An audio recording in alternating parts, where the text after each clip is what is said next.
I just pressed the wrong button. Ignore it. Good thing is I have disconnection protection on.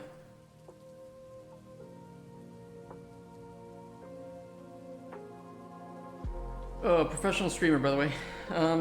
Yeah, what I was saying, I don't even remember what I was saying. What the fuck was I saying? I don't know. I don't know. I made a new YouTube recording, so that's what'll be up on YouTube. So if you're watching on YouTube, you won't notice that anything wrong happened, but I just completely fucked up. I should leave my mic unmuted between days.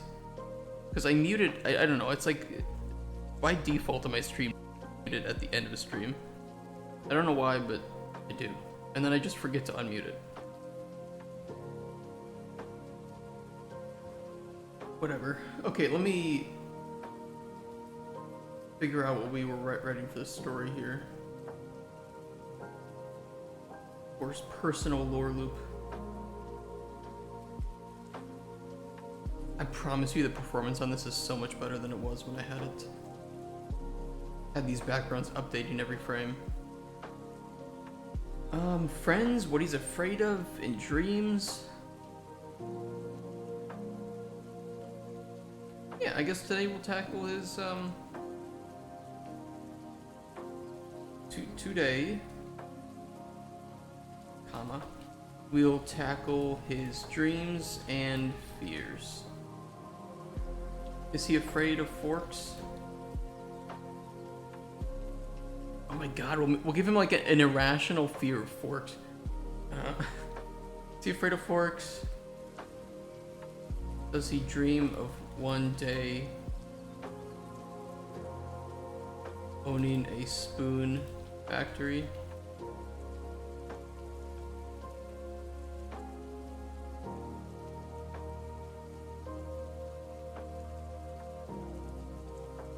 Come write him with me. We will outsource the writing work to Twitch chat for free. No, we won't do that.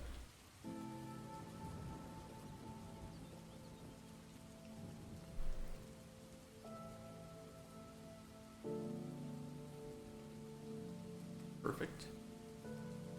Oh, perfect.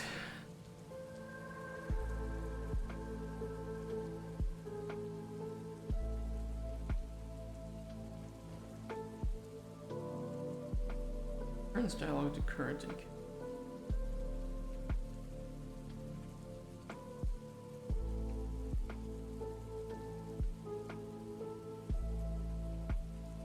well, we got his family done yesterday, and I think that's working pretty well.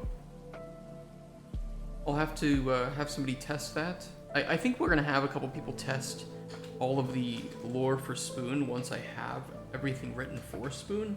Like, not just his lore loops, but also his, what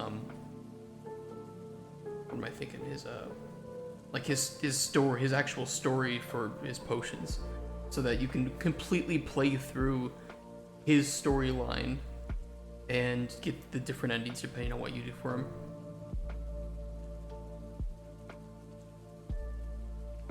And then maybe we'll have a way to have some people, you know, be able to screenshot or some way for them to share with me what ending they got so that I can use that as a basis of understanding what the average person seems to go down. Do they seem to make the best potions that they can and get the best ending that they can for him? Do some people disagree with it? The thing is, like, Spoon is not a controversial character, right? So I don't think he's really going to divide people that much. It's not really like he's that evil. He's just more of like a kind of comedic effect, ridiculous kind of character, which is fine. But then once we write like a really controversial character, I think then we will start to see more of a divide in what ending players seem to go with.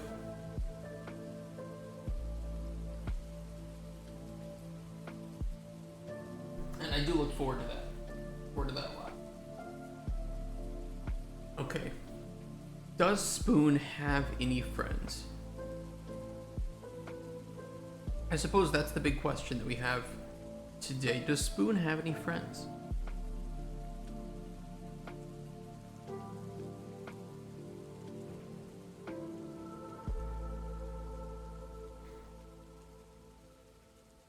Maybe you can like. Maybe it's kind of like childlike for the goblins, like where if you agree with someone else to be their friend, then you are friends, right? Where it's like it's literally you have to explicitly say, "Do you want to be friends?" And they can accept or deny that. So you have an option now to become Spoon's friend, and maybe he'll only give you his more spoon nuts if he considers you a friend. I like that.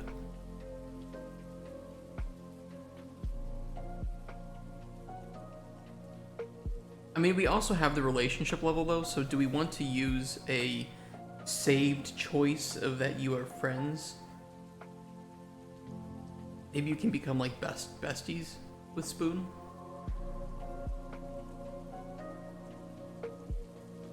And he'll send you like spoon nuts in the mail. Like we can have like a little mailbox. Medieval mailbox. God, I really need to overhaul this hut too. I want a real hut. I want a real hut here with rooms, some shelves that you can put things on. I don't know. TBD.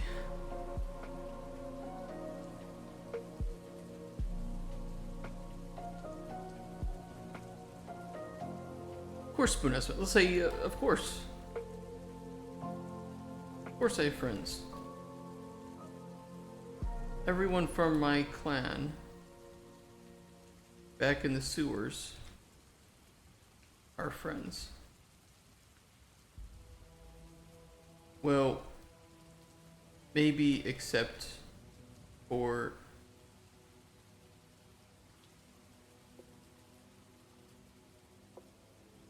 like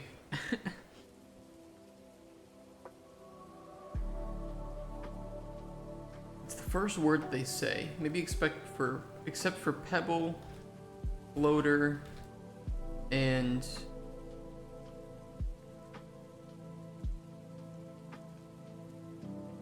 we'll do Pebble and Floater.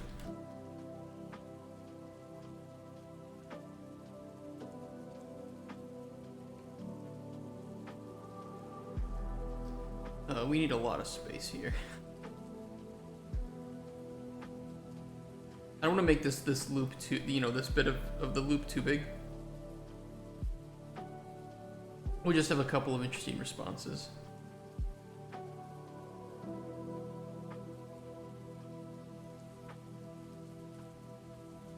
What happened? Or who is Pebble? And why aren't you friends with him?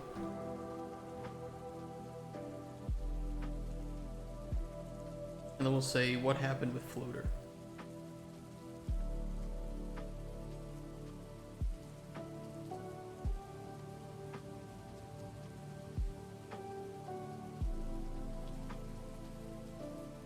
Pebble's a dumb arse who can't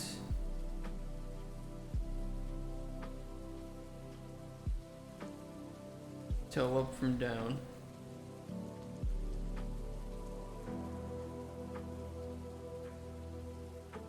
All he does is eat pebbles.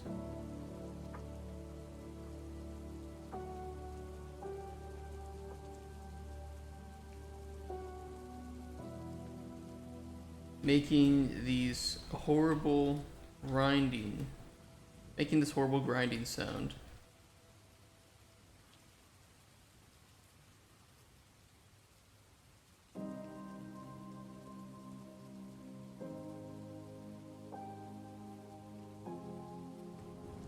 It's like anyone would hate someone like that.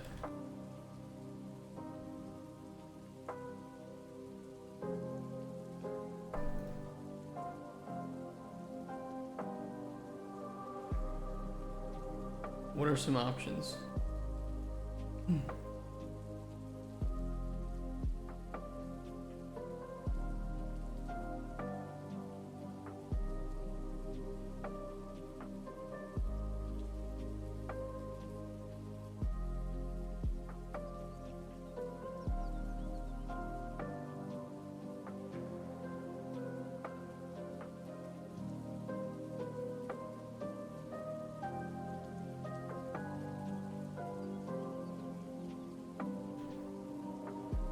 I'm kind of curious if we should allow the player to exit this because we might have some situations where we only want the player to go into a dialogue section once, right? Like if this is something that rewards the player or makes a choice for the player. Like if they have two routes where it makes one choice if you go this route or another choice if you go this route, I think it would be wise for us to not have the ability to go through that multiple times. I'm just trying to think if there's a more elegant way to do it apart from using saved choices, but the saved choice system does work. It's just, again, it requires good organization. It requires forethought of, okay, I only want the player to go down this route once, so we need to initialize a choice and then save that choice and put proper conditions on here, right? It can be done. But again, it just makes me realize how much we actually need a writer. We multiple writers for this. Competent, able to work in engine. And then if they need any, additional features or events or conditions to be set up and programmed, I can do that.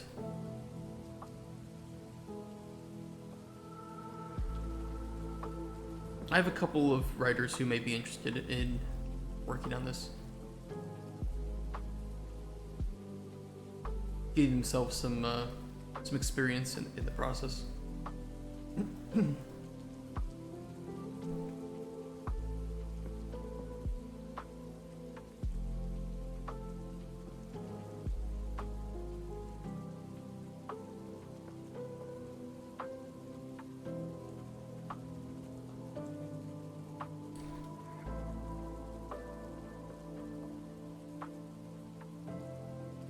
You could kill him. You could kill Pebble. See, I need to write. I need writers who are a bit more. It's a bit more natural for them to write outside of their moral comfort zone, right? Where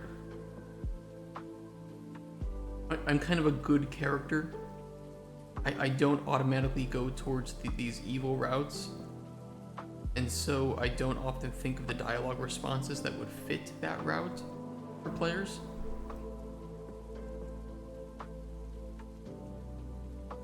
Maybe that's where you would have an individual come through who can think like that, or maybe you would just do multiple passes of, okay, now I'm going to be the evil character. Do each of these directions allow me to be a bit more rude or just evil, right? Disrespectful, openly challenging. I was playing, I reloaded Dragon Age Origins on my computer because my fiance had never played it before.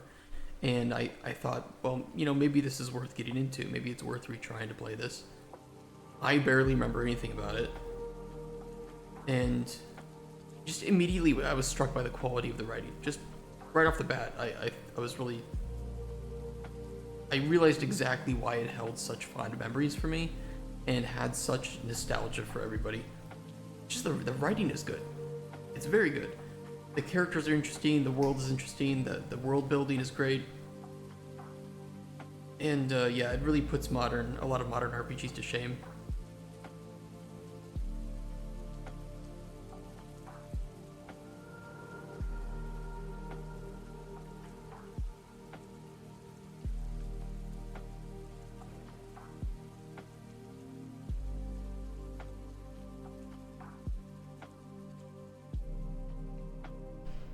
Kill him, I hate that too.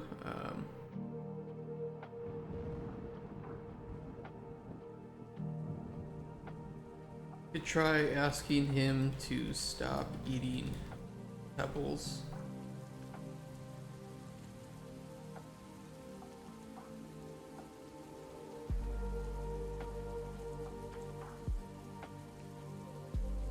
Now there's an idea, human.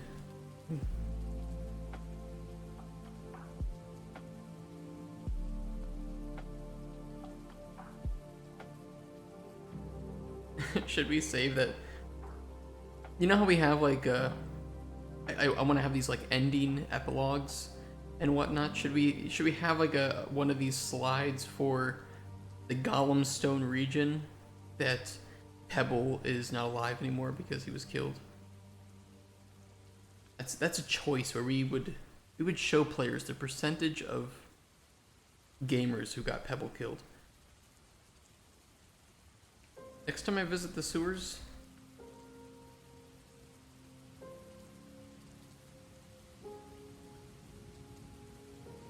Pebble's getting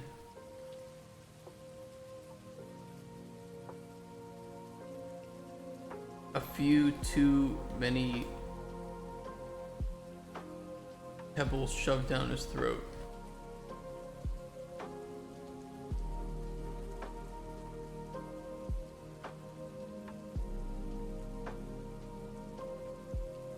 I feel like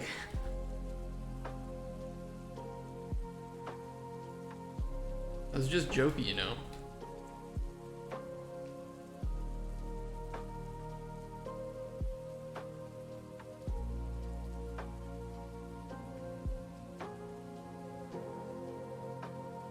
Or that'll do it.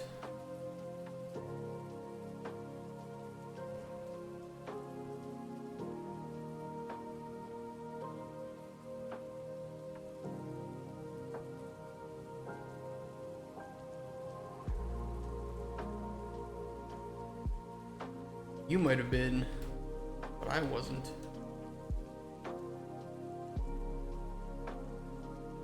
Thanks for the recommendation.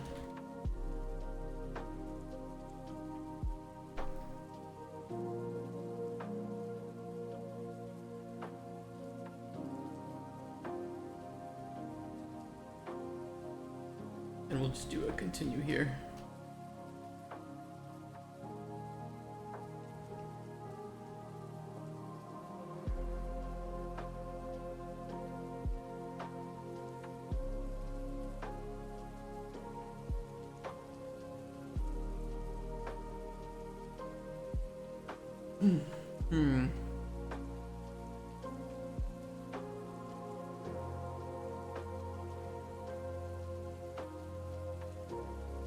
I do kind of like this alternative lines usage.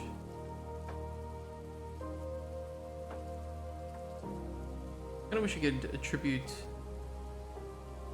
What happens if I type in there? Nothing. I think there should be a symbol if you have alternative lines.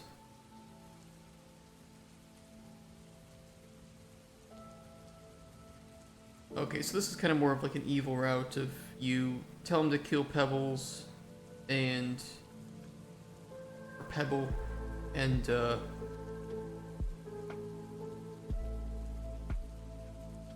he does it and you're like, yeah, it's perfect.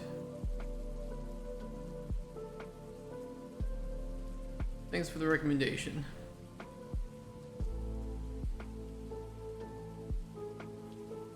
I'll finally be able to sleep in peace down there.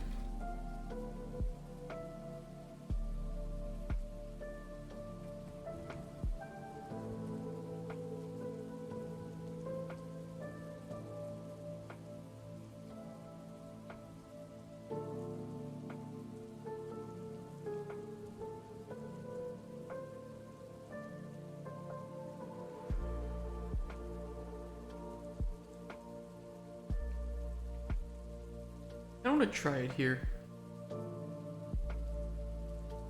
Where, you know, we only allow the player to go down one of these routes. I wonder how players would feel about that, though.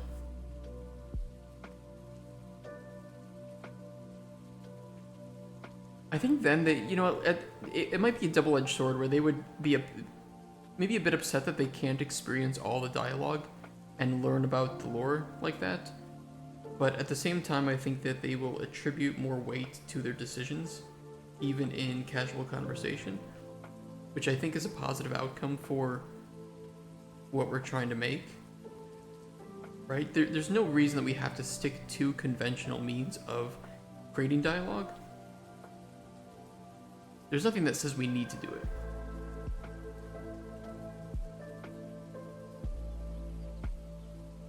I think we should continue the route that we're going with it. Stick to my gut, and if after play tests we realize that players want something different, then we will just pivot. We'll just say, you know, if we need to delete a bunch of this and just do something different, we'll do it. It's not that big of a deal.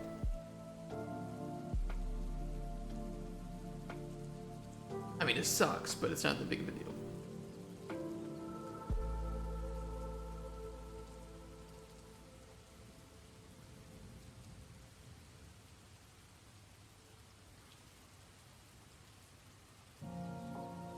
Right? Crunch. Crunch. Crunch.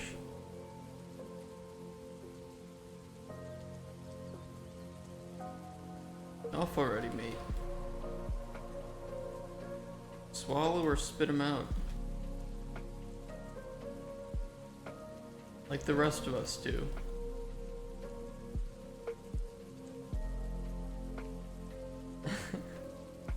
Like, can I just casually drop that they sometimes all eat rocks?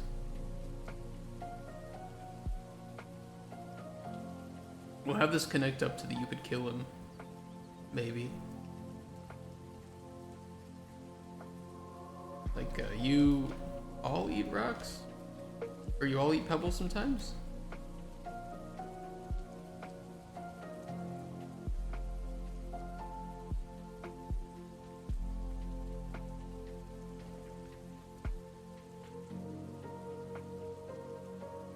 Any foods as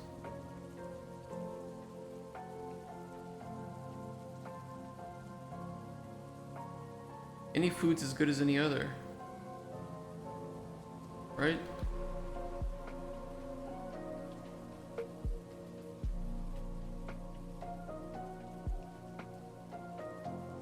Sometimes a nice pebble.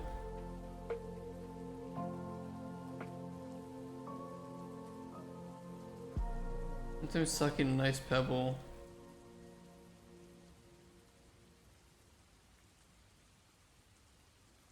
Sometimes swallowing a nice pebble. It's good for the gut.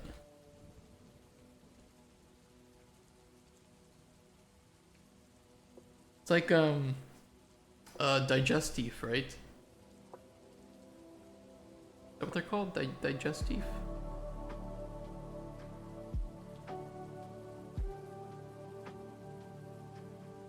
An alcoholic beverage served after a meal, traditionally believed to aid digestion. Yeah, there's no evidence to support that. It's just an excuse to drink after a meal.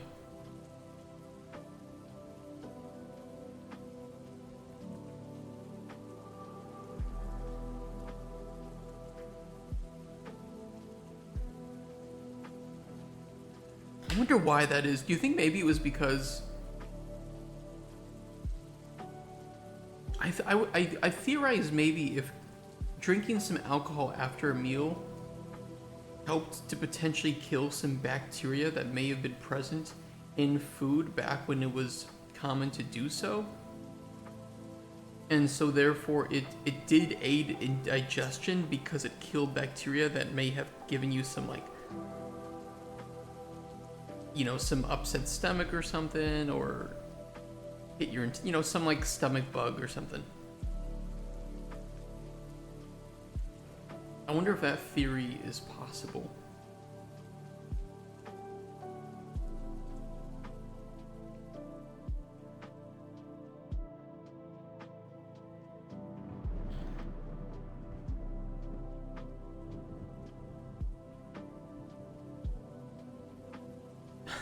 try that sometime.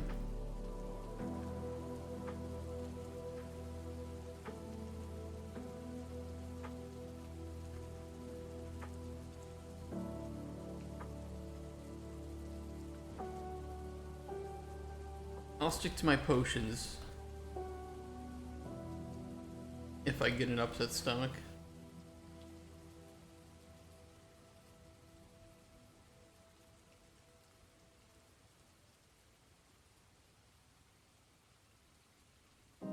Suit yourself, you're the alchemist. After all.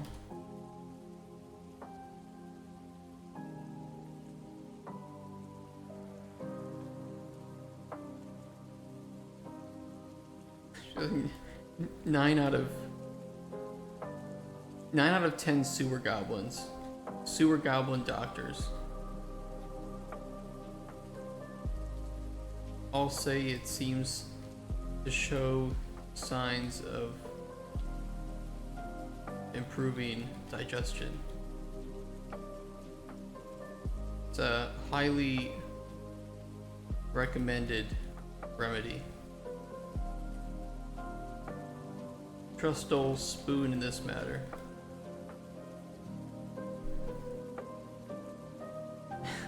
That's so dumb. Dumb, but I like it.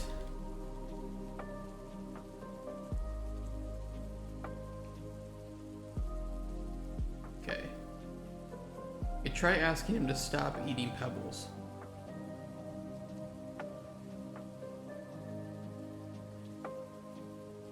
Mate, that's like trying to get my dad to stop collecting spoons.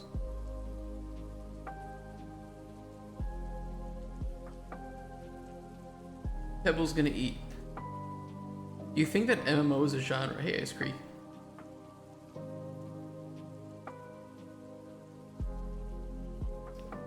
It's a weird question. Why do you ask that? Do you think MMO is a genre? Like,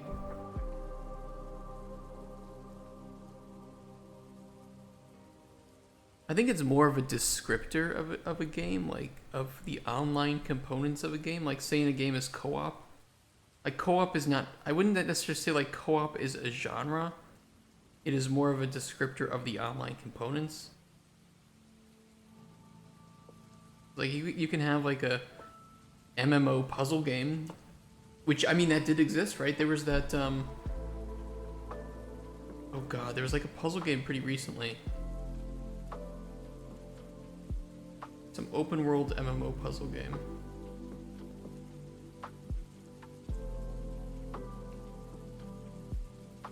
I think it's a good tag to search by, and I think right now we use tags a bit separately to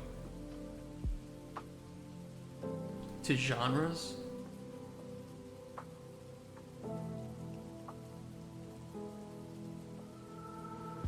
Islands of Insight, that's what it was. I actually kind of like this. This was kind of fun. It's like, this is an MMO puzzle game. I don't know if it's a genre. I wouldn't say MMO is a genre.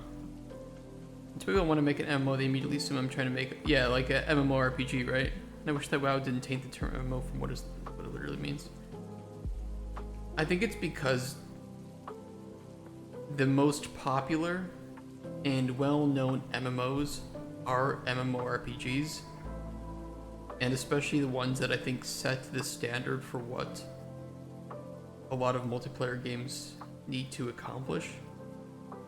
You know, like Final Fantasy 14, WoW, RuneScape,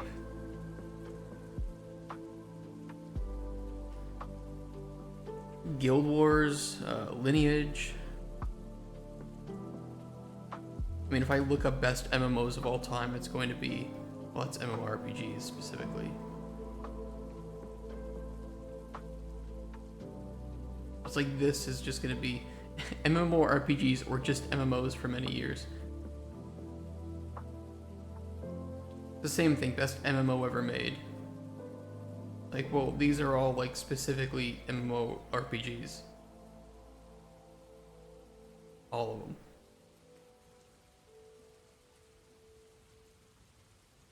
RPG is only a small aspect of the genre. I don't think the vast majority of MMORPGs are even faithful to the term RPG. I think a good portion of them aren't.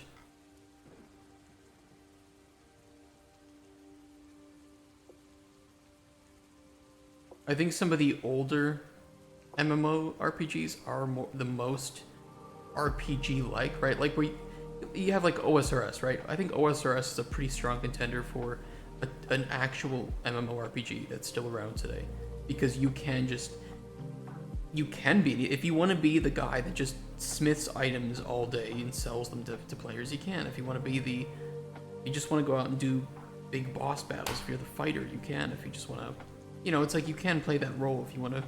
Same thing with like Ultima, I think was like that. Guild Wars, Maple Story for sure was like that.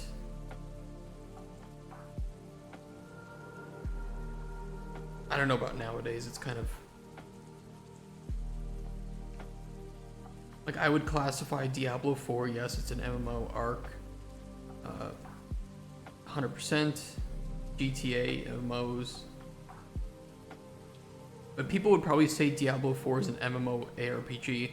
I just don't like the term RPG anymore. I think that it means something different than what it used to mean, and how we prescribe the term RPG to both the old things that meant something different from what the new term is, and we prescribe it to the new term as well, to the, like, Diablo 4. We use it to describe progression rather than how the gameplay actually, what your role in the world of the game is. You don't get to choose a role in Diablo 4. You play your character in an ARPG where you have to kill things. That's every single character in that game. And that's more of like a nitpick, I guess, from like a designer standpoint. That RPG just does not mean anything concrete anymore.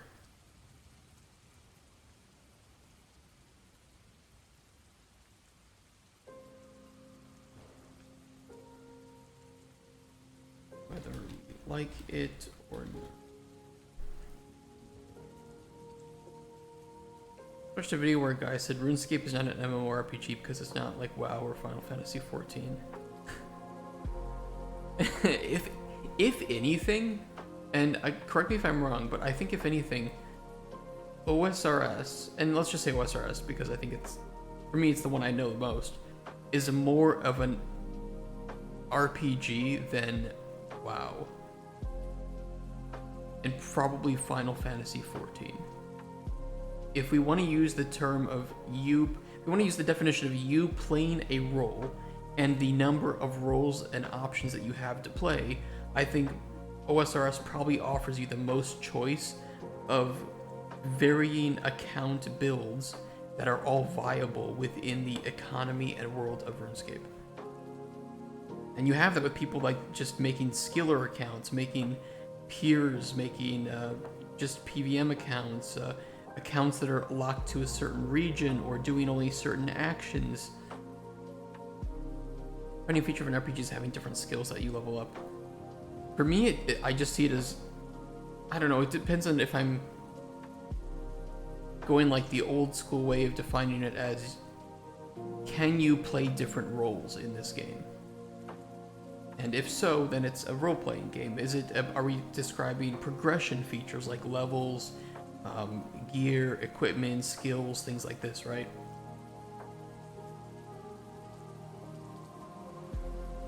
In which case, I think that Final Fantasy 14 and OSRS are more of an RPG than WoW is like that. I don't know, it's just really hard to define. But yeah, saying that RuneScape's not an MMO is, I don't know who was saying that, but that's not true at all.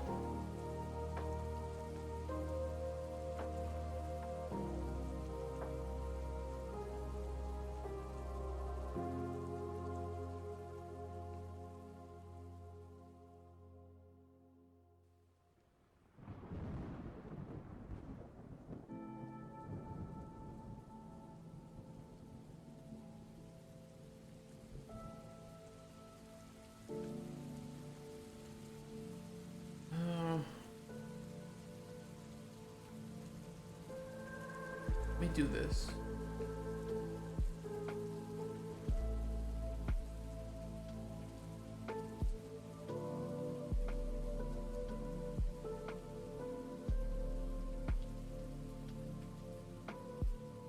That works. And then we'll just put like an IC here. And this will take you back to the start of the lore loot base. Because I see that all the time where people conflate WoW like with the terms MMO or RPG or MMO. WoW has a stranglehold on those terms, making it almost impossible to innovate in that space.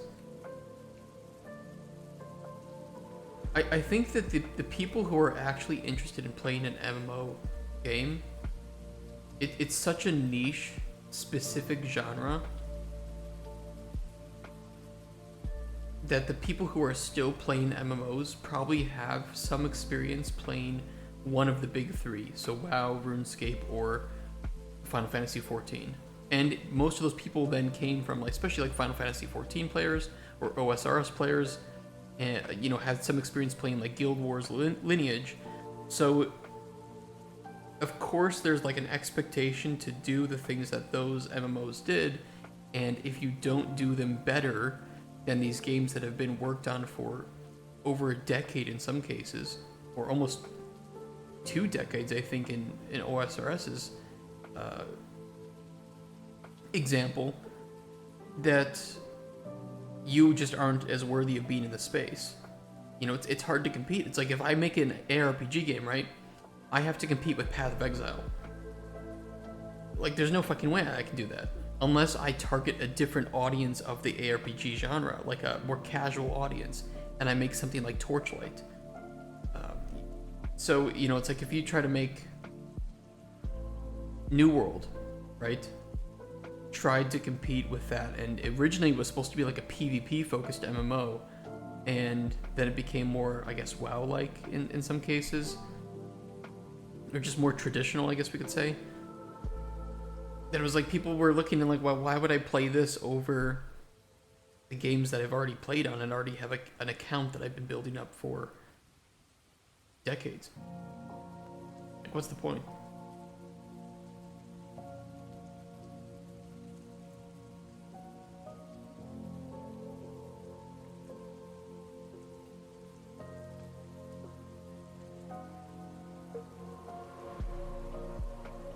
I think of the term MMO as imagine Cauldron Chronicles, but with a bunch of players walking around doing stuff.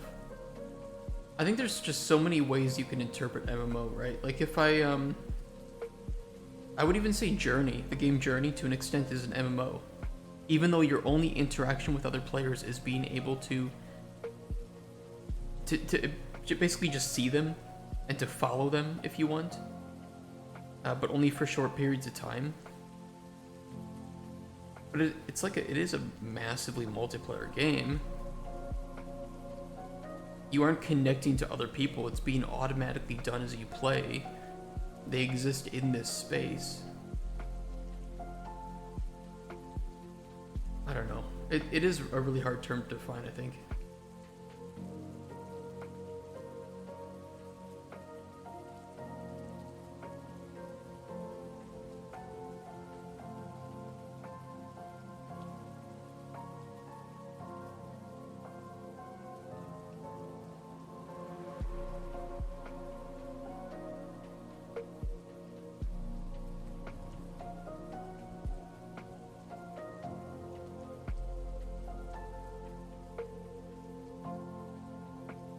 What a single player medievalish game but with thousands of players walking around.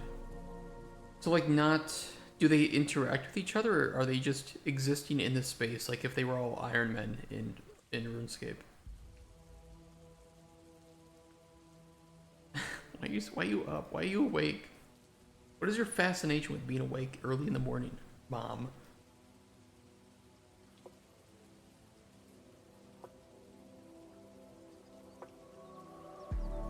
This ripe git swims in the sewers. They can interact just like real life. Like, what do you mean?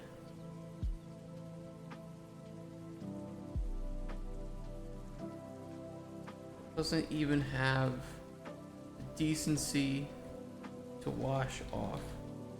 Then he stands really close to you when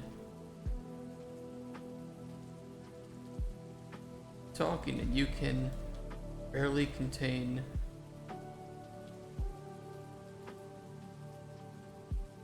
your puke.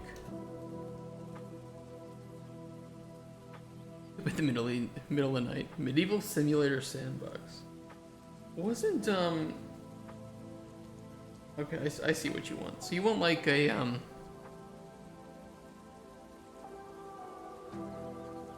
you want players to actually be able to play roles. So you want somebody who is just like being the blacksmith and doing shit. You want people managing the inns and the taverns.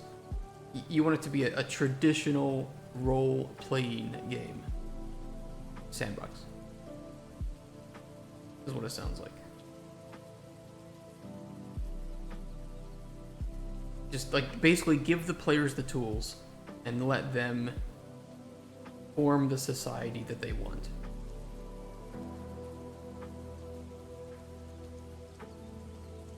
I feel like there was something like that being developed, but I just don't know enough about like upcoming RPG.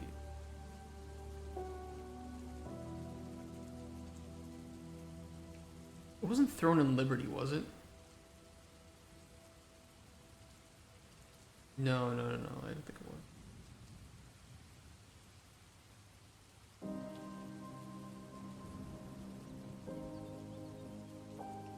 Or was it PAX Day?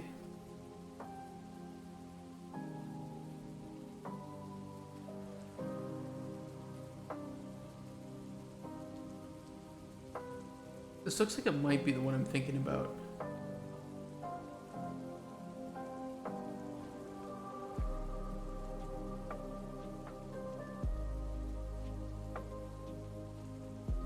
Social sandbox MMO inspired by legends in the medieval area. Okay, so you can choose the role you want to play. Immerse yourself along with thousands of other players as you explore the land, build your home, forge your reputation. Okay, but what do you do? Where's the...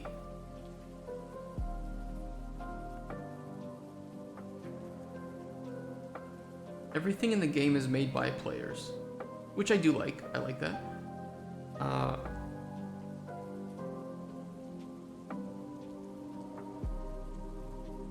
Is there like a list of the skills?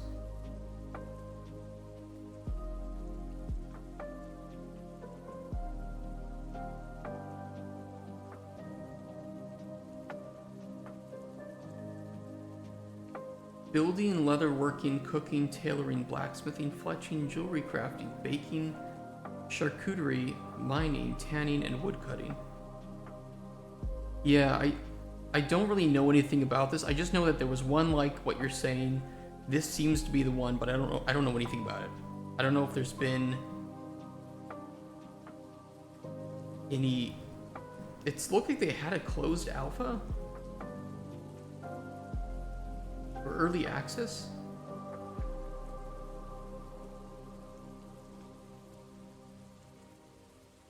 Well, I guess you get access right now if you've purchased it. Interesting.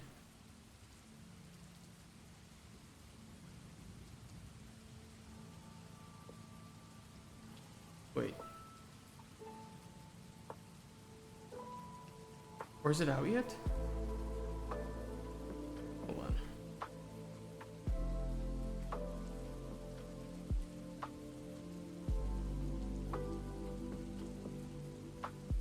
Wait, today? Oh wait, it's coming out today. I didn't know that. Okay, I guess we'll see what it is today because it's coming out literally today in 4 hours. And I'm sure like Asmongold's gonna be playing it, right? So I suppose we'll see. I'm curious because I do also like this idea for an MMO where just give the players the tools, and I think you can have a lot of interesting... You know, you will eventually have players making a town that has protection or is more like a thieves landing kind of area in Red Dead or something where you know, anything kind of goes. We'll see. It's the camera angle. I prefer single player RPG camera angle rather than the bird's eye view. You mean like first person? Or like third person? Tell me which camera angle you prefer. I don't know what is in this one and how this works. Because if like you can build your own houses, can you then... Is it just like different servers? Can you host your own servers?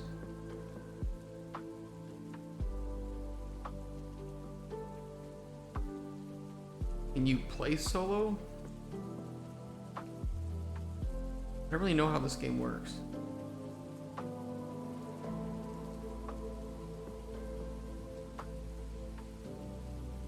It looks really good though.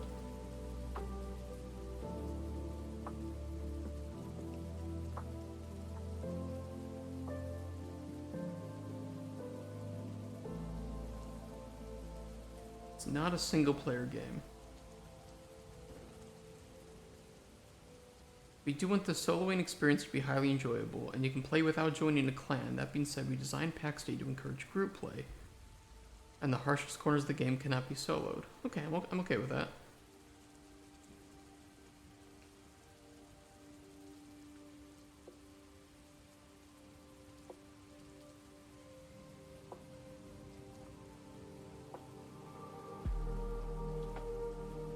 Okay. Yeah, I'm just curious. I'm curious what it will play like. I'll have to watch some gameplay of this today.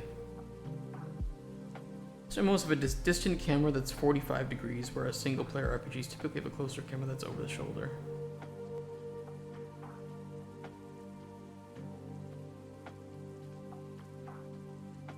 And it has the distant camera is what you're saying, right? Kind of like the WoW camera. Okay. Maybe you can zoom it in. I mean, it looked like you could play in first person. So maybe it has a variable camera.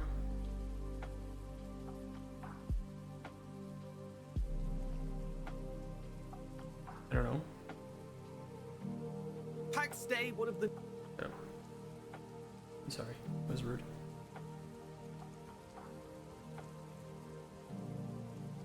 I mean, it looks like you can get pretty close.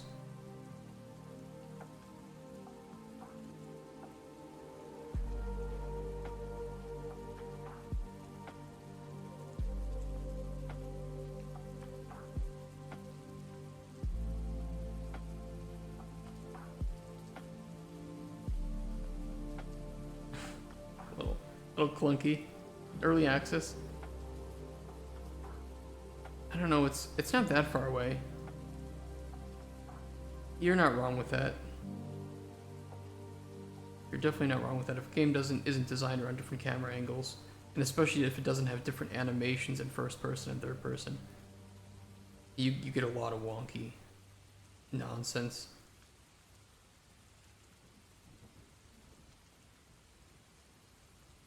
Either way, I'm going to be really curious to see what this is like. It probably is just going to be like medieval Rust to some extent, which I'm a little worried about. I really, really hate games where it's just... You try to enjoy it, and then just a whole bunch of people with over-leveled gear come and ruin everything that you've made. I know it's for some people, but it's not my thing. Yeah, no, I don't disagree with you. We'll have to see what happens with it. It's early access, so people don't like the camera angle. They might end up changing it a bit.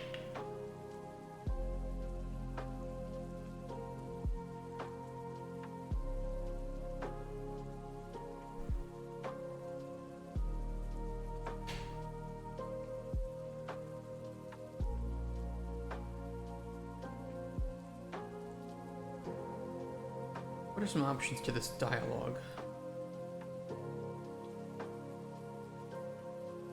What if you tied him up and forcefully gave him a bath?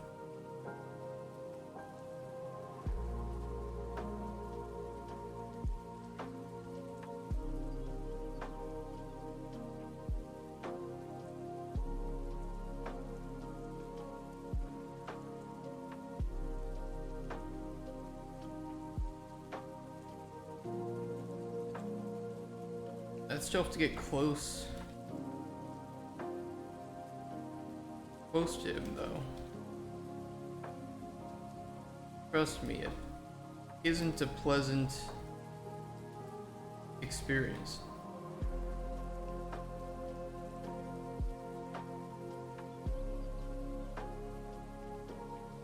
Holding Chronicles first person? It is right now.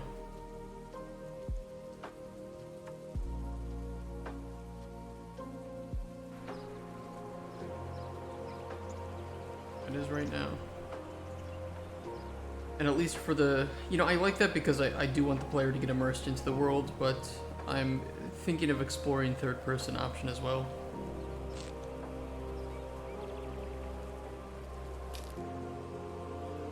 We won't have as many animations as other games, so if we have different animations for both first and third, I might give the player the option to switch. For sure, for me, first person is just way more immersive in like the potion making and when you're having dialogue with characters.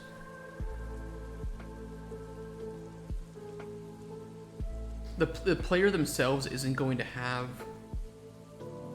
voiced lines anyway, so getting the player up and close with good looking faces and facial animations I think is really immersive.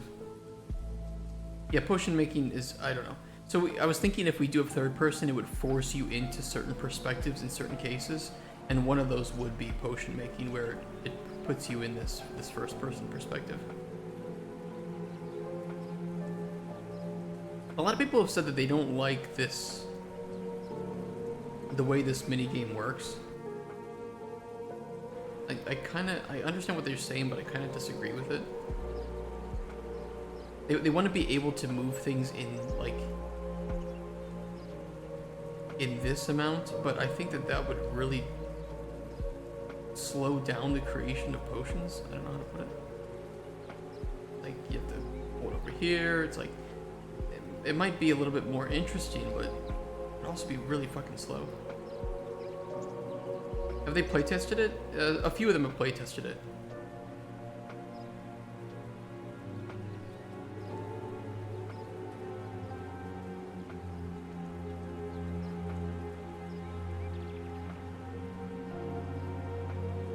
What do you mean by amount? What did I say? I don't remember what I said.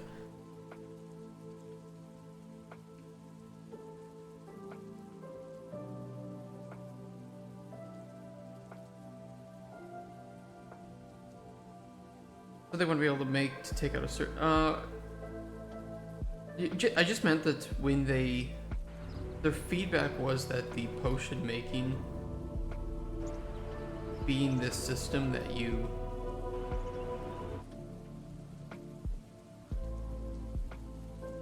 interact with like this, where you're locked to the camera angles and you can switch between them, wasn't as enjoyable to them as they think it's not as enjoyable as if they had full control in this just first person free movement, free camera movement, where they, I don't know, grabbed like a ingredient from here, put it in here and dragged it over.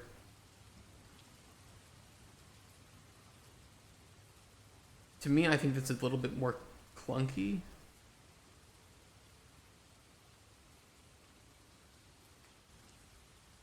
You know, I try to, I guess, build it from a mini game perspective, where the moment you interact with the table, you're engaging in a mini game here.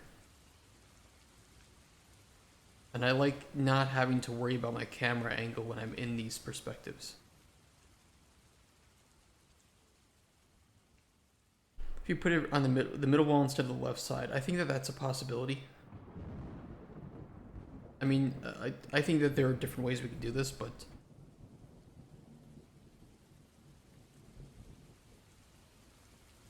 either one would work, honestly.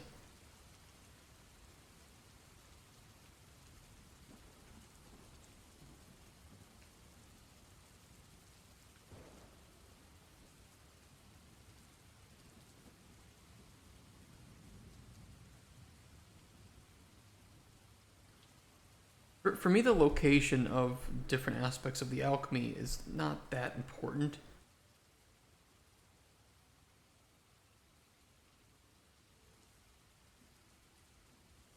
Allow the player to reorganize. That sounds like a significantly higher amount of work for I don't know how much payoff. Because for me, it's like, okay, you have a whole bunch of ingredients on here that you're contemplating. Not having to do this here, where I don't know, it might be hard to aim because of the angle of the table, and here I can give a bit of a better angle, and just this can entirely be done right here with the mouse, right? I can just kind of look, I can say, okay, that's what I want. That doesn't give me what I want. You know, things of that nature, right?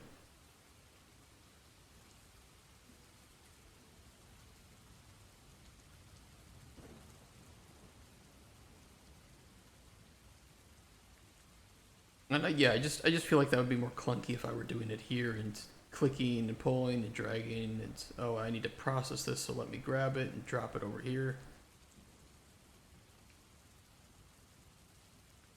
And I feel like at that point it just becomes basically every other low budget simulator where you can grab and pick stuff up and move it. And I don't feel like that is a... It never really works. It never really feels good. It's usually clunky. You have things that aren't as far back in depth as they need to be, or as close to you as they need to be in some cases, or they just flop all over the place and it wastes your time. And it's like, it's kind of funny sometimes, but after a certain point it's just frustrating. And here it's a lot more controllable, where I can just feel a bit safer in this regard.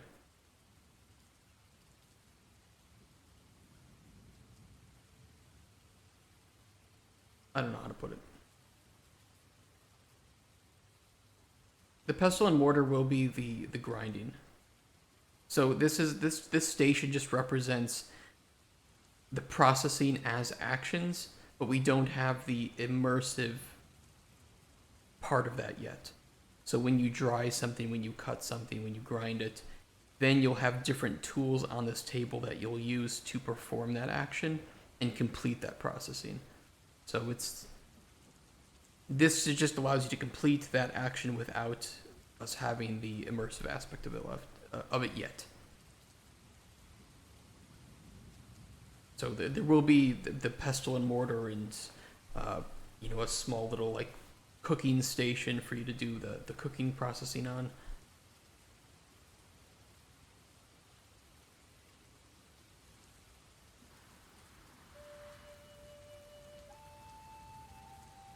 Will there be minigames or just press button with an animation?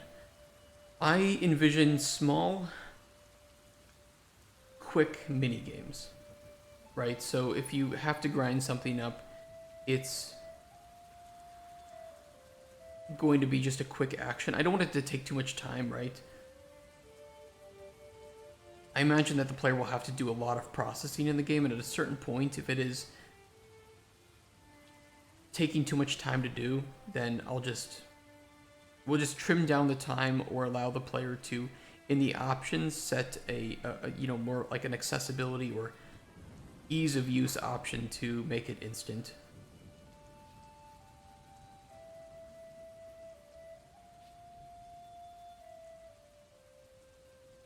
But I have some designs somewhere where I wrote that they need to be quick, painless, but immersive.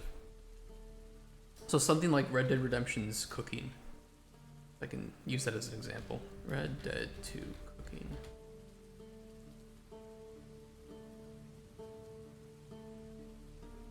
Also offers a yeah, like this. So quick, but you can see the cooking animation in the bottom right.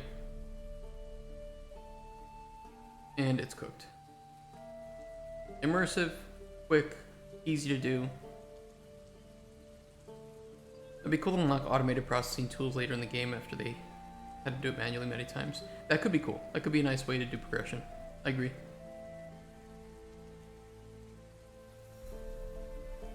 Yeah, Red Dead 2 does it perfectly too. Red Dead 2 is the perfect action simulator game. immersive action simulator. What a perfect game. They knew exactly where to say, okay, we want it to be immersive, but we don't want it to be realistic in length. I wish Red Dead 2 was an alchemy game, yeah. I mean, for sure, that's like my golden standard is if we can achieve that same level of immersion and ease of use that Red Dead 2 has with their mini games and their crafting. I'm okay. I think that for me right now, alchemy as a mini game is it's in a very good spot. It's a good puzzle. It isn't too difficult to learn. And our audience is more of like casual to mid-core, so we want it to be very approachable, not too in-depth.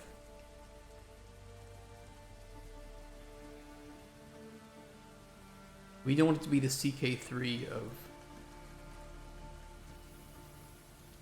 I guess CK3 is pretty approachable compared to, I don't know, Hearts of Iron or something. Great, Hiccup's wonderful.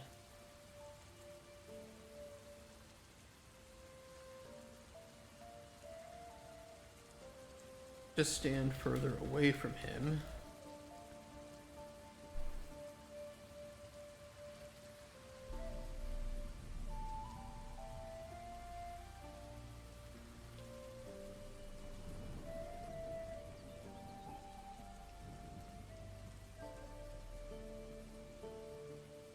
That's unfortunate. Damn right it is. I want to play super hardcore alchemy simulator. I think that to some extent Potion Craft is a pretty good hardcore. Although every time I look at Potion Craft, I see a game that for a few potions has the complexity, but then after a certain point it becomes tedious, right? Because if it takes you 10 minutes to make a potion, that's cool the first 10 times you do it, and then the interesting aspect just kind of goes down, down, down, and down every time you have to do it over and over and over again.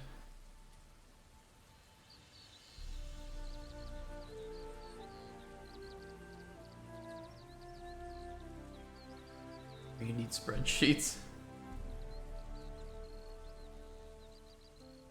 God damn, this bird is going hard in my ear.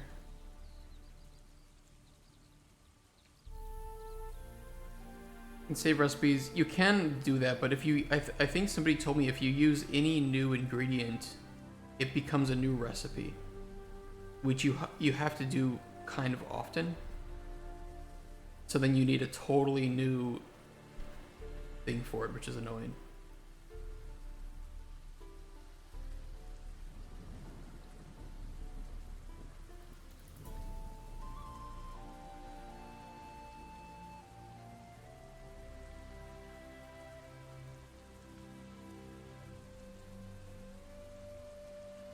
Wait until the final level and only became grindy at the final level.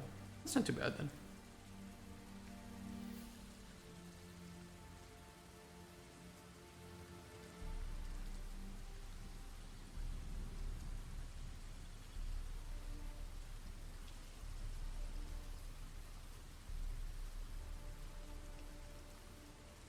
They screwed up the final level.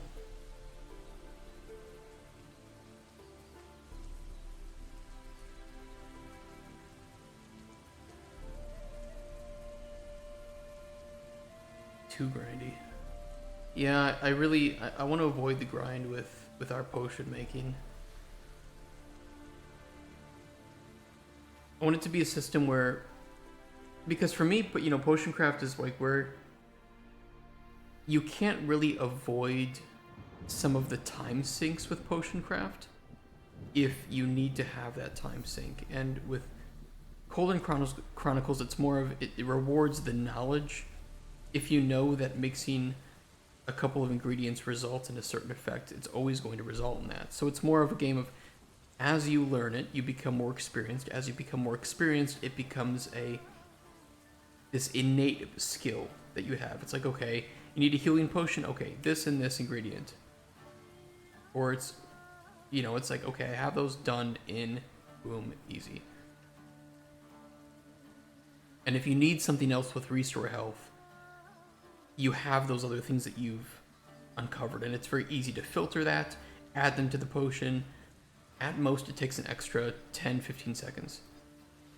And doesn't require you to, like, start the whole process over again.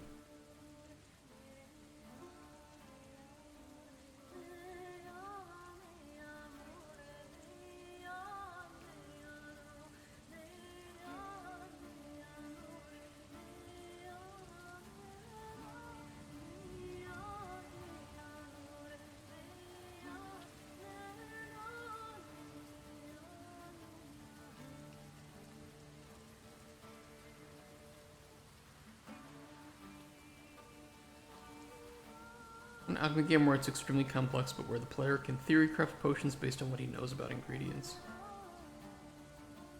I think a game like that would have to see ingredients not as having individual effects, but more of having. I think that the alchemy games that where ingredients have like essence, and if you need to reach like a certain amount of essence or whatever or combination, then you can theory craft that.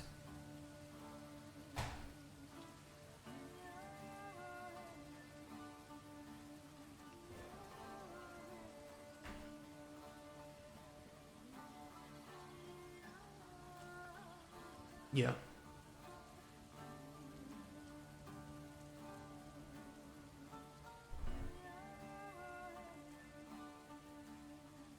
And there's quite a few out there that treat their alchemy mini games as like puzzles in that way.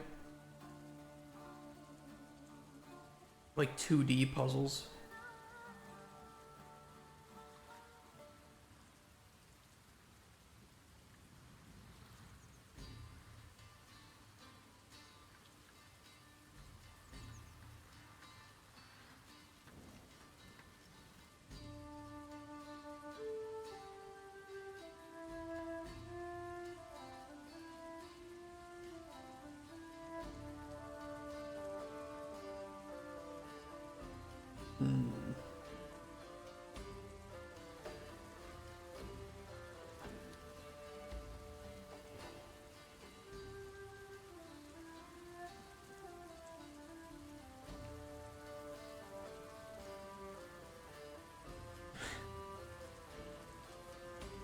Boulder isn't the kind of individual to understand social cues like that.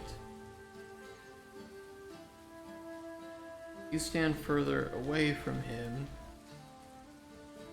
he'll just move in so that he doesn't have to speak as loudly.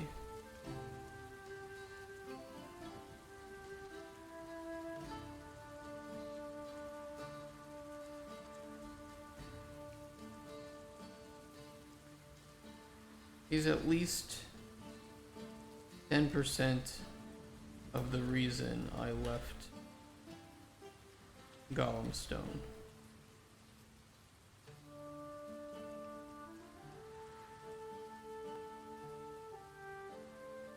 That's it. Technically, you should learn about Golem Stone here too, because he mentions it. I want it to be like IRL chemistry. I took some chemistry. Okay, so I have for a while thought about like a chemistry game where you just are given elements and compounds, and that's it. It's a sandbox. You just mix them and reactions happen. You know, really cool sandbox, easy from a system standpoint to make, but then of course you would need to have immense chemistry knowledge to know what's going to happen when you mix certain things. And I think it's impossible because there's so many things we haven't mixed together in real life. We don't know how they would react.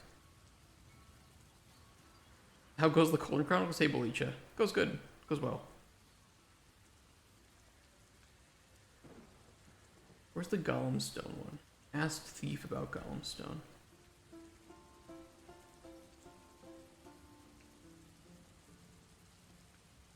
You remember my chemistry class? I remember that too. It was fun. I got kicked out. I failed.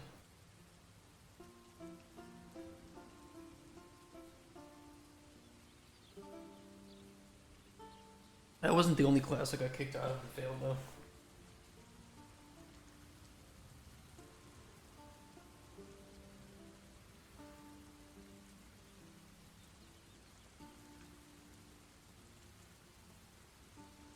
Okay, I think that looks good.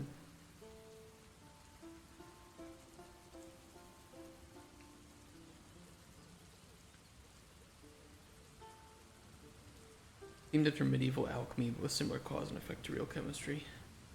I mean, that'd be really tough to do. Just you would have to create, I guess, your own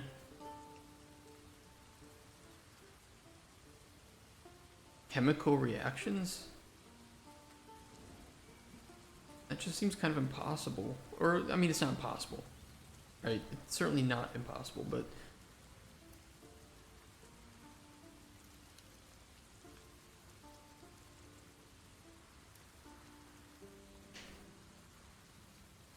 systemically it's a challenge.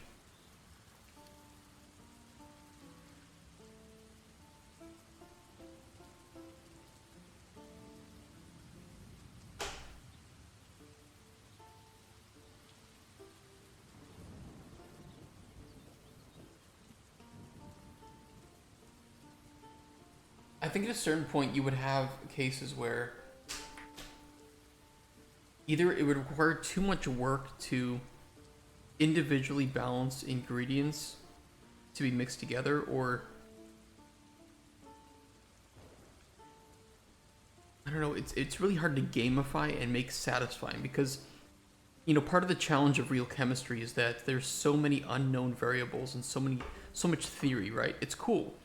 But it's also like, in order to discover new things in chemistry in real life, it takes years, like real life years, and immense knowledge and forethought. So of course, for a game, you have to gamify it. If you gamify that, then you're inevitably making it simpler in some way. You're making something take a lot less time, significantly less time. And so do you then make the thing that takes less time the discovery, the ability to make something useful, because a lot of chemical discovery, you know, a lot of chemistry discoveries aren't practical. So do you want things in this game to have some level of impracticality, and then how much of the discoveries that the player makes are impractical? And how do you teach them to find ways to make something practical?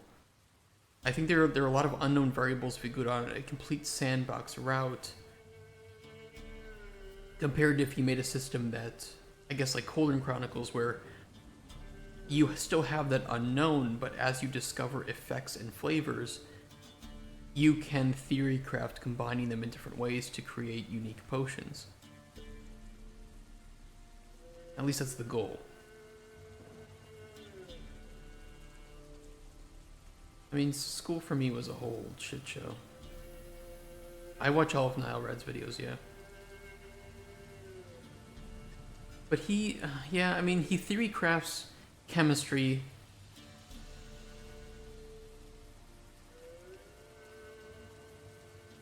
But it's also like, you know, nature does the work of the game in this case, right? If you remove an oxygen atom from a molecule, you know, it changes that in some way, and it changes it in a way that nature handles. Essentially, that the designers don't need to think about. Because for a game, you would have to think, okay, so what does this turn into when the player removes that bond of that oxygen molecule? Does it make it taste different? Does it become something dangerous or something safe at that point?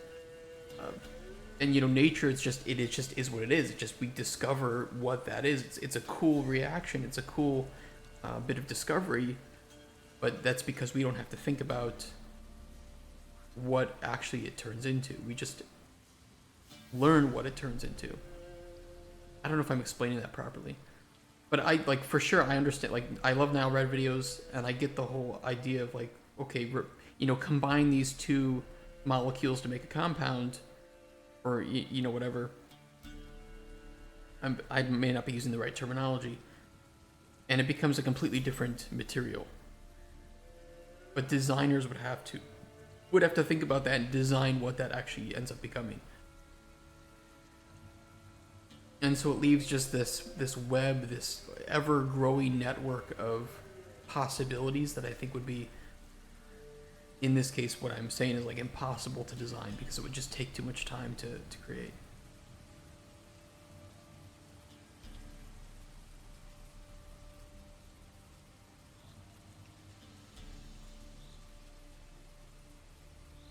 Yeah, the nature of changing stuff by heating it or cooling it's cool too, yeah.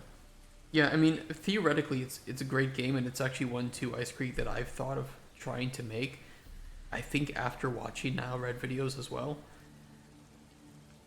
but I just could never figure out if there was a way to do it without relying on some amount of procedural randomness. But then I think it becomes, if you don't have a system of predictability, then the game is just pure randomness. If the player can't predict what might happen, you could have it being driven by AI, but at a certain point, I think it would become... It's just AI is not there yet to really help you in this regard. So I don't know.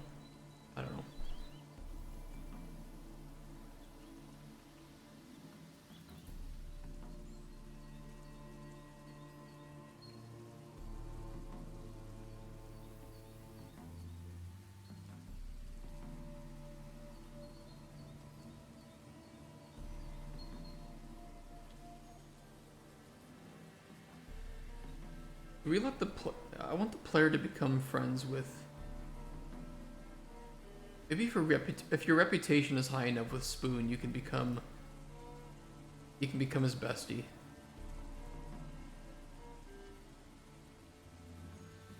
We could implement the reputation system right now if we want.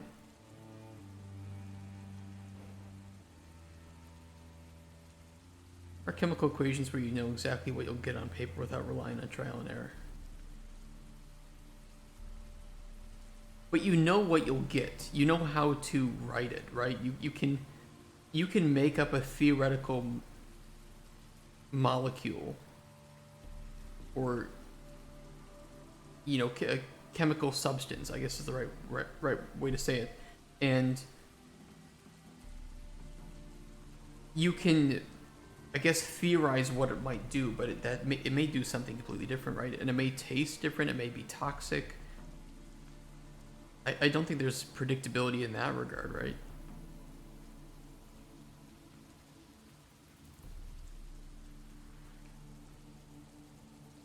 And even if so, it's like, do you make a game where the player has to earn a theoretical degree in order to play it? You'd still have to gamify it in some way, and I think that's just a big challenge.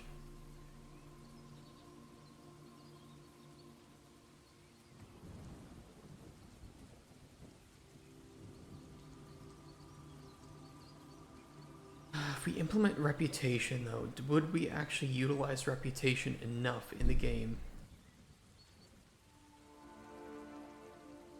I think we settled on we should have reputation for factions and groups, but not for individuals.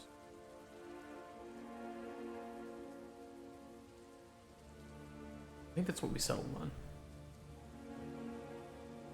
So is Spoon afraid of anything other than forks?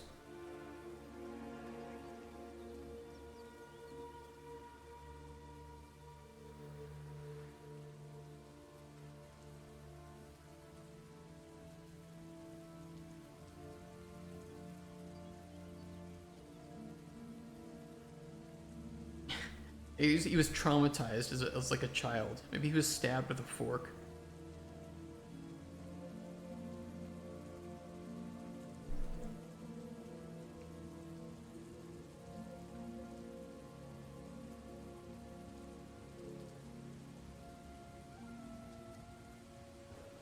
It would have to, I think you're right, it would have to be creative epiphany.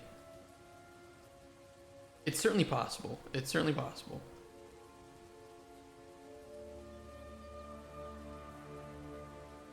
And you'd either have to make it realistic and use compounds and, you know, uh,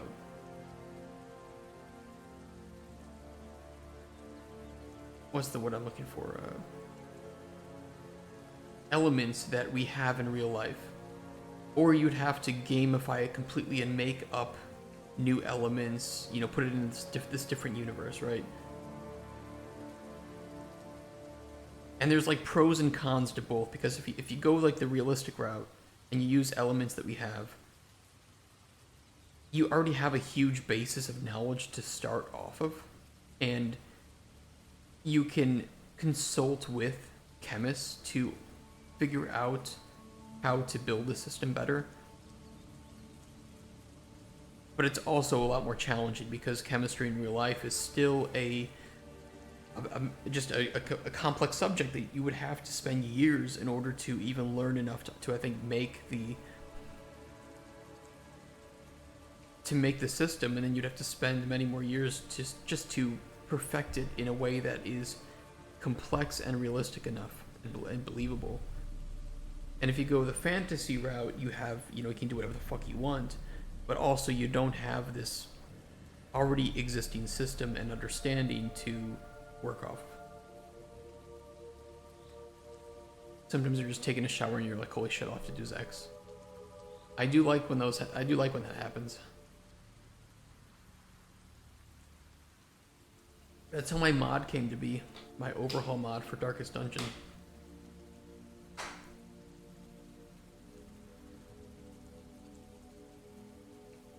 Holy shit. Anime.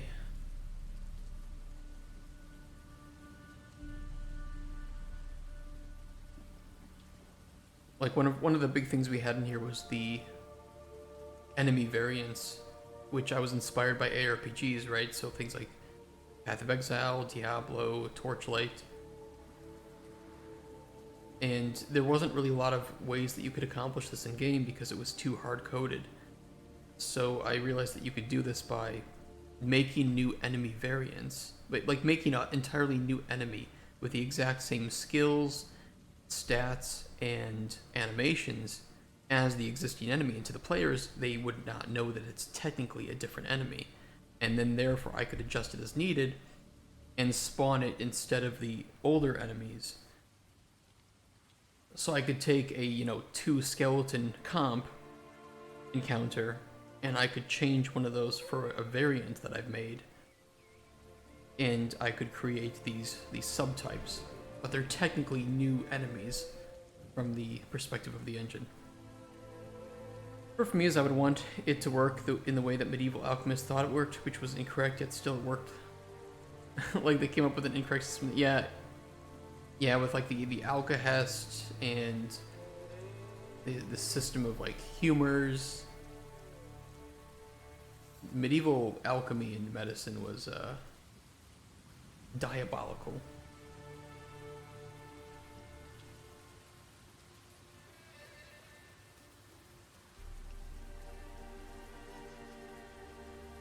Forks like the eating utensil?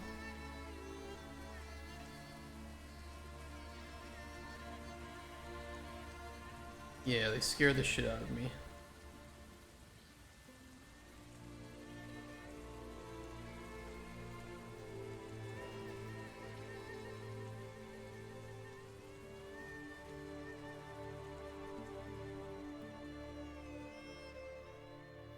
So what happens when you need to eat something and have it get picked up?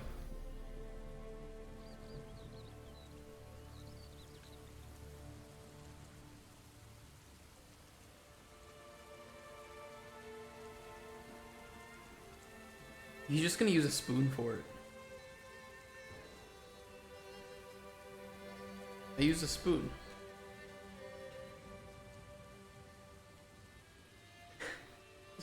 Just uses a spoon for everything. He doesn't need a fork. He doesn't need a knife. He has a spoon.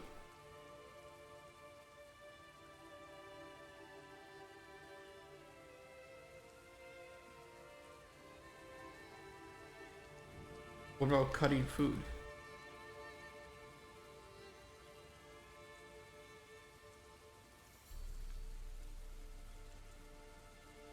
I use a spoon.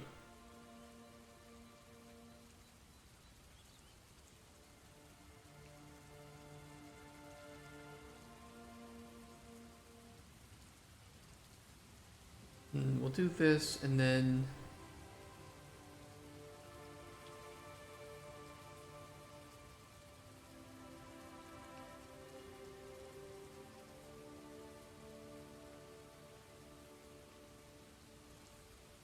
so you use a spoon for everything? Another option for why do forks scare you?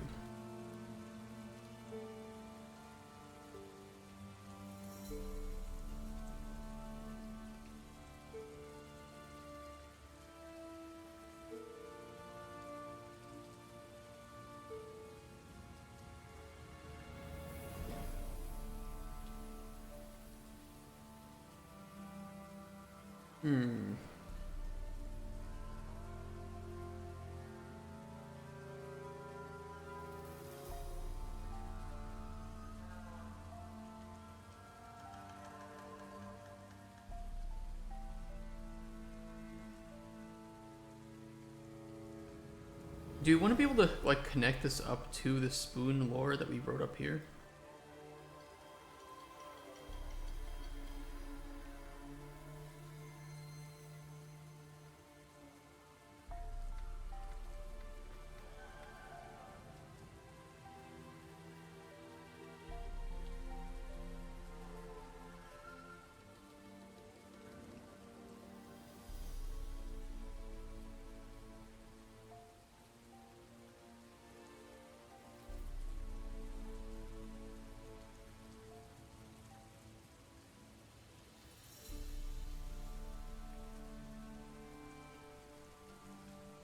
So use a spoon for everything. Yeah, my dad taught me how. He loves spoons.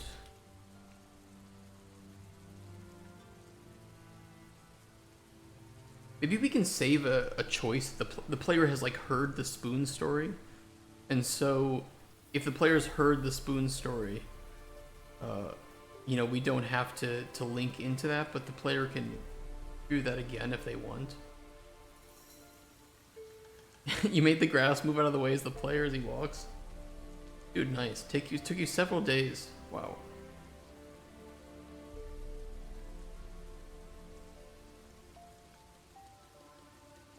That's pretty impressive.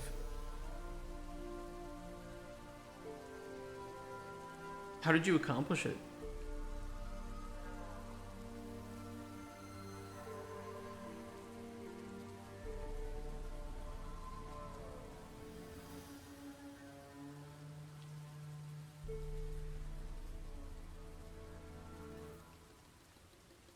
Heard about spoons, dad.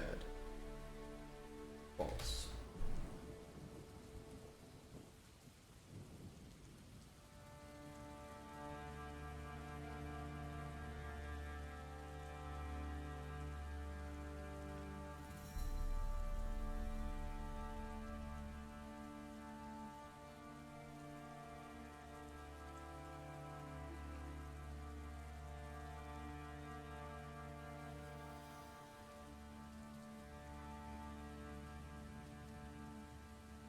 View the location of the player to a shader and then check the vertex location against the player location and move the vertexes accordingly. But this is my first time doing shaders with multi-meshes, so it's been a mess to figure out.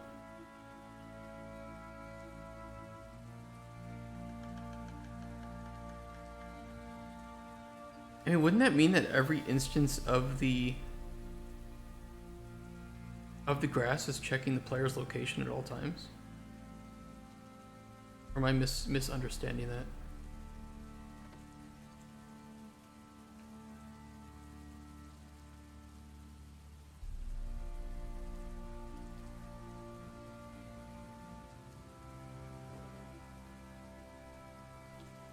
Yes, but it's a multi-mesh, so it's not too bad. I'll take your word for that. I don't fucking know. Counts as one instance, but the graphics card is checking all of them. Hey, I mean, if there's enough graphs in the scene that if it was checking this and it was a big issue, it'd probably be noticeable if it was bad. So if it's not causing any like major frame rate dip, then it sounds like it's okay.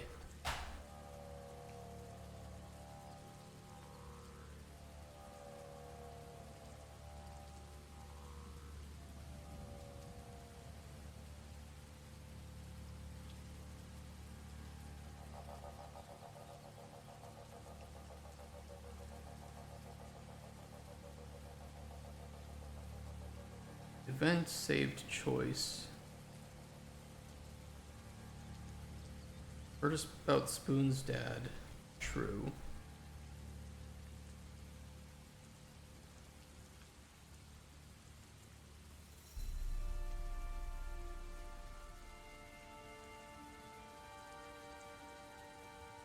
The whole game idea is very small rooms, locations, but they're going to be super decked out, if that makes sense. Okay. Doesn't sound like it'll be a major issue then.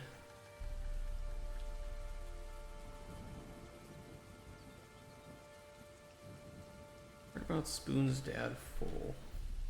True.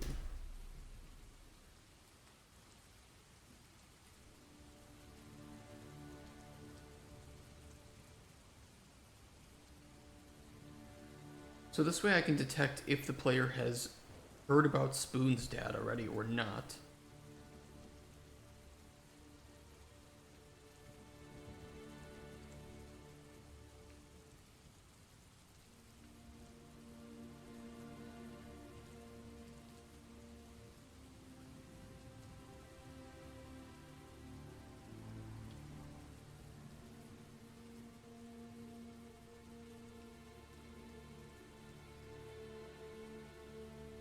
And then I guess we could have different dialogue here if the player has heard about it or not. Like, I mentioned that stuff about spoons to you. About my dad's fascination with spoons to you.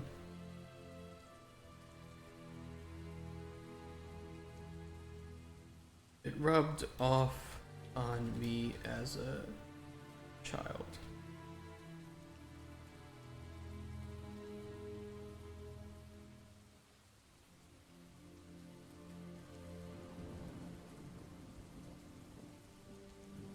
And conditions will be saved choice.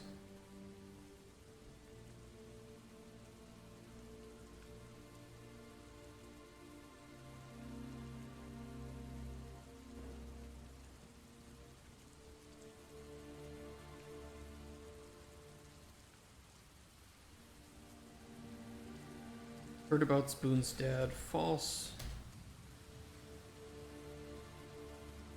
Condition, save choice. Heard about Spoon's dad. True. So what potion does Spoon want? Okay, so his story, his first initial thing that he's coming to you about is he's trying to track down some bandits that stole from him.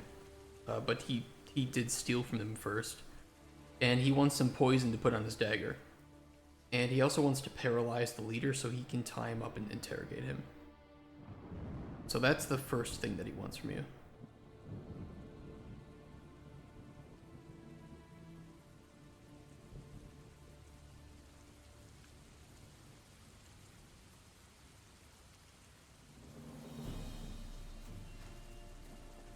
Potion of spoonification. But we have to have effects on here. We have to have effects that do something in the game. So the effects that we have on the potions have to also have an effect on the world.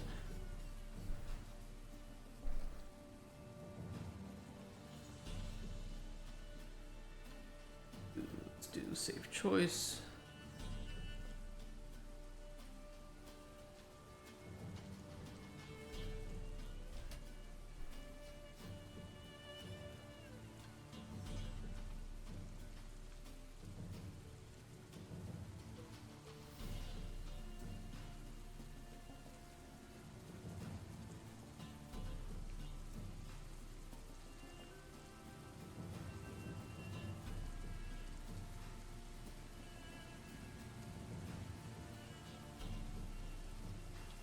actually don't really like how these resize.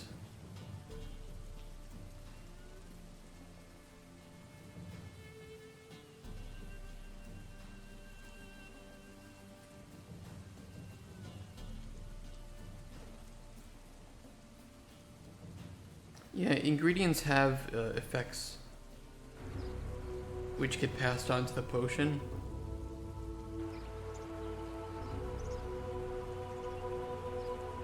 Like you can see here in this normal blood leaf. Very similar to like Elder Scrolls in this way.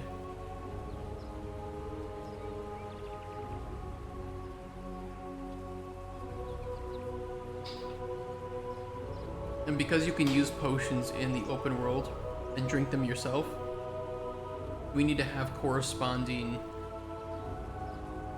consequences both on like if you throw them at enemies and creatures, what happens to them. If you drink it yourself, what happens to you. So yeah, there's, you know, we need to at least have some response by the world for each of these effects, as well as having interesting things to write for characters based on these effects.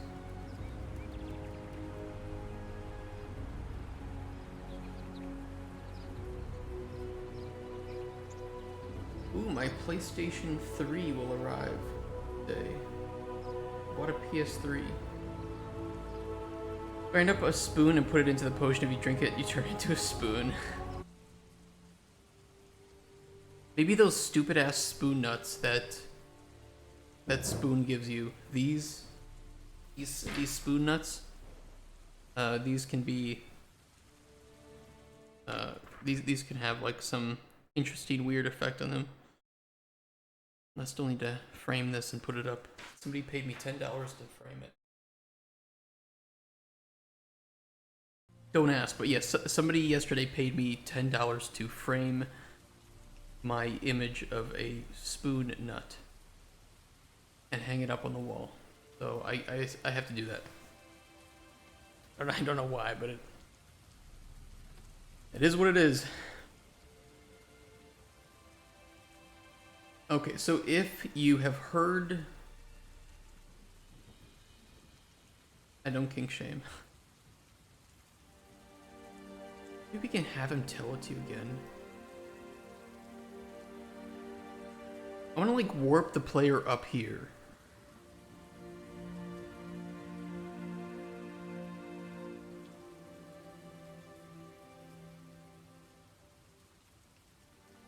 Maybe to here. So we could be like, okay, so where is this?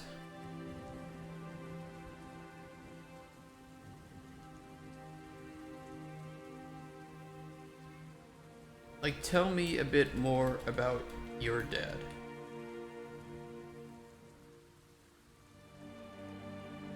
And this will kind of lead up into an option to hear more.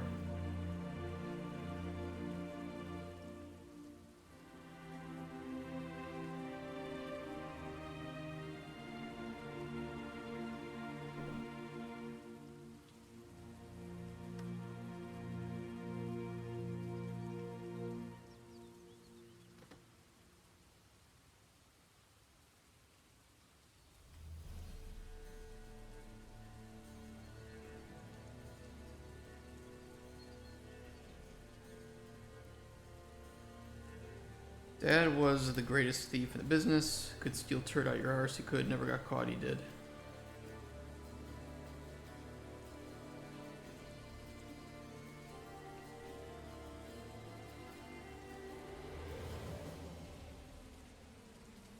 And this will be the option where you can go a bit deeper.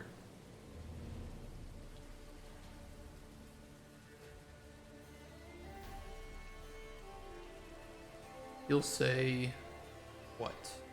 Where?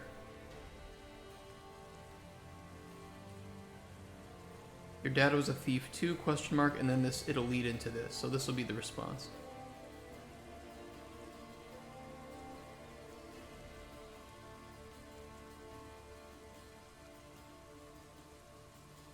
I think this will work.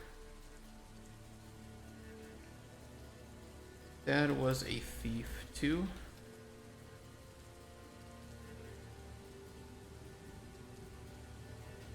And then the event on clicking this will be begin dialogue. Lore loop thief, start from ID here.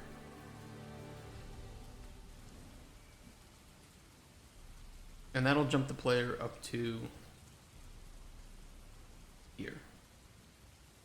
And then the player can go down the whole spoon, lore, explore.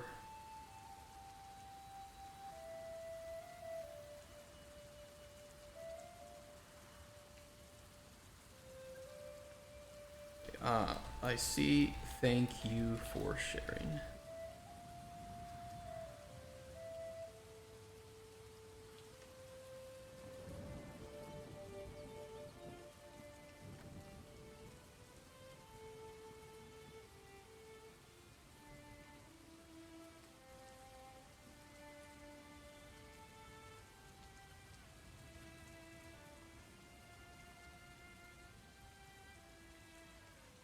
Weird bugger he was.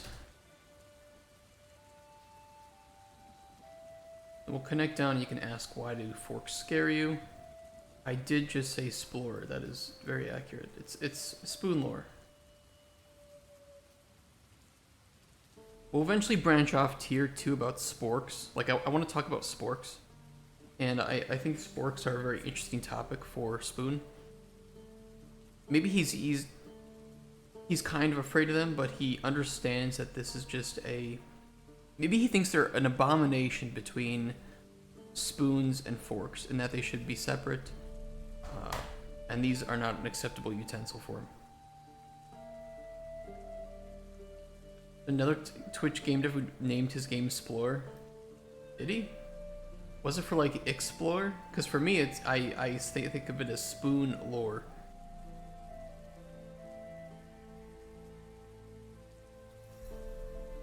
Yeah, okay, it was Explore. See, sporks are an abomination. I'm not saying get rid of spoons, but marriage with forks is a bit much.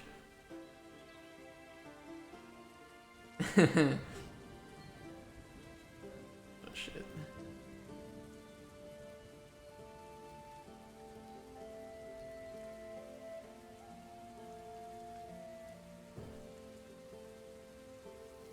Okay, where buggery was.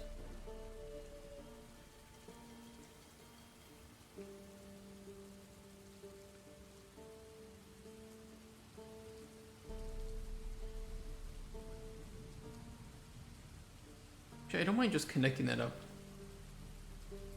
No, that sounds kind of weird. Let's do...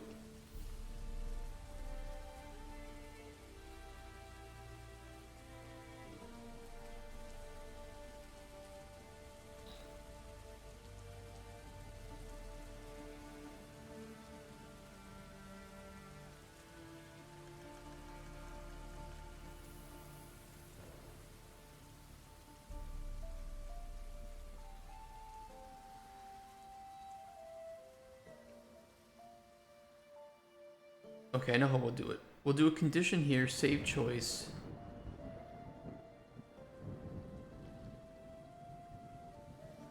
Heard about spoons, dad, full, true, and we'll do one for false as well.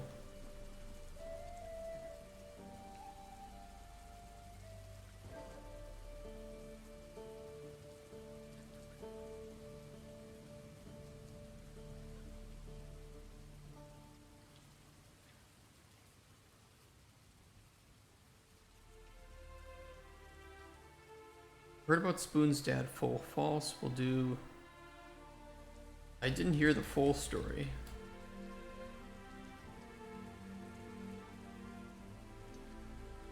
And we'll, up here, if you did hear it, you'll say, ah, yeah. Heard the full story.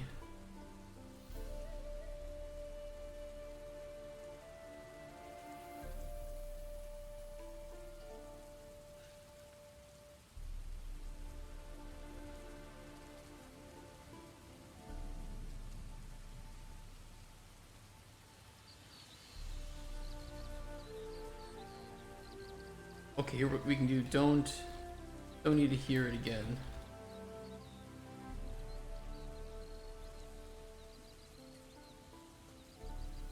We'll have the same condition up here, and this will give you the option to hear it again.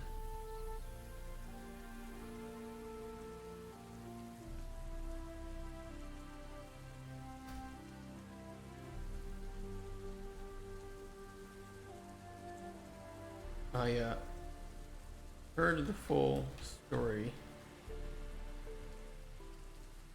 Can you tell it to me again, though?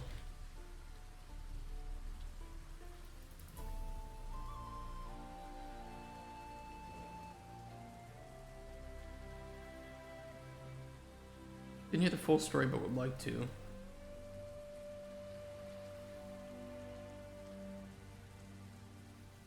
And we'll do it again here for false. Addition. Save choice. Fault. Heard about Spoon's dad, full false.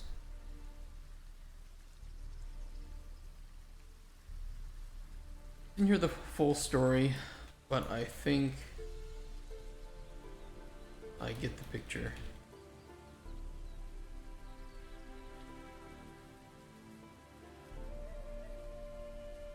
This level response that leads back into why does he, why do forks scare him? And same with this one.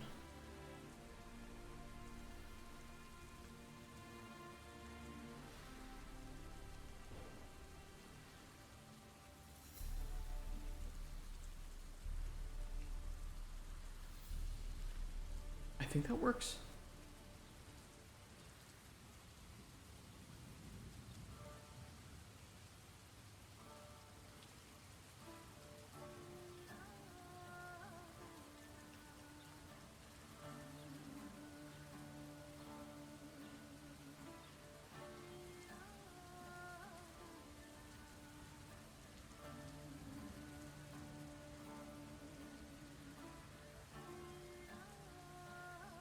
Damn, you got Barrow's gloves. Good work, Datu. Oh yeah, best in slot.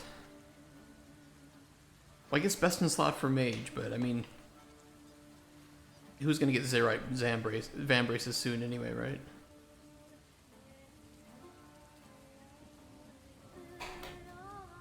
So expensive.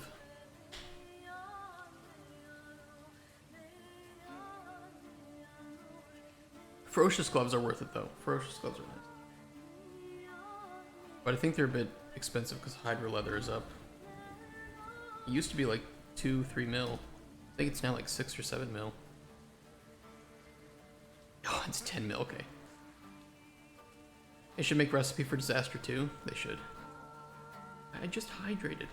I just love redeeming hydrate after I already hydrated.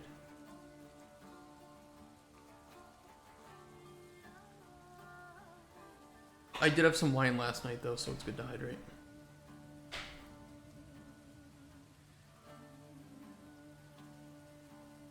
You tilt me again though. I think this will then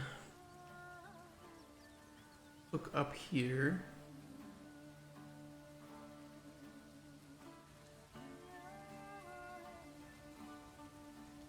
And hook up here.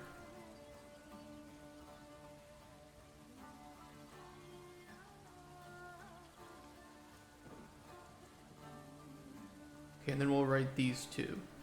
And then we can go down to why do forks scare him.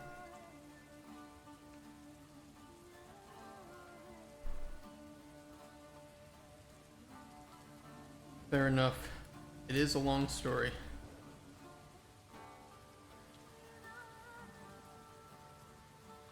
I think he'll just say the same thing here.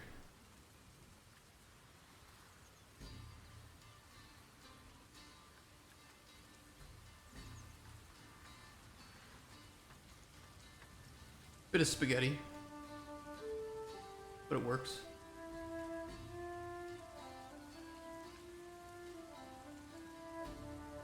Okay, why do forks scare him?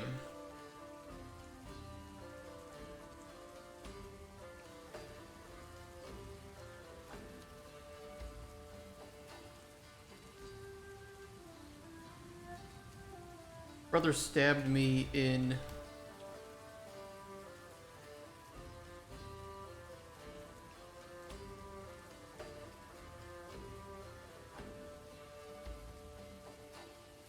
Stabbed me in the stomach.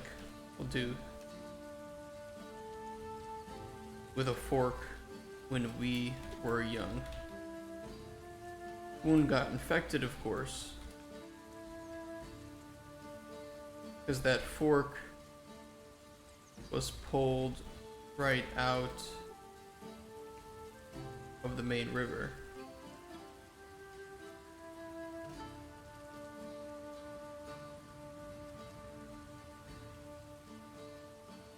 Brother stabbed you? Why?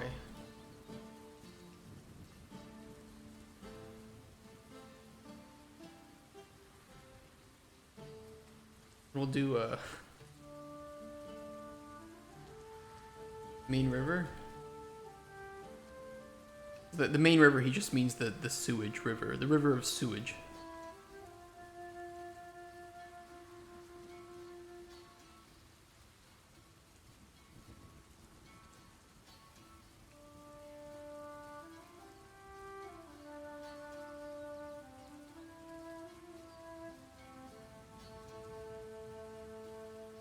Sewage river, what else is going to run through the sewers?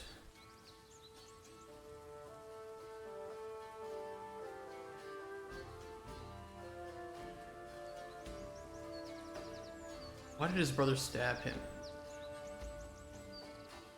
There was this particularly good-looking piece of half-eaten food floating by us.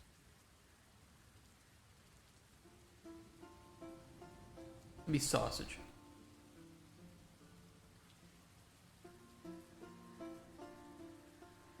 We both wanted it, and I got to it first.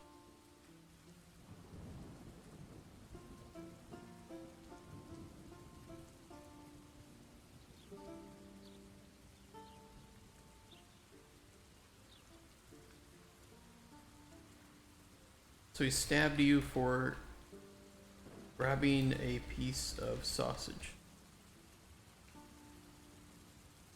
Is this the first dialogue tree in the game? It is entered when you ask Spoon more about himself. So you can ask him about like his potion stuff, but you can also ask him about himself. And this is where you then can go into, do you have like anything you're afraid of? And he starts talking about forks and stuff.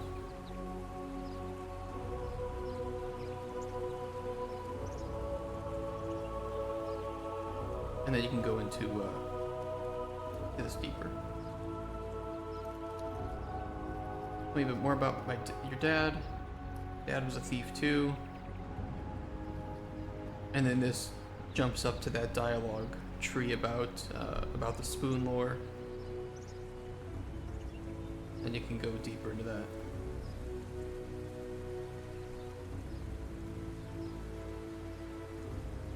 I mean, is Spoon the only NPC you can talk to so far? Kind of. Like, you have you have Alaric, you know, our old mage from the tutorial, but his dialogue is right now just... It's just placeholder, because I was remaking what we already had so far. So you don't really... You have, like, nothing here. And then his responses, based on the potions that you give him.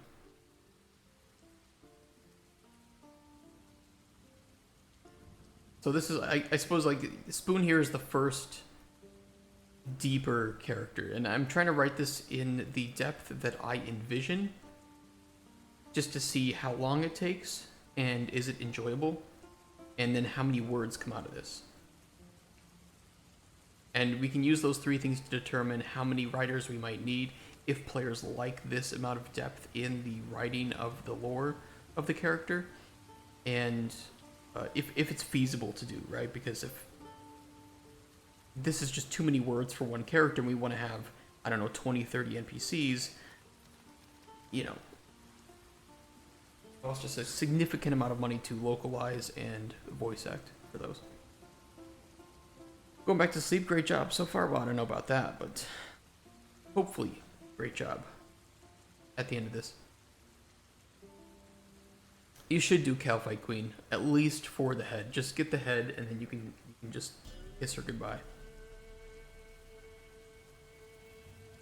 That's the only thing you need to get from there.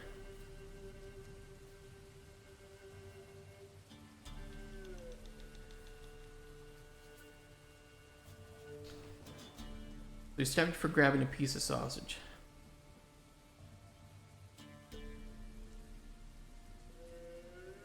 Yeah, fuck him.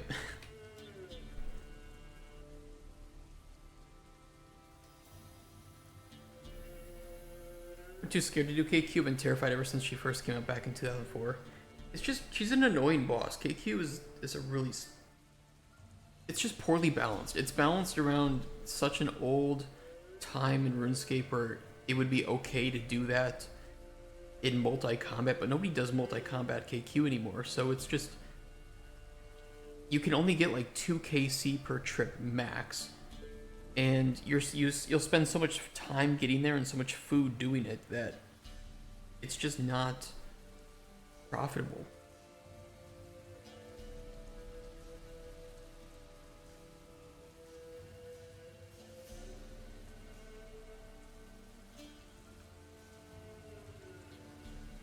And then you have this cave here, right, where you have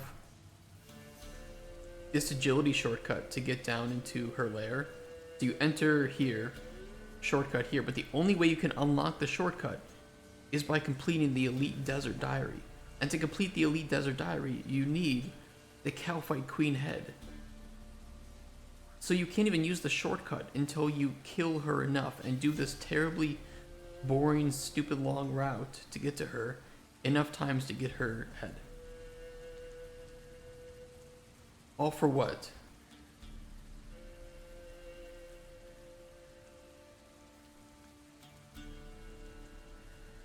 Average KC of 46,000? Really? Or average, drop of 46k? Nah, pass. It'd be fun to do KQ the intended way with the gear from back in 2004. It would be. Just like her stats are so bad. They could have at least given her an elemental weakness to magic or something. It's terrible.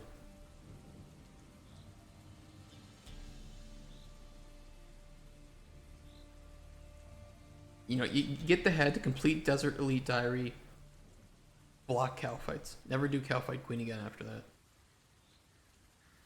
She doesn't have any unique drops except for her pet that you can't get anywhere else.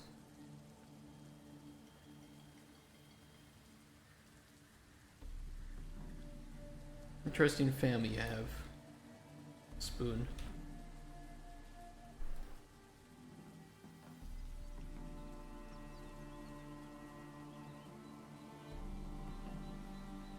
And we'll have this link back up to not save choice.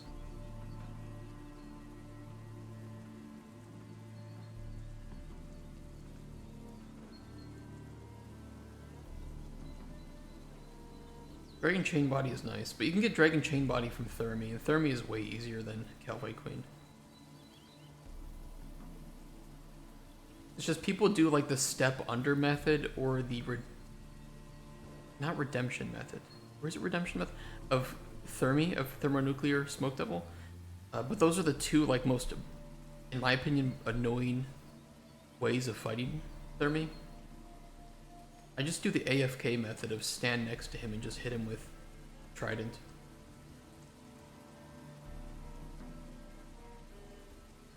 And I've gotten like 3,000 or something KC from that.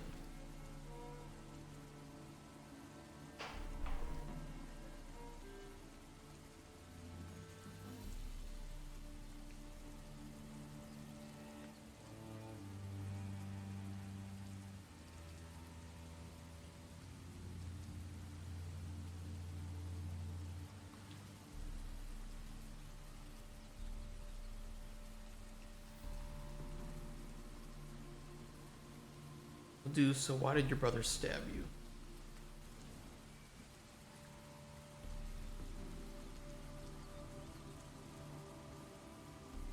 And that'll link back up to here.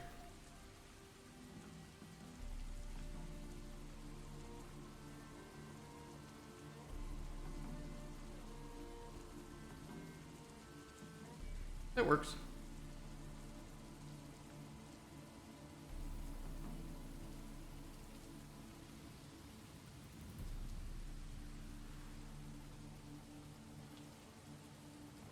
This can then lead into the sporks.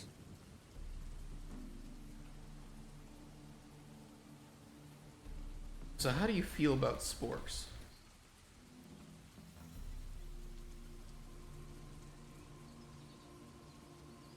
Should you just go on a rant? Should you just have like a 3-paragraph rant about sporks? You mean those abominations? Those sick abominations.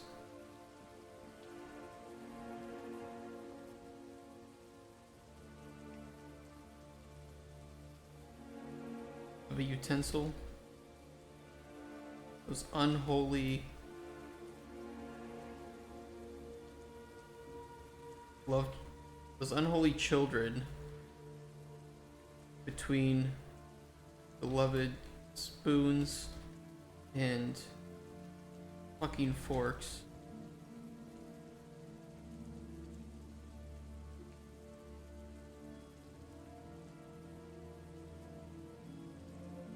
What kind of idiotic individual designed such a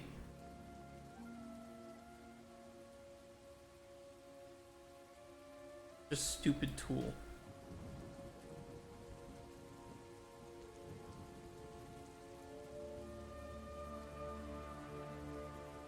I want to find that person. Should at some point, should you meet somebody in this universe, in this world, that is the creator of sporks, and you can tell Spoon where this person is, and then Spoon can go track him down and kill him.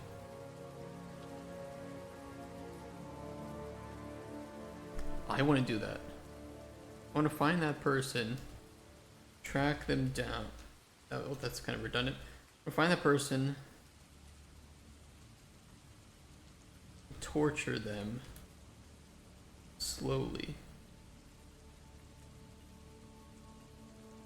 make them rue the day that they thought fucking spork would solve the world's problems when spoons already existed to do everything.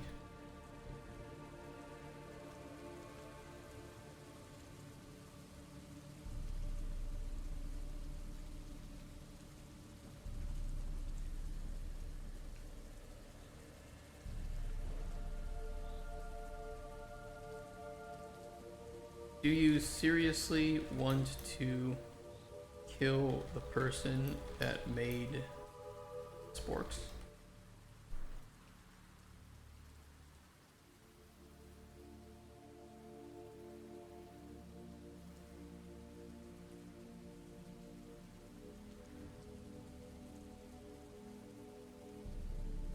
Yeah, I'm not joking.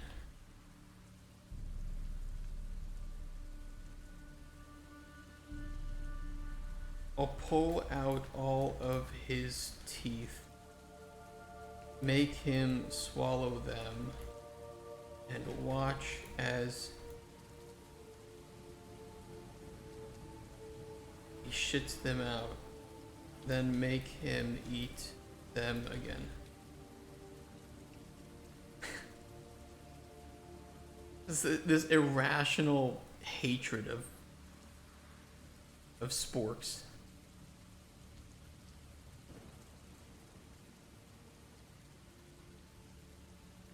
And we'll save here. We'll initialize a learned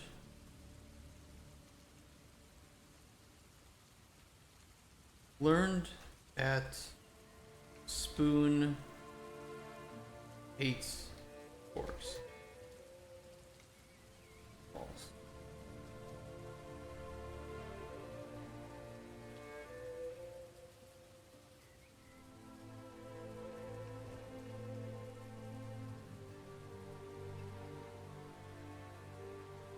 And we'll save here that the player learns that Spoon hates sporks.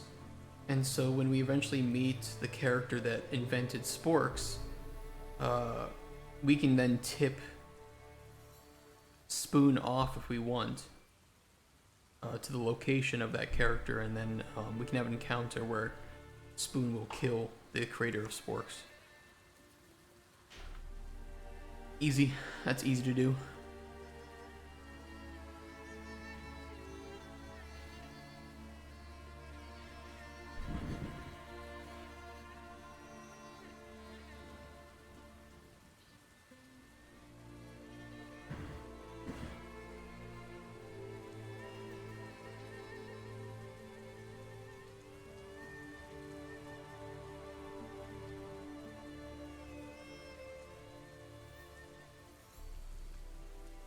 Like, it's actually so easy to do with the system that we have here.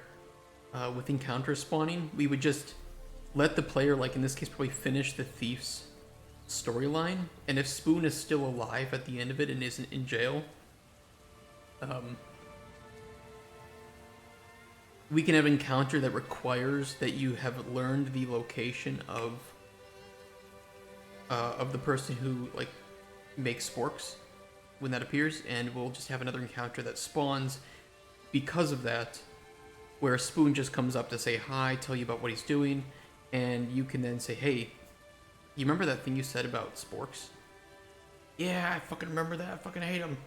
Well, I know the person who invented these things, and I know where he's staying.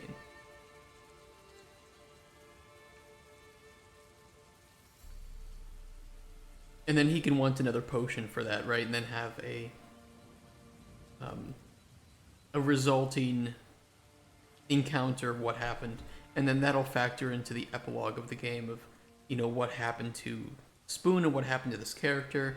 Character ended up dying because he was killed by Spoon, and then Spoon, you know, he's still running his pawn shop where he sells spoons to people, and also he ended up killing the creator of sporks.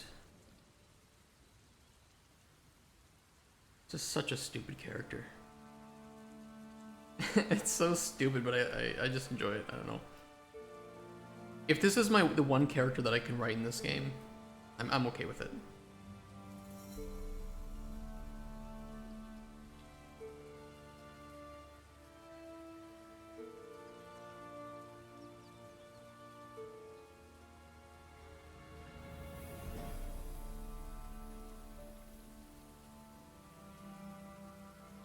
If I ever learn of that person's name, I'll pass it along to you. And the good thing is we can then just have the player able to tell Spoon of this at any time. You know, we'll include it in the base dialogue of Spoon. And then you can pass that information along to him at any time, but we'll just trigger the sequence of this guy dying at certain points. We can do that. Easy to do.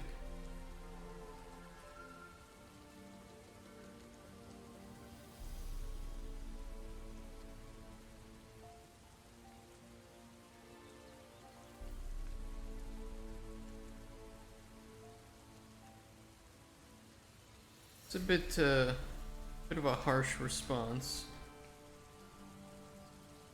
but you do you, Spoon.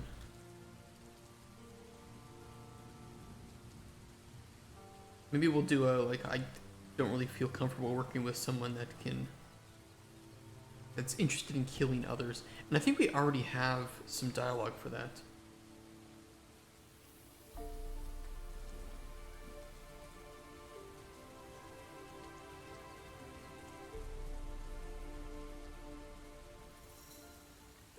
Yeah, we could jump up to here.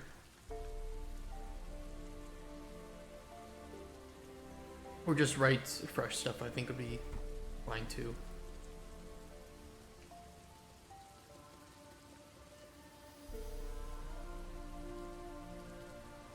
I only want to make potions for someone who has no issue torturing, killing others.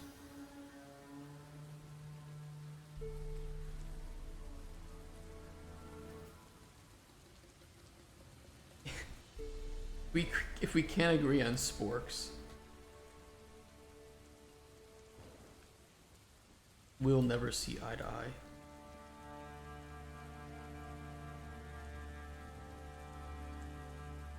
I'll find another alchemist willing to help me.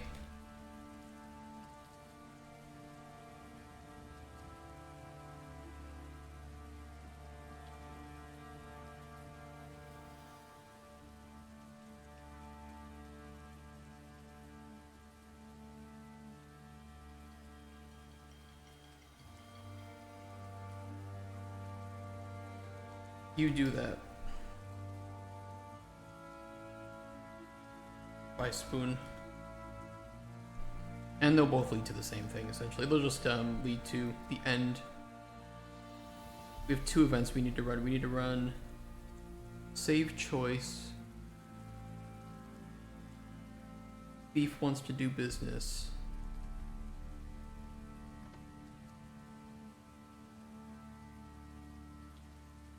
False. And then end encounter.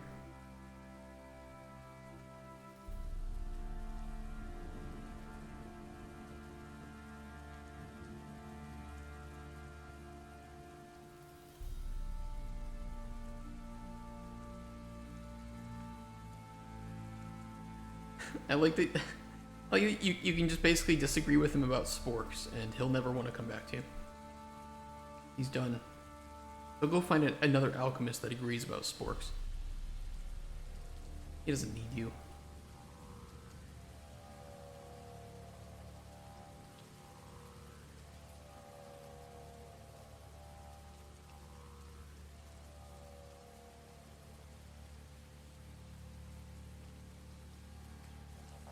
Okay, I'll put on, make him swallow them. Watch these shits them out. It's a bit of a harsh response, but you do use spoon.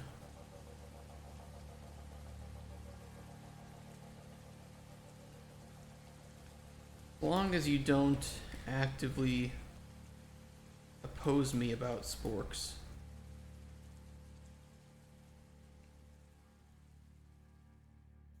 We'll be fine with this business arrangement.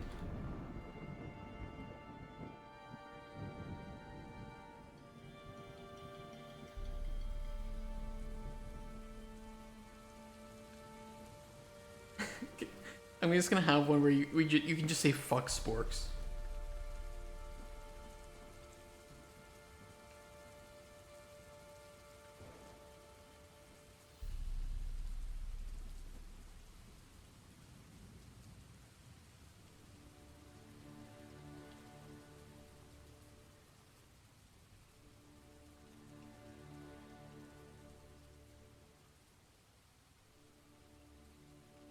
Not gonna be a problem, spoon.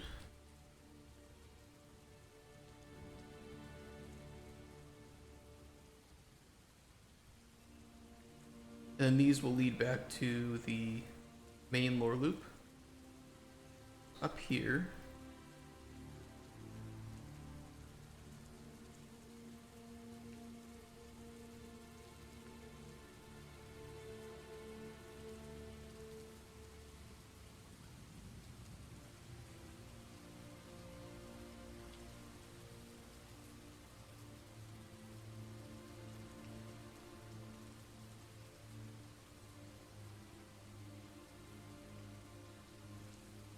Okay, if I ever learn that person's name, I'll pass it along to you.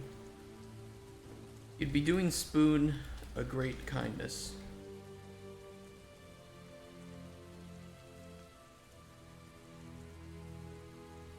I'd never forget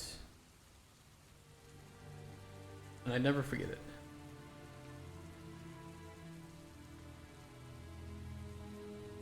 Not only would we be friends,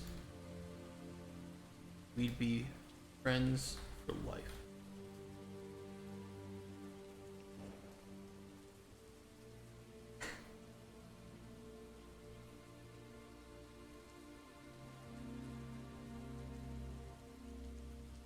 I got your back on this one, Spoon.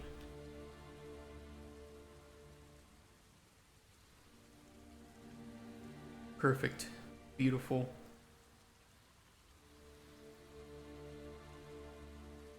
Okay, I think that his fears then are written.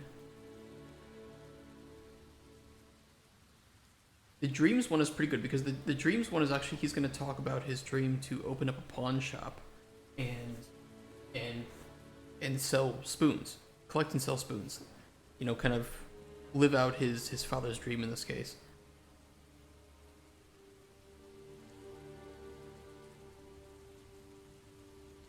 I think that'll be good.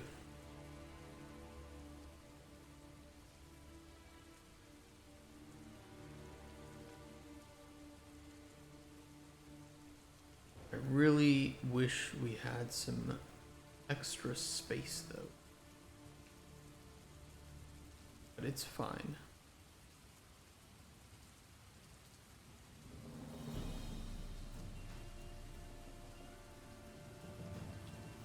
From what one of the creators of Narrative 3 told me, the main creator of Narrative 3 does a lot of separate dialogue assets that he jumps into. So for us, we have our, you know, our thief dialogue, right? And actually here we start this dialogue loop and allow the player to return back to where they were. So we save the location, we jump to this dialogue asset, and then when the player is in here, they can return back to this encounter, which returns them, I think, to here.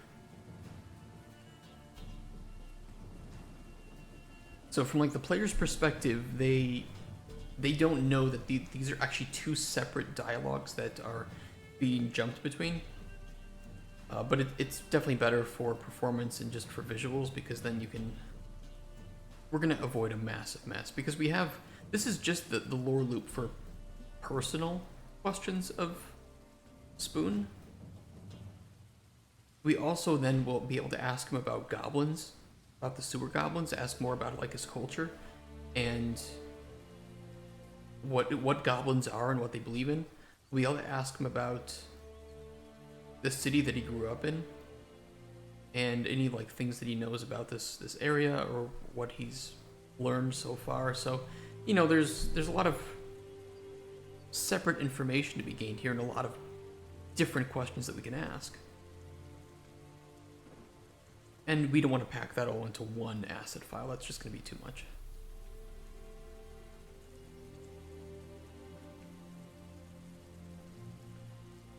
Okay, any big dreams for you, Spoon?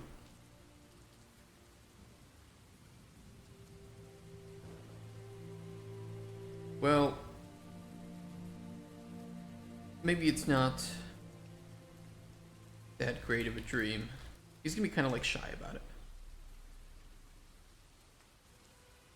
I don't know if I should tell you.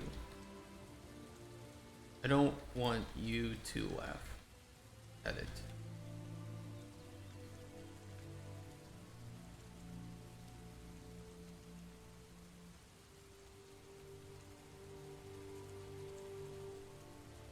This is a very vulnerable thing for him. He's escaped the sewers. You see, he's left the sewers, and he has this dream of owning a pawn shop.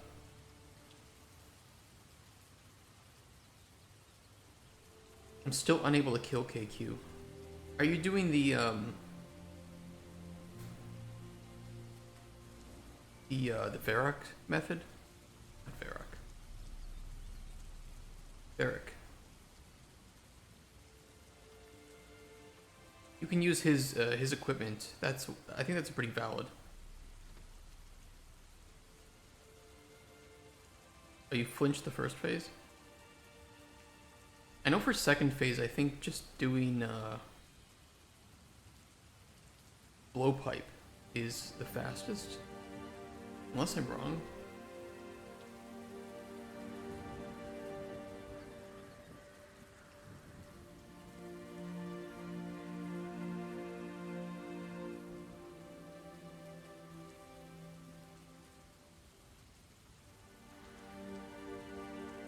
Yeah, blowpipe is still the best with amethyst.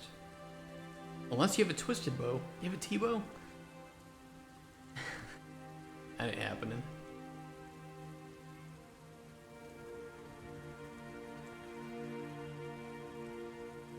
Yeah, with carols.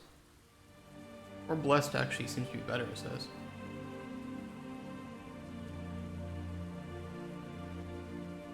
I don't know, Varix works, but I bet you could probably only get 1 KC per trip with this. But it's a pretty cheap method.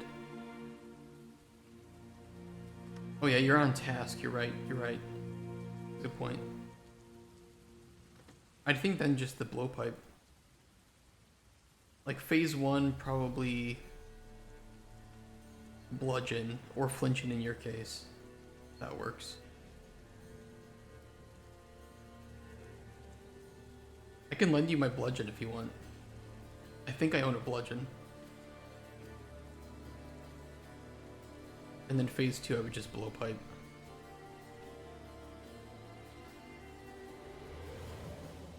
But like at best, you're gonna get 1 KC per trip with a super defense potion.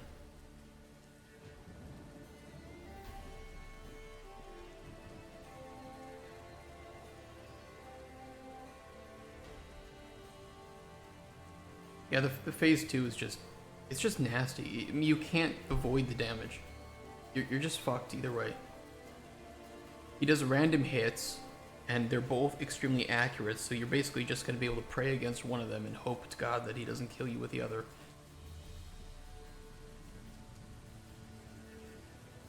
I promise I won't laugh.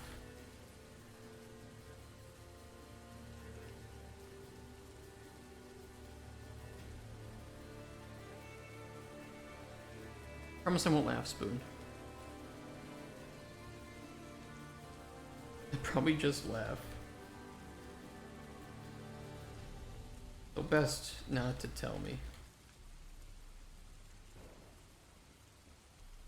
We'll give the player the option to laugh at Spoon. It's not going to be a nice thing. He's not going to come back to you, but he was only hitting what I wasn't praying against. Yep, sounds like classic KQ. Well, I fucking hate that boss.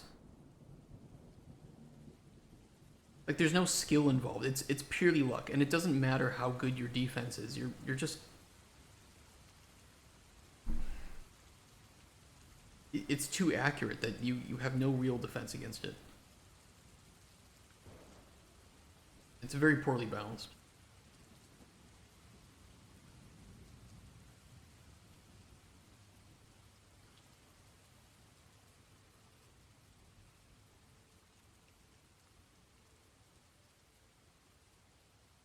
They should redo the boss. They should absolutely redo KQ. I don't think the loot is bad. I just don't think that the boss itself... Like, Alchemical Hydra is easier. Alchemical Hydra, you can pray completely against all of the attacks, and you just count to 3. That's it.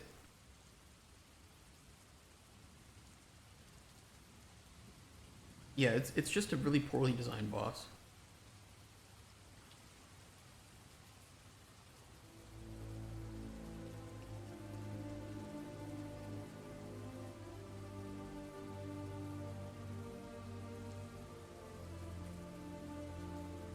Super duper promise.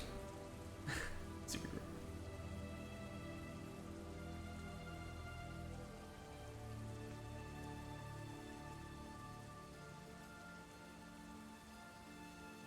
We'll allow you to back out if you're afraid that you might actually laugh at his dreams.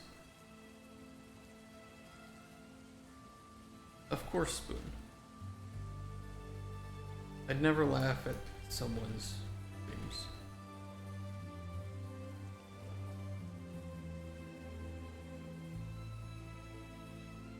Alright, well, here goes.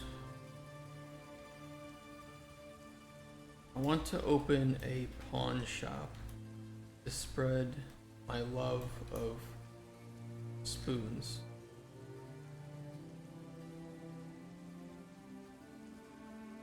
Spread my dad's love of spoons to everyone. That's all he wants. He just wants to spread. He wants to spread the spoon love. I at least do KQ to get. I mean, Calphite tasks are pretty common, so you can always come back in the future. But at least do KQ to get the head. Once you get the head, you can never. You never have to go back. You just need the head.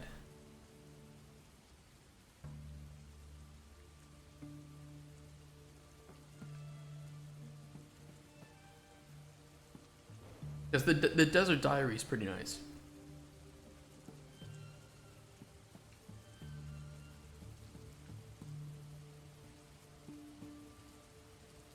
You get unlimited teleports to Narda, 100% protection against desert heat, free Shanty Pass usage, and then you get the shortcut.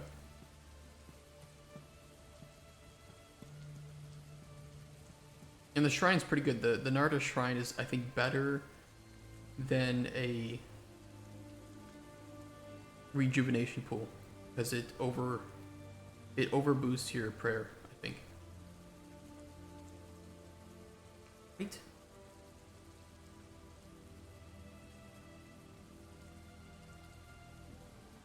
Oh, it doesn't restore drain stats, but it does give a hit point boost. 7 of them.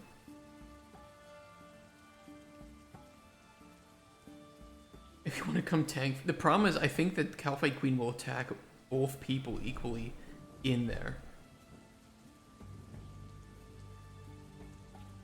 I think.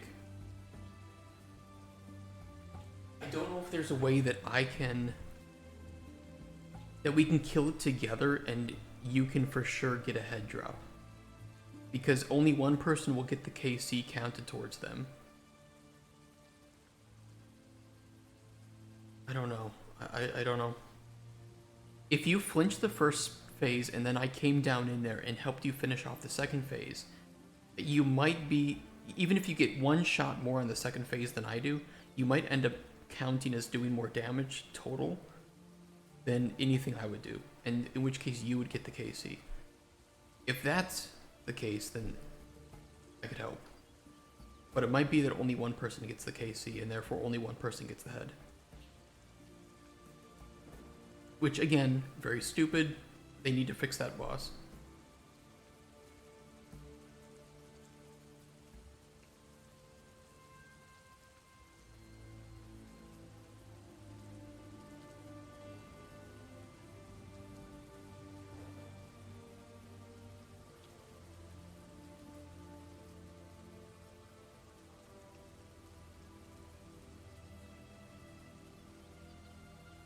I mean, again, we mentioned spoons here, and I want to give the player an option to, if they haven't heard about the spoon stuff, to jump back up there and hear about it. But then we would have to essentially return down. It's kind of annoying.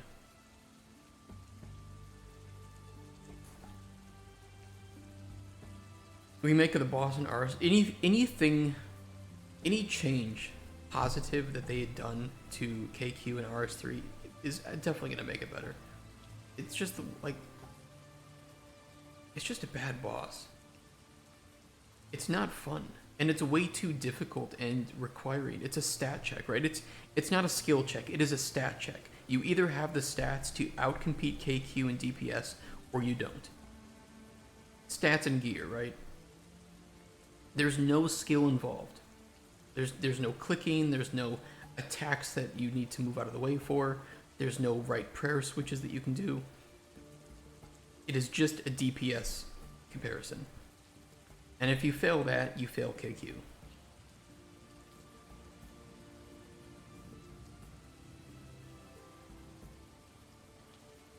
Maybe I'll redesign it and put a proposal on the wiki, or on the, not the wiki, the Reddit.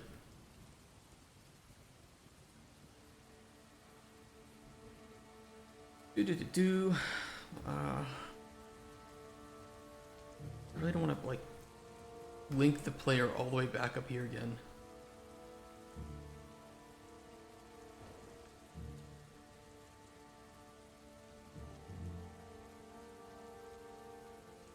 But it would be cool. It would be cool if we can link back up there and come back down here again.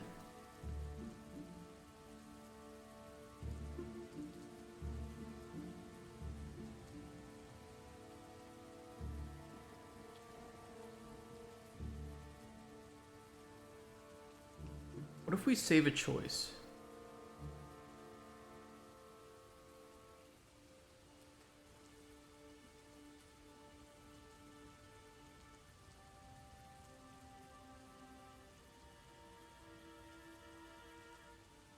Was talking to Spoon about forks. True.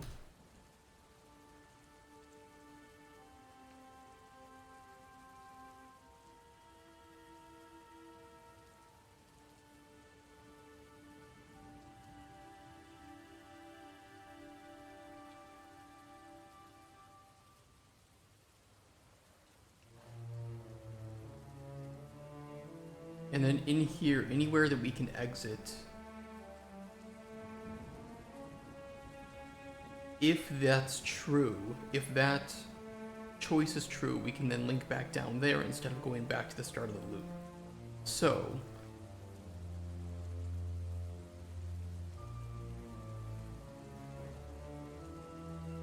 yeah, we would have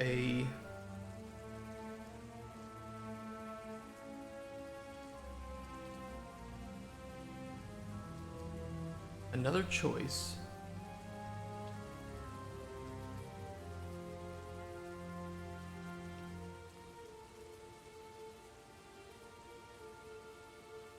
And it says, so why do forks scare you?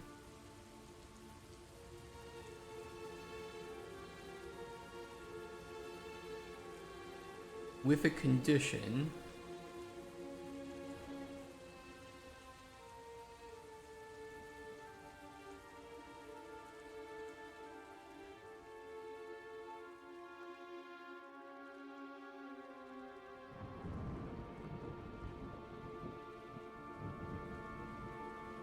That was talking to Spoon about forks is true.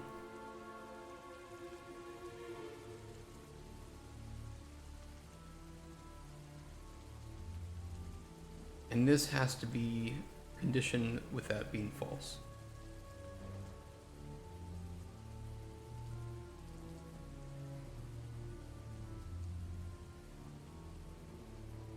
So the way if the player enters this automatically, they're not going to see this option. They're only going to see this one.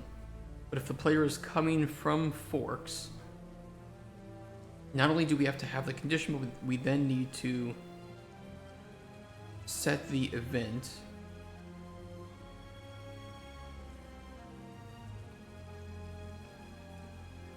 Was talking to Spoon about forks as false. So we wipe the slate clean about that.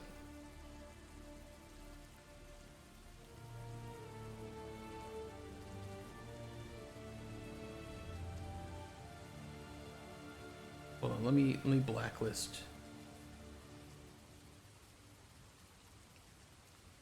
Best and cheap viewers.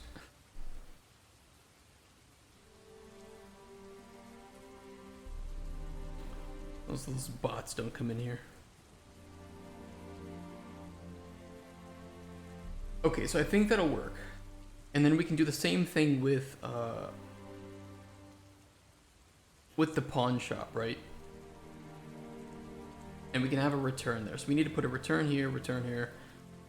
Sadly, everywhere where we see pink, we need to have a return option to go back to the talk about orcs from this whole line.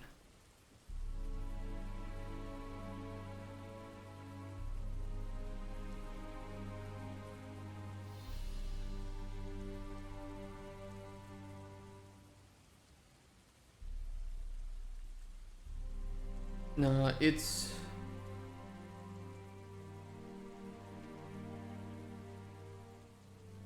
okay. I want to know why you're scared of forks.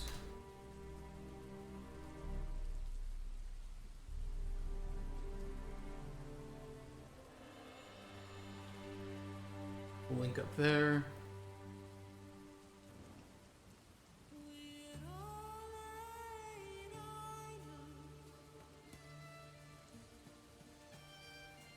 Conditions, paste, and then we'll copy everything from the conditions and events here. Can I copy the whole thing? Copy all properties and category. No, I can't.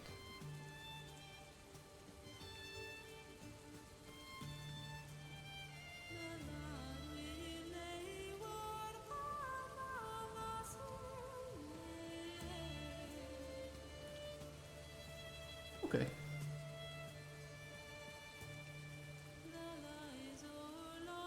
It's a bit of extra work, but I think that it makes the most interesting sense that, you know, the more, I guess, immersive that we can make it for the player to talk to this character, and the more that we can respond to small things they say and do and the parts of dialogue that they come from, I think the more immersed the player gets in the character. If it feels clunky and it feels like we didn't take our time writing good dialogue, and especially the structure of moving the player between point to point in the dialogue, I think the player can just feel that. They can feel that this is that the developer just wanted you to talk to NPCs and that's it. And I don't want the player to just talk to NPCs. I want the player to engage with NPCs, to be challenged by and to challenge NPCs. Characters.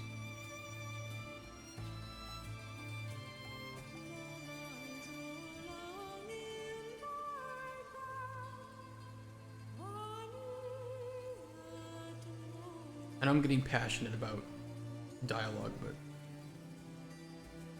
hopefully it's not cringe. Okay, okay, that bit makes sense. But why you afraid of orcs?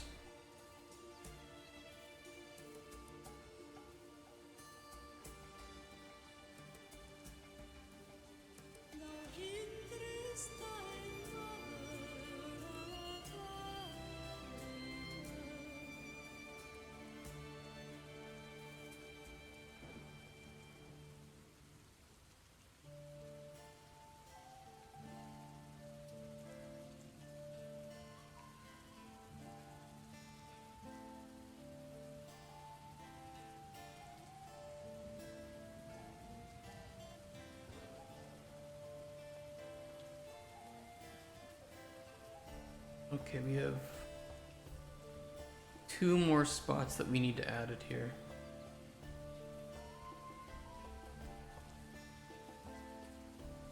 And then we'll need to add another one to each of them. So we'll need to add 5 more for the pawn shop stuff. And I will try not to... I'll try not to link too much into that, because it's just going to keep adding the complexity there, and... yeah.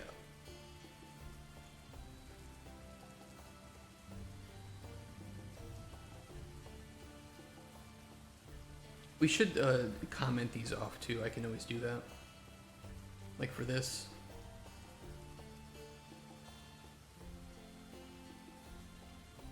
Block it off as friends talk.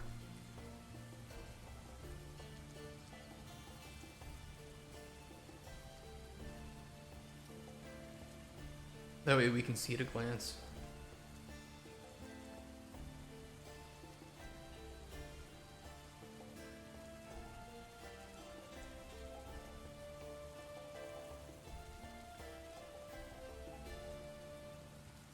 Okay.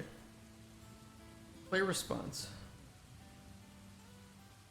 I see. So why are you afraid of forks? I'm really curious if this works too. It should work. And it should feel really nice that you're able to go to this and then jump back to where you were.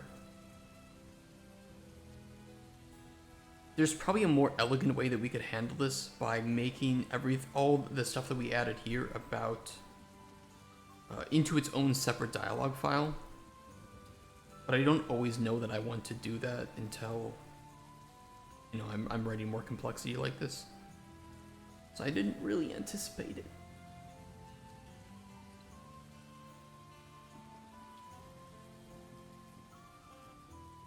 Oh, we'll need to also jump back to this point in the dialogue. To here. This ID.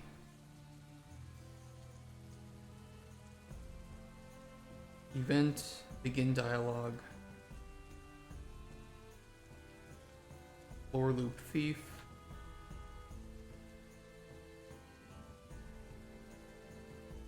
Copy. Paste. Paste.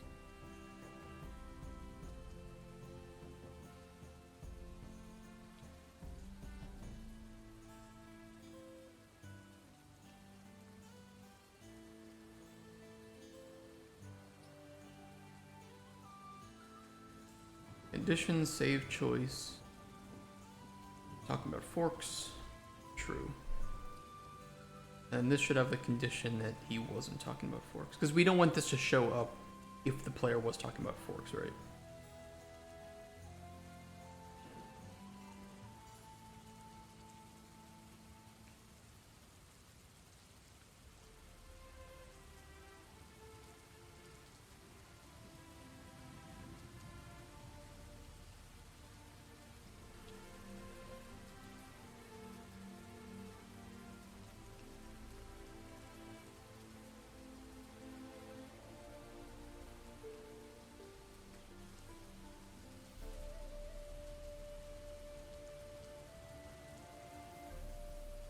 Now that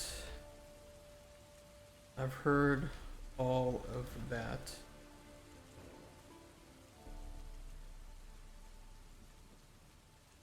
oh wait, no, we don't want to do it here because this just leads back to this, right? To here. So we only want to put it here. Okay. So I just need to delete this. And remove this condition. I forgot that this just leads back to this. And this is the actual way out of this small loop. Now that I've heard all of that, why are you afraid of forks? Okay.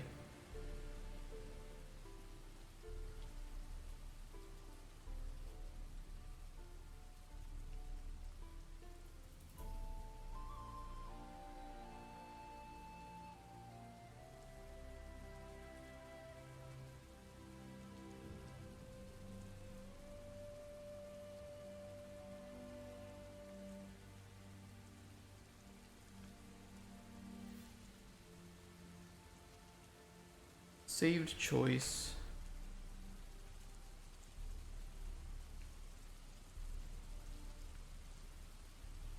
Was talking to Spoon about forks, true.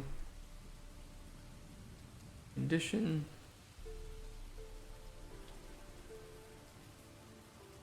False.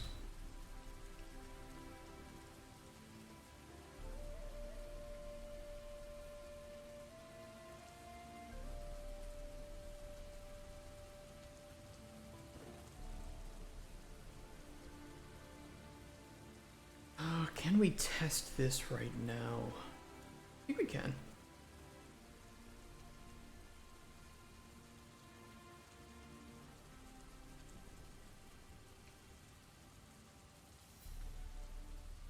Well, we need to just add a bit more here.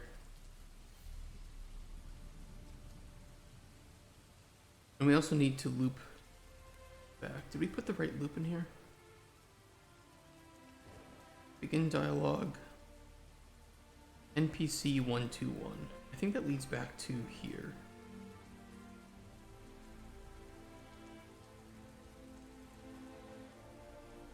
One, 3, 3.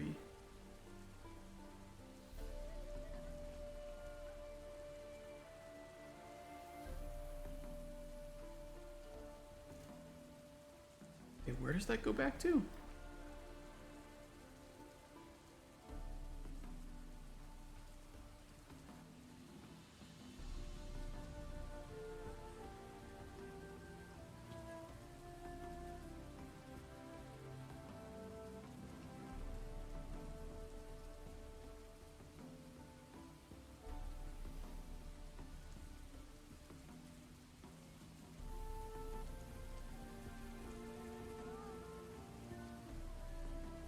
Oh no, it was jumping back down here. Yeah, we could test that.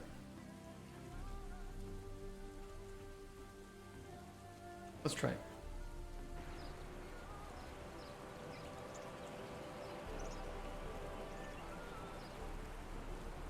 Can I ask, personal question, anything you're afraid of? Forks?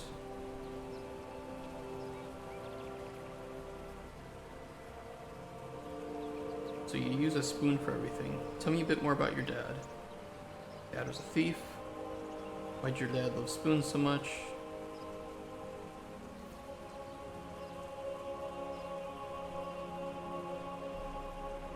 Yeah, you have the option here to go back.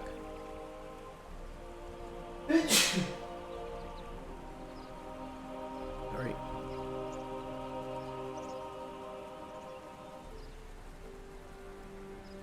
Why spoons?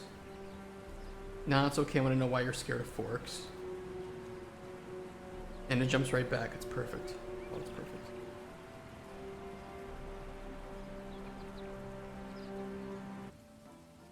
And I think it then saves that, it reverts that choice properly. Hopefully.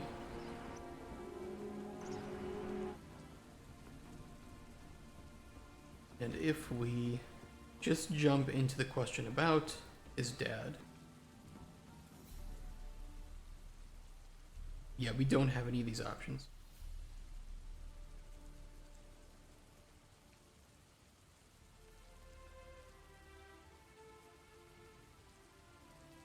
It's perfect.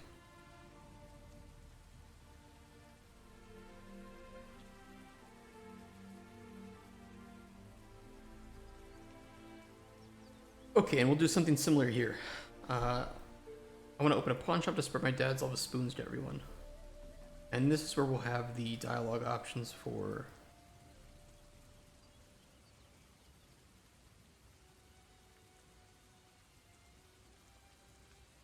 why spoons. Probably if you haven't heard of the story before. Or an option to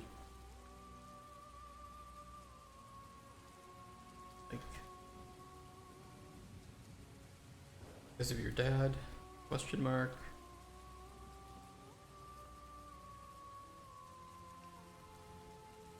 And this will probably just be the requirement for the basic one. So like heard about Spoon's dad.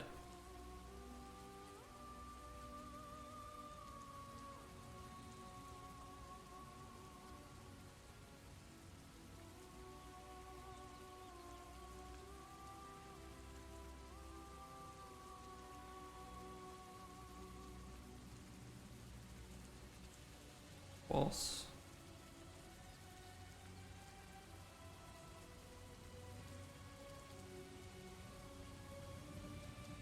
Then true.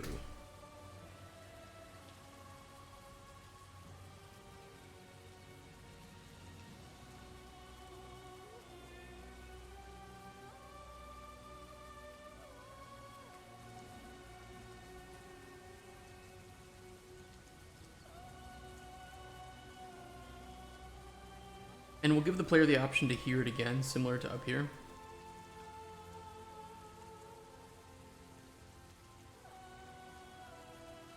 my spoons.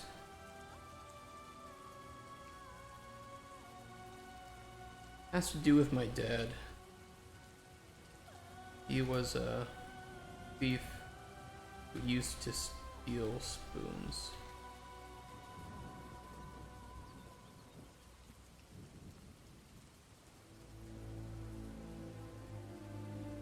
And that can jump back up to here. Your dad was a thief too.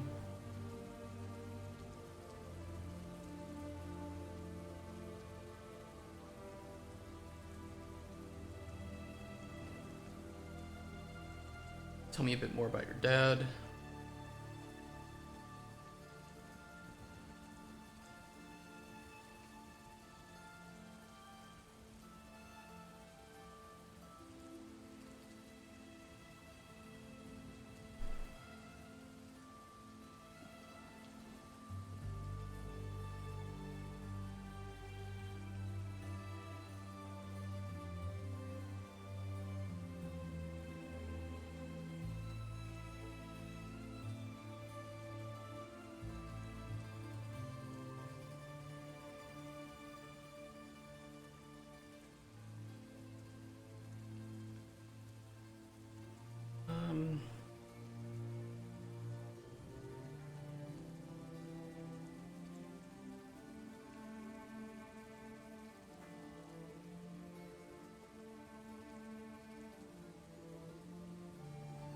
Hold on. So put here, so you want to open a pawn shop to honor your dad.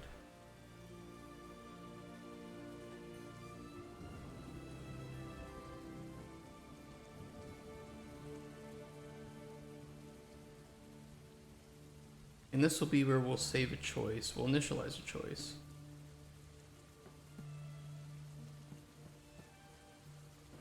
We shouldn't need to initialize it though.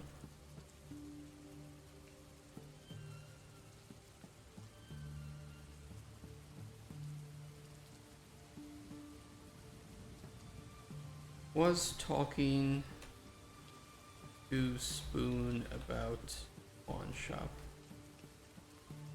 True. We can actually type anything we want in the sub value. I tend to do these choices as true or false, but you theoretically could type in anything you want there as a sub value. It is just going to do a check though if it's equal or not equal, so true and false works really well, or like I mean, there's anything you can do with that.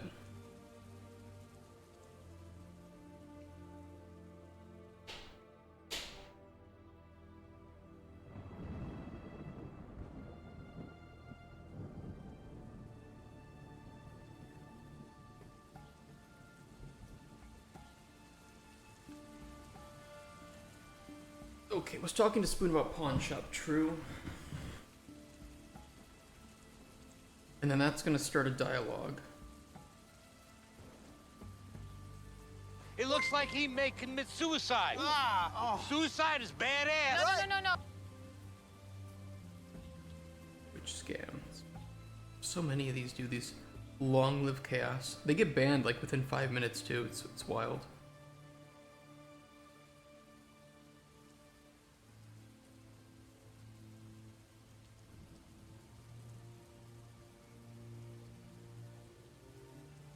Lore loop thief.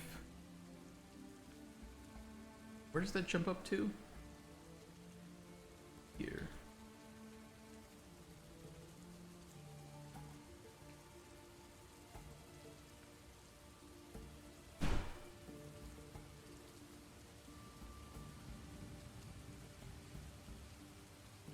And when we jump back, we're gonna jump back to whatever the response here is. So this response.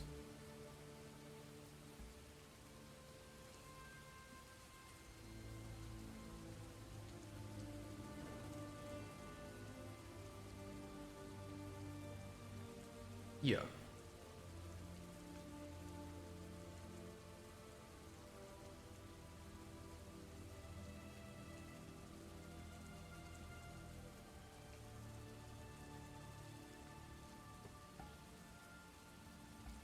Unfortunately, if people are wondering why I'm not just like copying and pasting these nodes, you can't copy and paste these, unfortunately.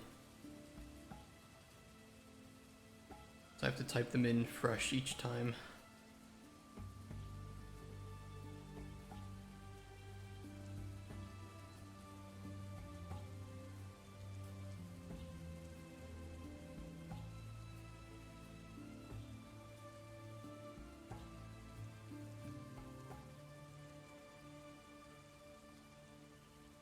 Okay, so you want to open a pawn shop and sell spoons to honor your father, right?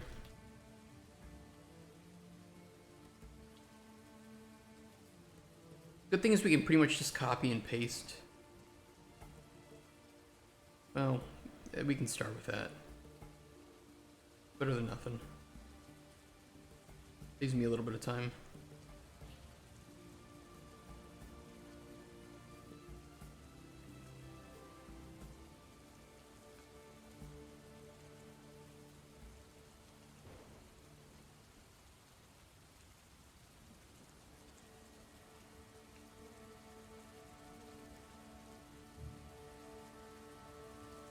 I was talking to Spoon about pawn shop.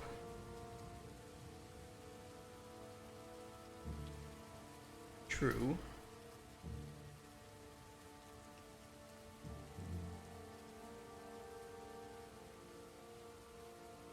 Save choice. Was talking to Spoon about pawn shop. False.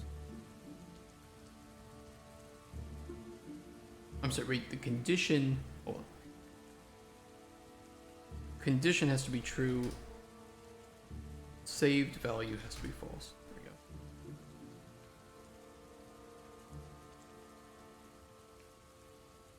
And then we need to add the condition up here.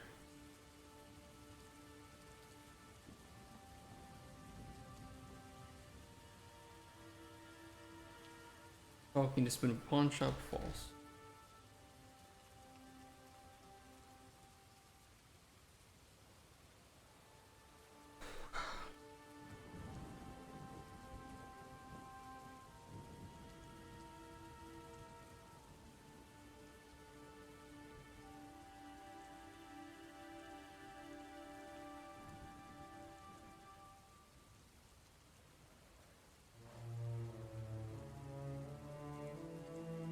And then we need to jump back to which node?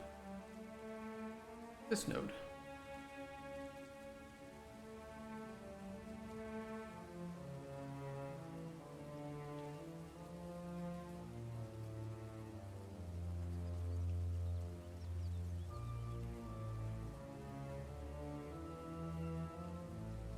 Okay, that looks correct.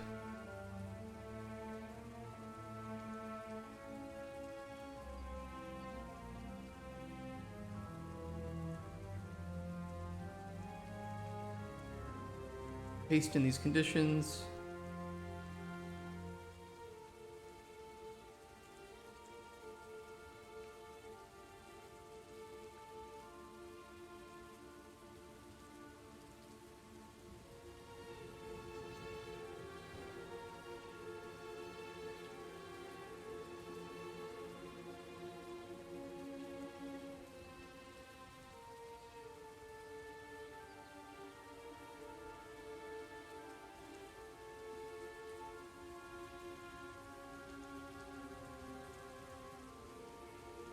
Theoretically, we could. I guess we could use the.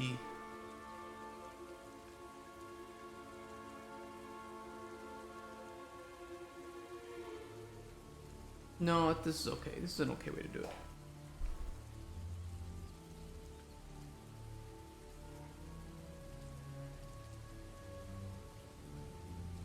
Yeah, it is what it is.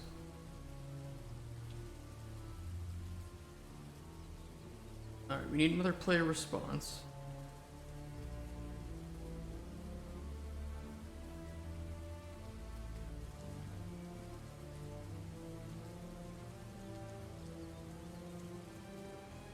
I understand.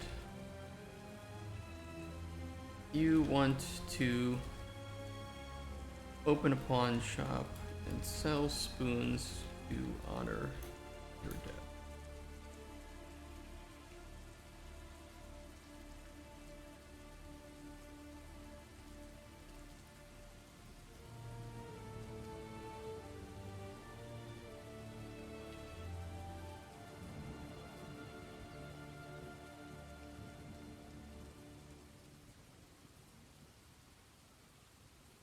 Okay, we'll add one here.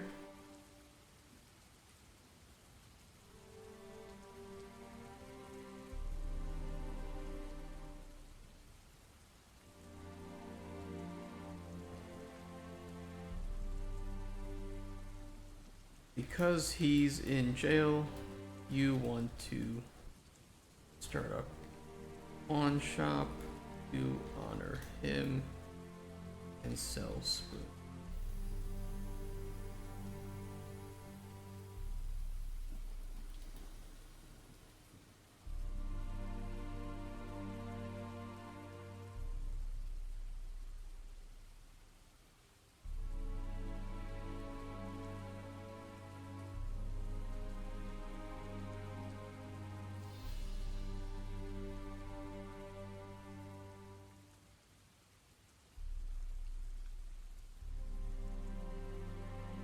Definitely understand now why you want to honor him by selling spoons in a shop.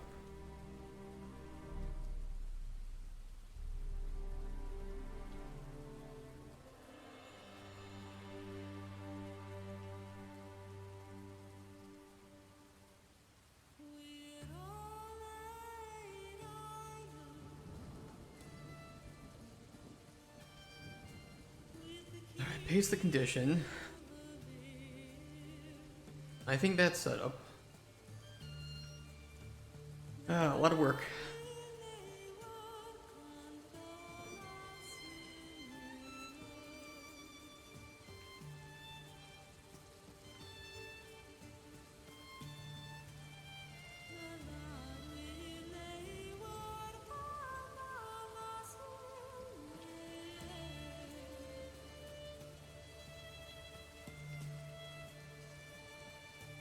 Okay, hold on, I need to respond to my... Unless he's in here. Hey Nabis and Nabobi, thank you for the stream, have to go. Will there be the Jester NPC? It's funny that you asked that. You are probably a player of PBD, right? And you know that I had a Jester character called the Maester. And I was thinking it would be kind of fun to add him as a character. As this kind of morally gray, complex background. You know, we've already written a ton of lore for him in the mod that I made, and I think it'd be really cool if we could port that over, expand upon that, and maybe you are helping him in the time between when he has had his wife kidnapped from him and when he's going to rescue her, right? I think that could be kind of cool. Yeah, I'm totally open for it, so that would be pretty cool. And I don't have to do too much writing for it because I've already written the character, so I can just kind of, you know, implement that into the system and expand upon that more. I think he's a good character that would challenge players quite a bit, ethically and morally, so I'm into it.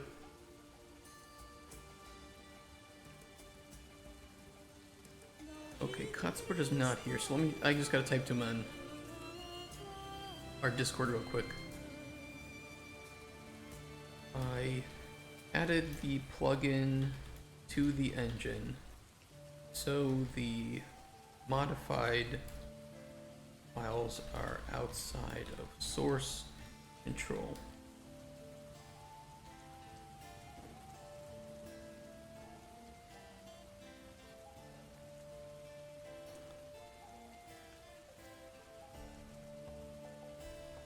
They're not added to our project files, so we'd have to have another repository, I believe.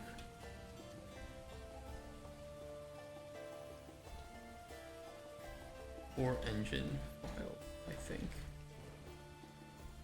And then just ignore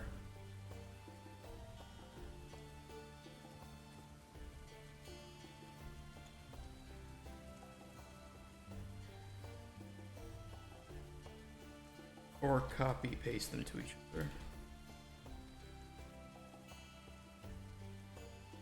Or package changes into, I don't know. I'll just type I don't know. Maybe you have a more ideal solution. Because I've made changes to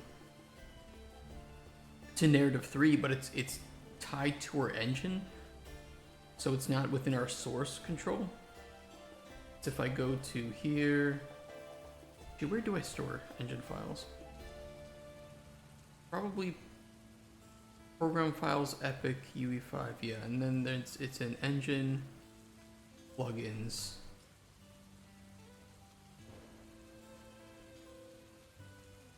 and then narrative. It's in here, and so it's you know, I made changes to it here.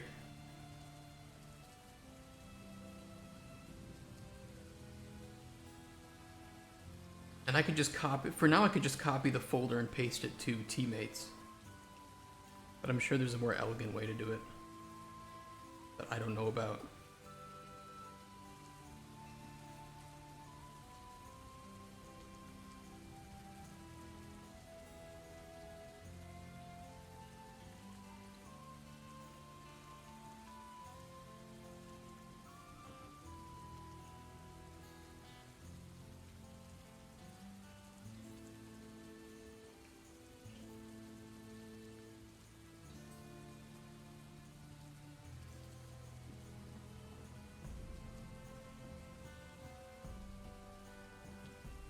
Yeah, sorry, I was looking at something, looking at some game news.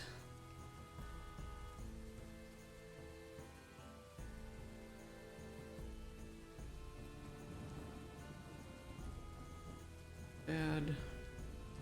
Oh, we need to give the player an option to laugh here too. And he's just gonna, and Spoon's just gonna walk away. I'll say, well, fuck you too, and just walk away. Yeah, you shouldn't be rude to Spoon. Spoon's a good boy.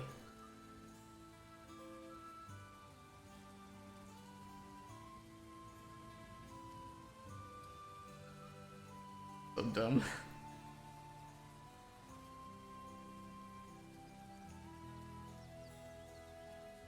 Fuck you, human. Isn't that racist? Yes. God forbid.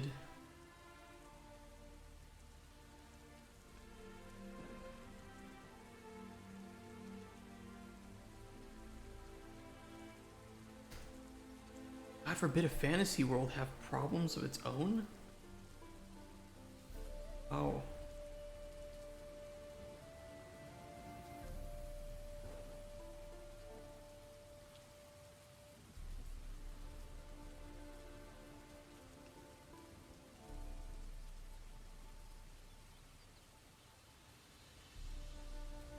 I think I've given the player, like, so far I've given the player a way to piss off NPCs in every single optional, okay, except for about his friends.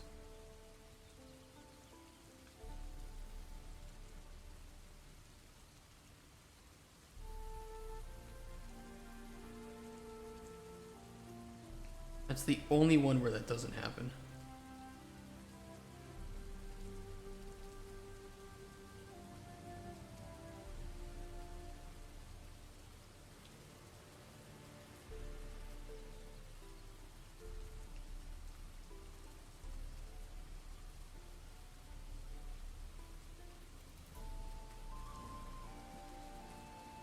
Family. This way we can kind of move them around a bit better, easier. It'll group them up. Top one was name and then where he comes from. Name.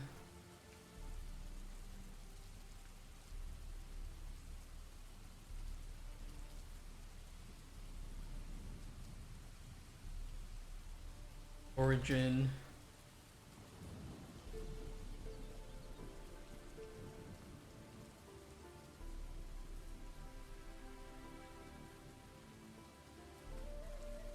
Couldn't I add another dialogue graph? I can add a new event graph.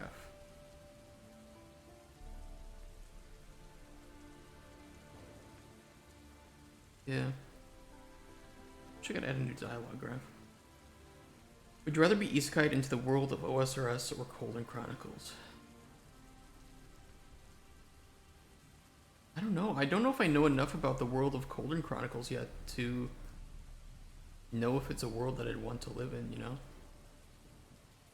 It's kind of it's kind of scary that I have to build a whole world from scratch. But it's also just immensely freeing that I have control over that. And I can just we can just make whatever we want. And I'm thinking of using, I think it's called World Anvil.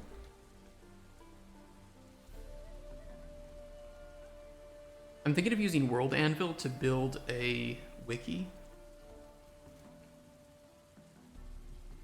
Potentially, or use a separate wiki site to handle our game. I think Terraria.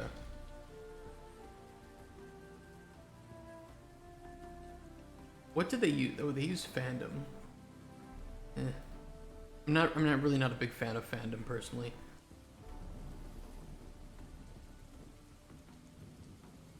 What is the OSRS wiki uses something specific, right? It's a weird gloop. That's what it is, right?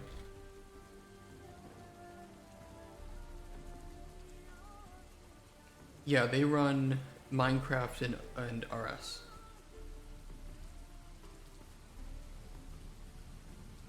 I would love to have them handle our wikis. I just think they're the greatest.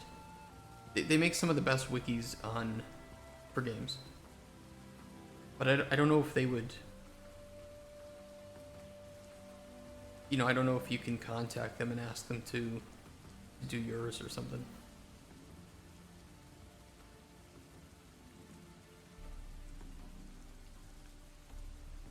I don't know. Apparently it's this company is, or you know, this I don't know, this company is the one that runs it. Weird Gloop. And they handle RS and Minecraft, which I think are some of the best wikis out there. I want to steer clear of fandom. I don't like fandom. I think fandom is kind of shitty. I certainly don't like Fextra Life, and I'm not going to allow them to have any of our stuff.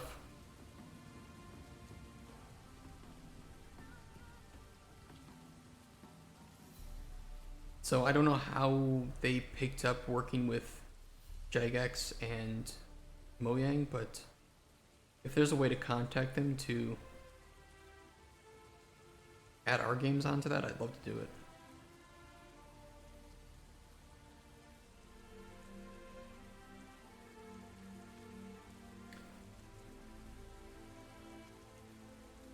I don't know. They have a... Oh. They have a board meeting? Policy on the use of generative AI? Oh, they have their own wiki for their own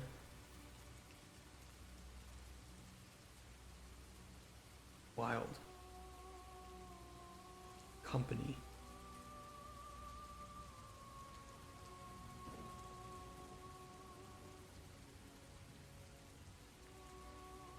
I don't know.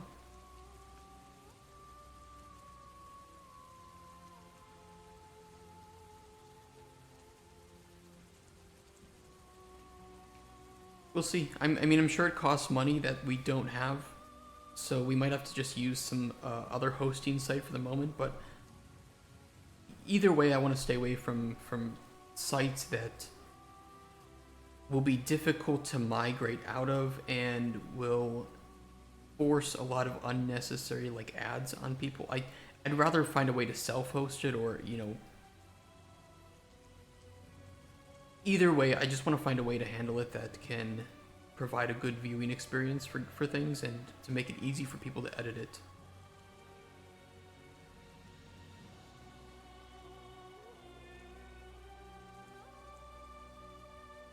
I don't know what that is right now, but eventually we're going to make it so that it's not a terrible user experience.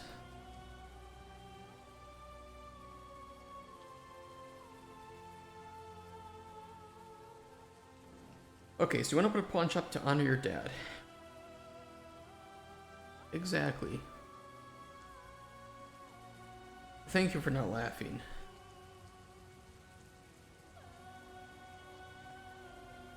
Human. I know it's a big dream, but people need spoons.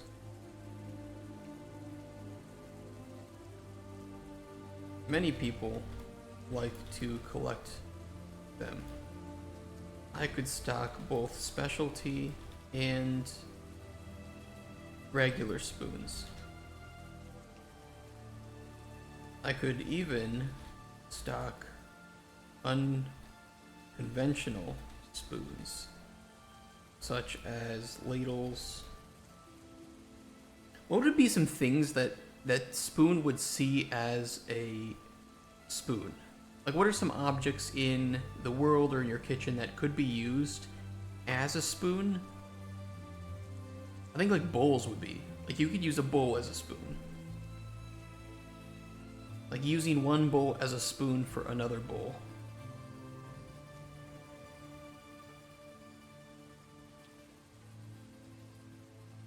What would be some unconventional spoons?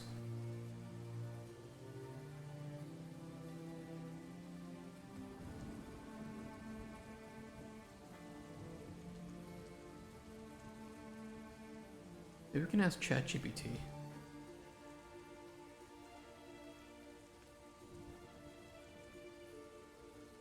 If bowls can technically be used as spoons, what other items could be considered unconventional spoons? Elt? Facial duck. An elt.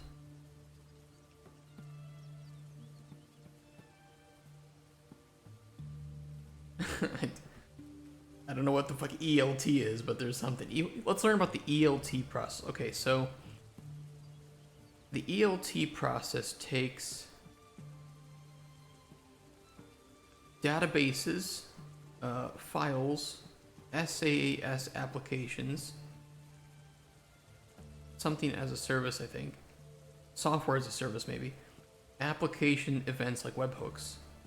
And it stores them in, it transforms them in a data warehouse. And then you get an analysis of that. Thank you. That's exactly what I was hoping for.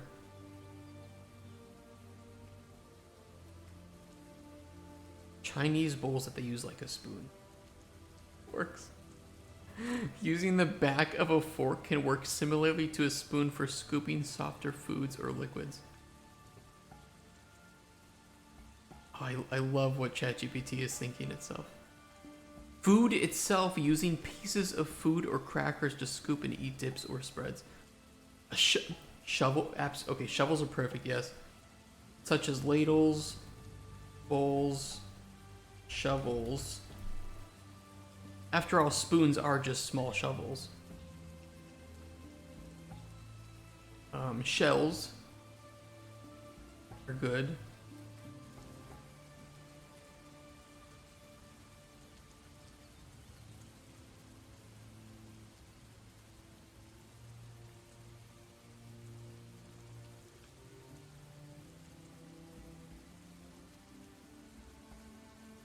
such as ladles, bowls, shovels. Okay, what did I just read? Hold on. Just forgot what I was looking at. Shells.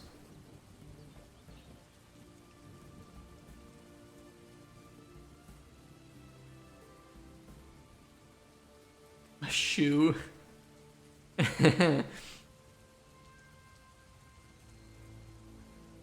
We even sometimes used shoes as spoons when they would float through the sewage.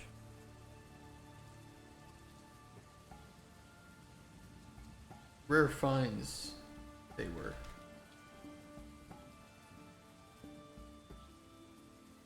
I love it.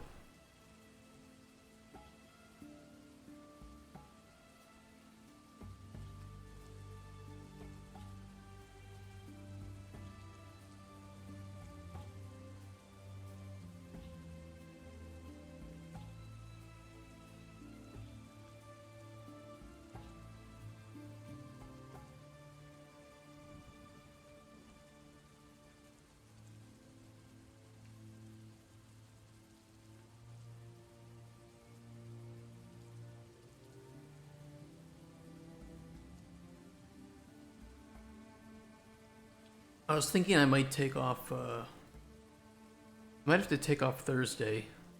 I should just mention now. The reason being is that like this Thursday, so not next Thursday, but this Thursday, because I have to go back to Kraków to pack up the last few things that I have, which is like 3 or 4 more boxes worth. It's really stupid, but I'm gonna have to spend like the whole day traveling there, buying the boxes, packing, and then just coming back.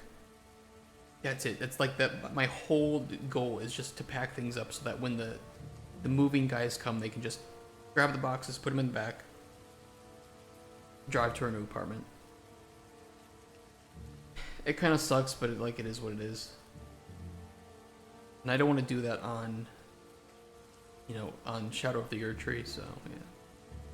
Whatever. Ars Wiki fandom.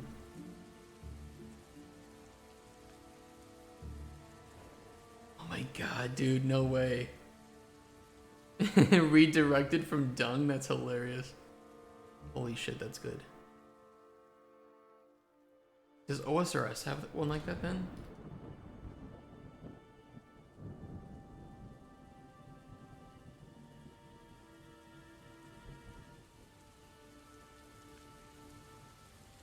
Fossilized dung. That's fucking funny. Who did that? Who added the redirect?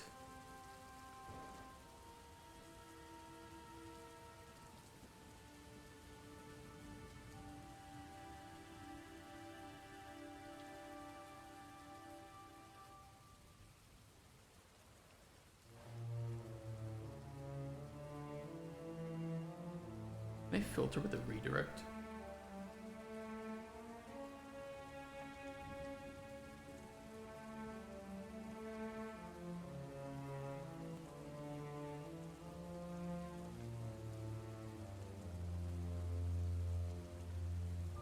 Doesn't say, but I need to know who did that. That's so fucking funny.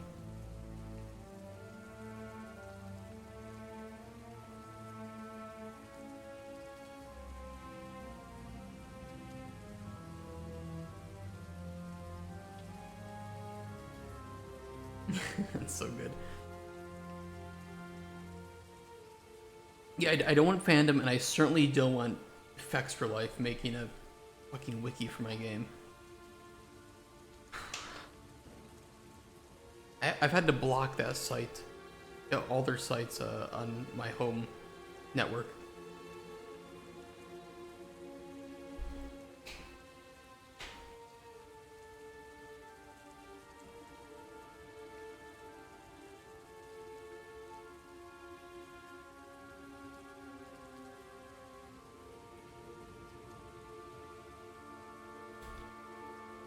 certainly sounds ambitious. Ambitious. Wish you all the best.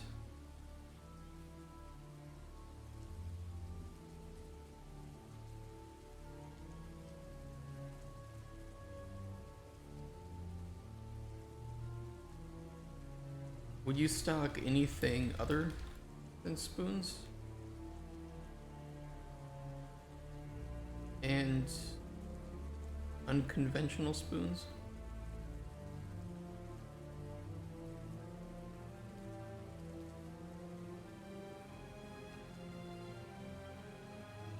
Try to stick mainly to conventional spoons.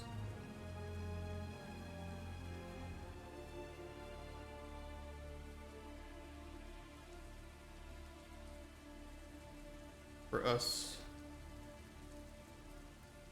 or try to stick mainly to conventional spoons, as your clientele might mainly be humans, elves, and dwarves. There, those races are now canon.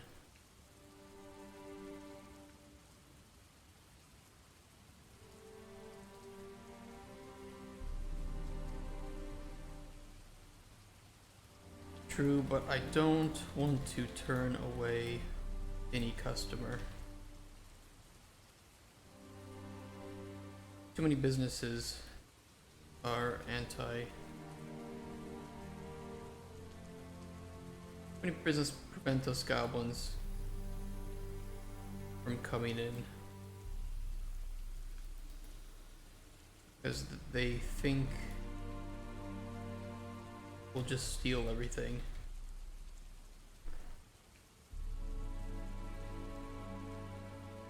We'll just let you say, well, Spoon, you probably would steal everything.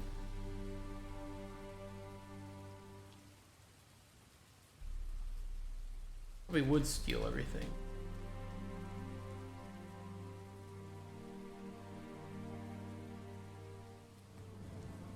Like, well, yeah, but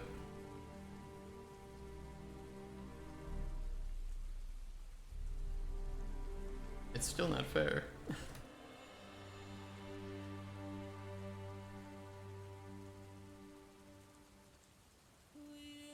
An unashamed thief. Like, of course I'll steal everything. That's what I do.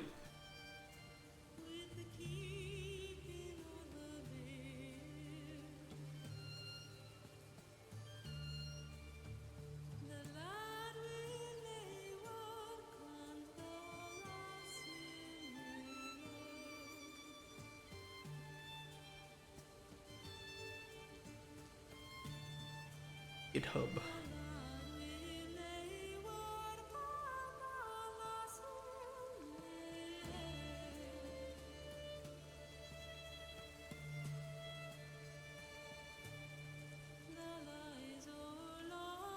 Video wiki.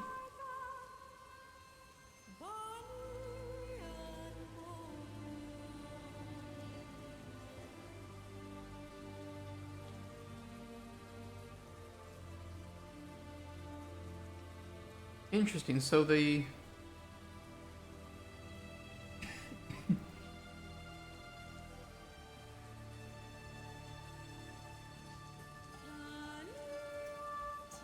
I have no idea how to do any of this.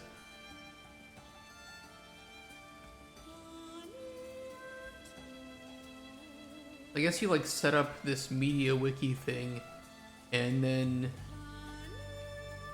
plug in semantic media wiki into it, and you'd have the framework to make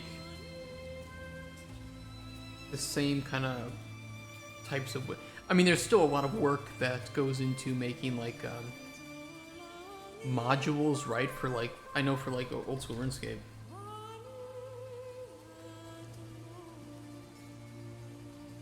Where you have, I don't know, give me a thing. Abyssal Bludgeon.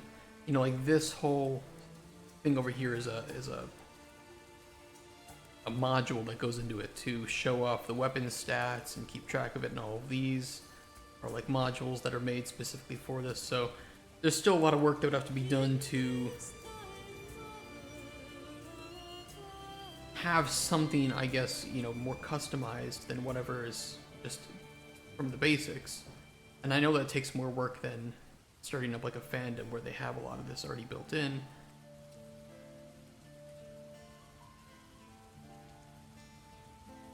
I'll talk to them. Maybe I can reach out to Weird Gloop and see if they have any just recommendations of what to do in this case if we want to use this, or if they even recommend it, if maybe they recommend something else. I'm not sure.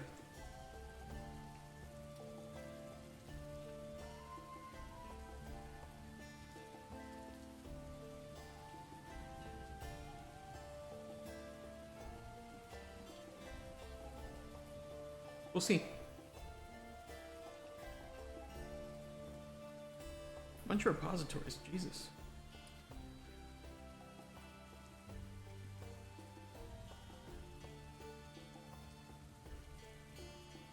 Yeah, I'll have to reach out to them.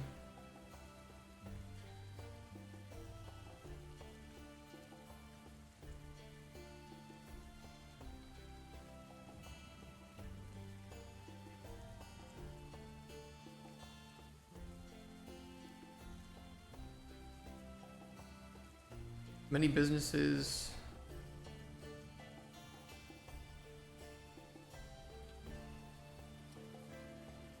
prevent goblins and other races from shopping.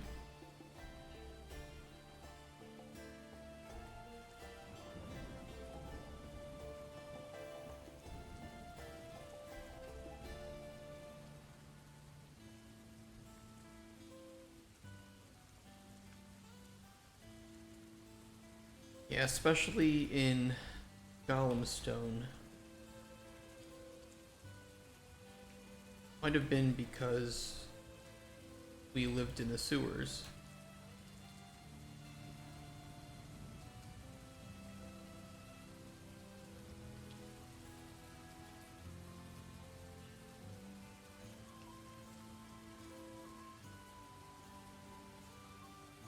But most shops would alert guards on site if they saw a goblin.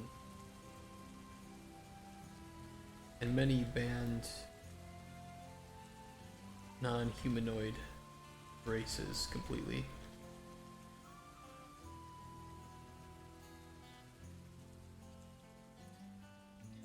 We'll let the player get a bit racist here if they want. Let the player play.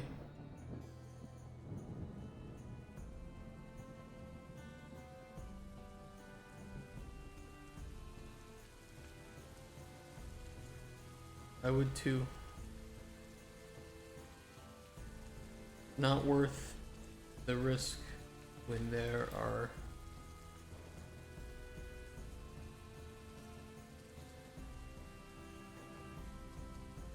too many aggressive or distrustful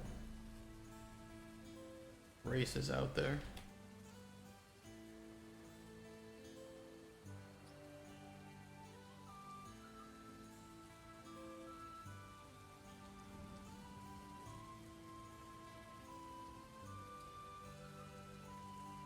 I can understand some of that is out of fear. There's certainly some races that are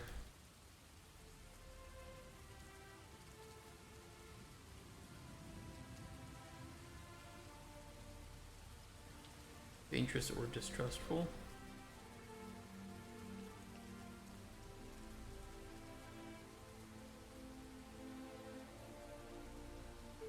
Yeah, it's a race. I kind of want to I don't know if I want to use the word racist. I'd rather just use a word like,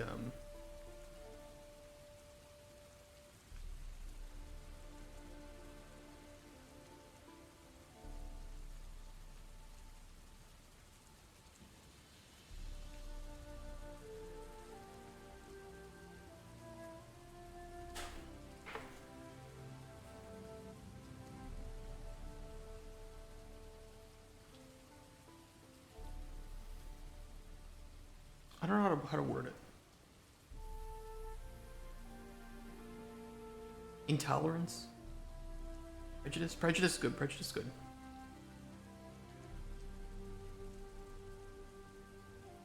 Because I don't know if I can describe why I don't want to use the word racism in this world.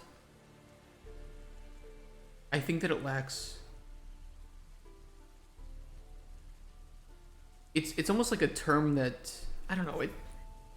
It's a modern word, and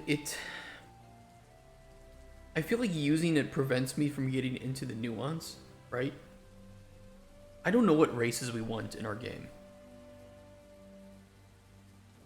I don't see anything wrong with saying that there are factions or clans or some races in our world that might have more proclivity towards certain activities that don't fit in a civilized society. I don't know, maybe we will. That doesn't mean that there can't be outliers, right? Like, of course, Golemstone may not trust the sewer goblins because the sewer goblins come up and steal from them all the time. Right? This is not necessarily that all goblins are bad, but more that this city has a very real issue with sewer goblins, and some individuals respond by being prejudicial against all non-humanoid races because they have to face this issue every day. It doesn't mean that it's right, it just means that it's understandable to an extent.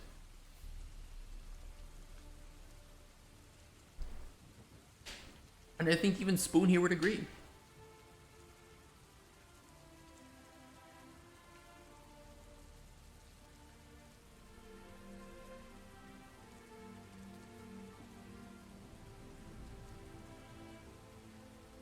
That's awfully prejudicial and intolerant.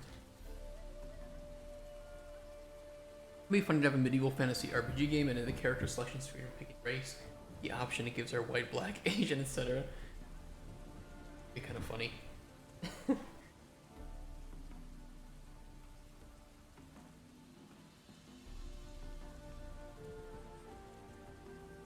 I mean, I think people just kind of like. I don't like the terms nowadays because they're always charged. They're charged words. And I think it's okay if you want to play a game where you have like. You choose species, human, and then you can choose, if you want, you can choose like race. You can choose like background or. I guess not lineage, but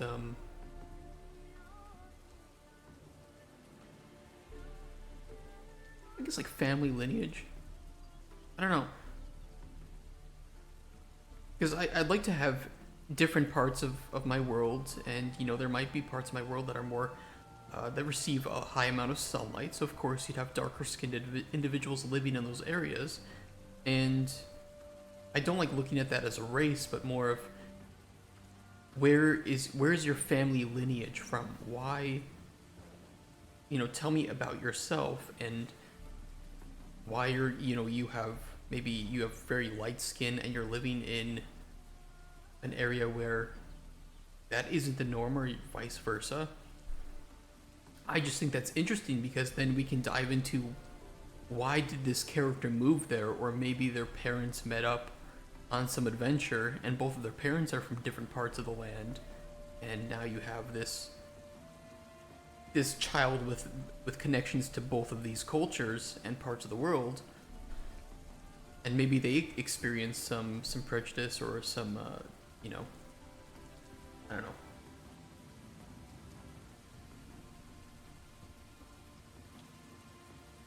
All I can say is if Sweet Baby Inc. reaches out to me, I'm gonna have a really fun time writing an email that they are not gonna like. And I hope that a bad article gets written about me.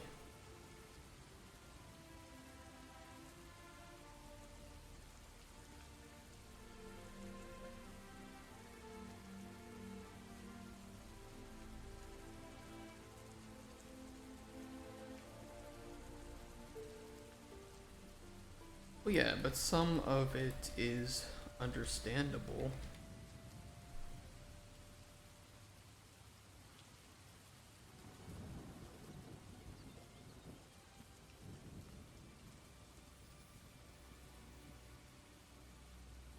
What are some like interesting species and sentient non-humanoid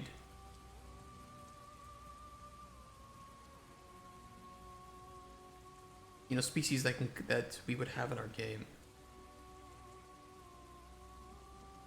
Something that might be dangerous to societies.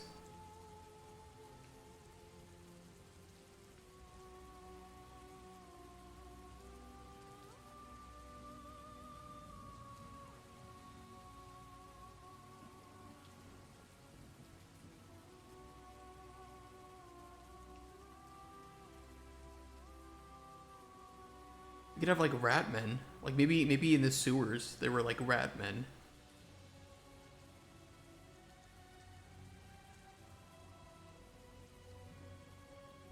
Goblins will steal anything not tied down, and if it is tied down, we'll just untie it. Something like,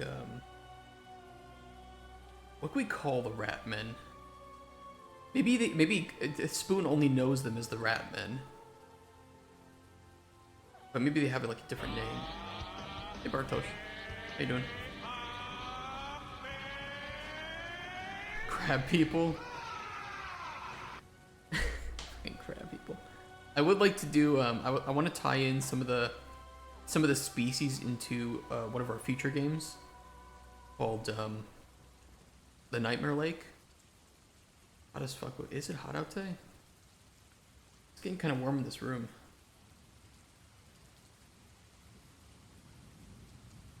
Oh, it is pretty, yeah, it is pretty warm out. Shit.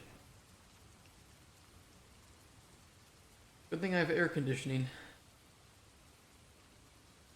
Yeah, I did move. I'm almost fully moved from Krakow, but I'm in Katowice now. I will be back. I'm gonna try to be back in Krakow on Thursday, and I could meet you guys for lunch.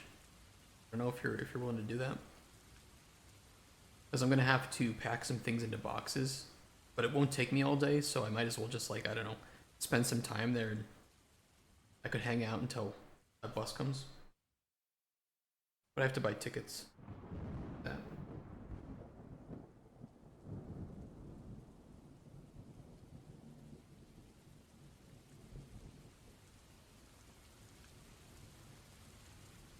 And Thursday looks like it's going to be pretty decent weather, not too hot.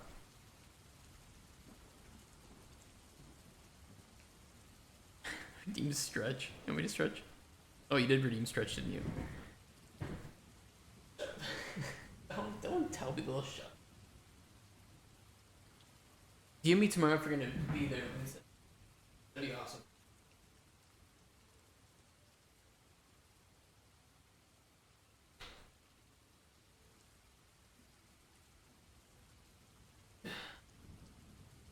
It is pretty hot in here today. I don't know if opening the windows is gonna help.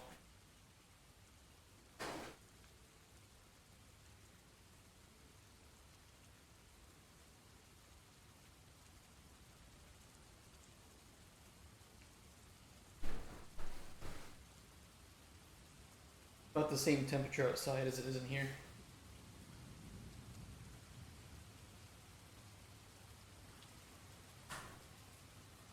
I got a PS3 as well, Bartosz, and I'm gonna get it set up today and install Paint so that I can record some footage for our project. Yeah, I don't know. Trying to get a PS3 was not easy. I thought it'd be a bit easier, but it's like you either have some really shitty, overused ones, or kind of actually still kind of expensive refurbished ones, bad version or something. I think it's a slim version. I bought Little Big Planet as well because I fucking love Little Big Planet. And I want to play that again.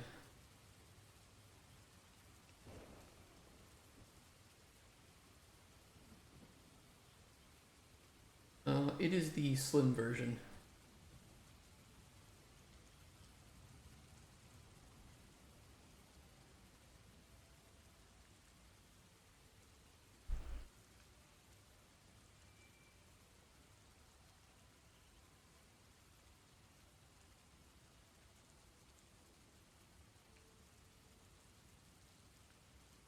And put in some music.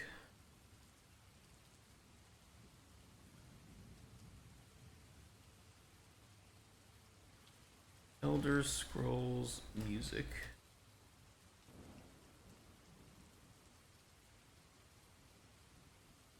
Perfect.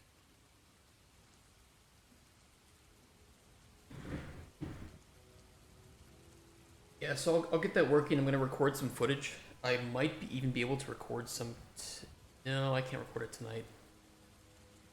I'm going to get it set up at home and then I'll bring it into work because I have my capture card here. That's the only way that I'm going to be able to record footage on it.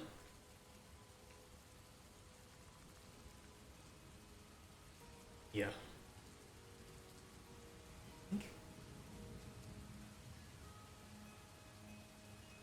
Yeah, that's the only way I'm going to be able to record footage of it, so I'll have to bring it into work after I get it set up. And hopefully it'll be enough where we can get a good view of what this first level looks like in Pain. And I can remind myself of like what the different game modes are, some of the challenges. And then of course I can like live stream it on Discord. So we can analyze it more.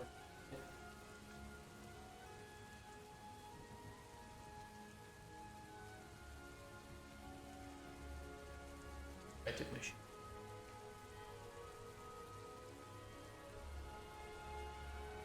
It's back on. And hopefully we can get this decimation game off the ground and actually start to work on it. Hopefully.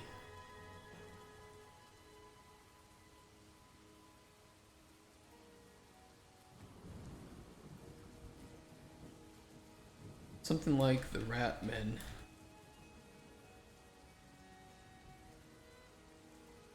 Will just kill you on sight.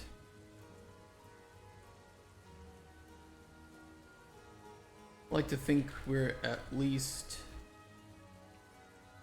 a little bit more civilized than that.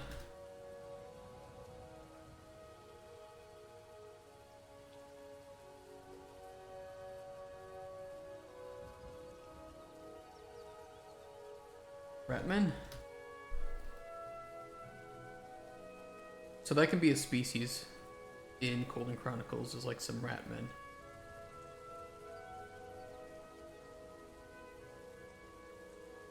Very aggressive, very violent. Not somebody that you want to trifle with.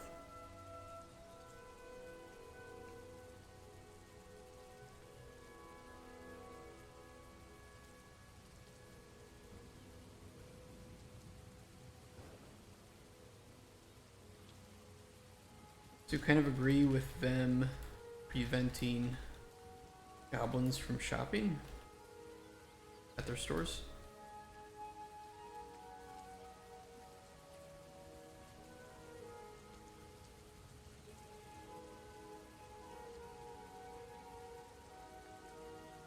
Yeah, it may not be fair, but it is understandable. I don't want people to steal my spoons.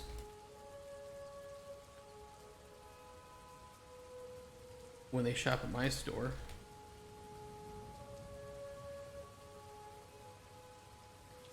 Figure I can just hire a Ratman store guard though.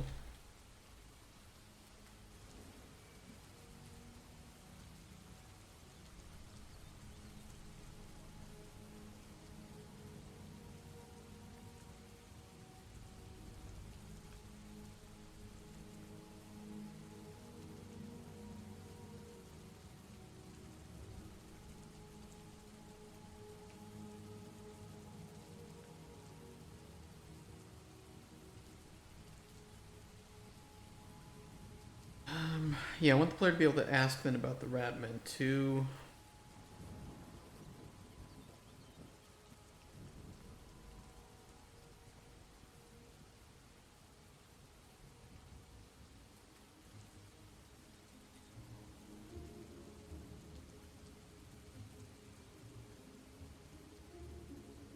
What are these Ratmen?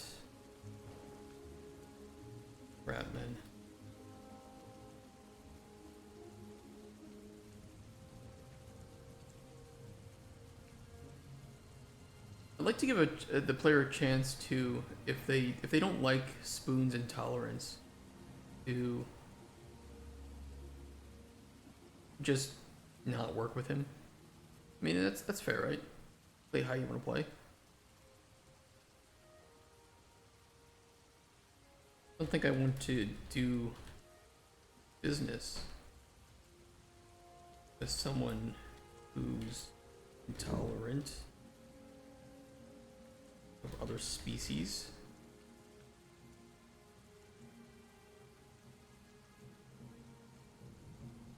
He'll push back against you though a bit. I think we'll challenge the player in this case a little bit.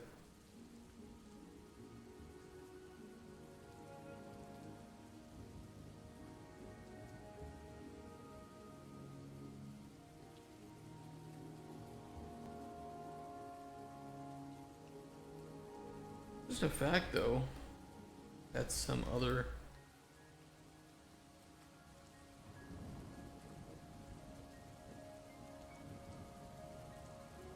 species are more violent.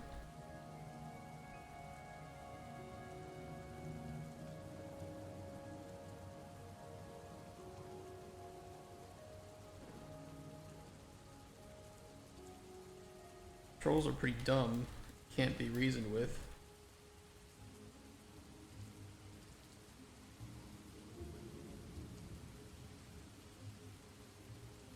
Trickery is the only safe way out of a tough situation with them.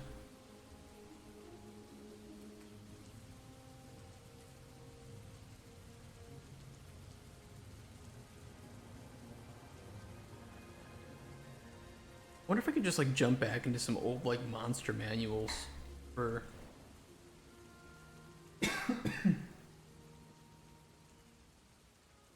D&D, but I think D&D is all like I'd have to come up with different names for species. I don't want to like steal them. I just kind of want to like get inspired to.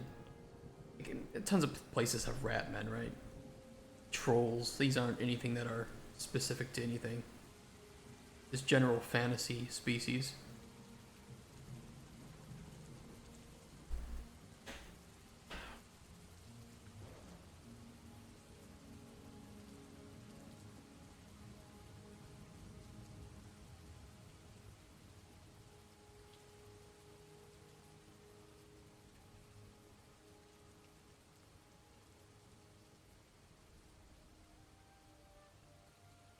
Monster Manual 1.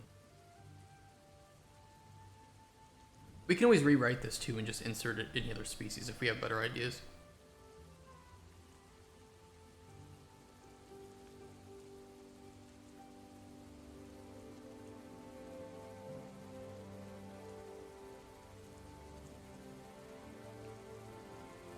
Very big PDF.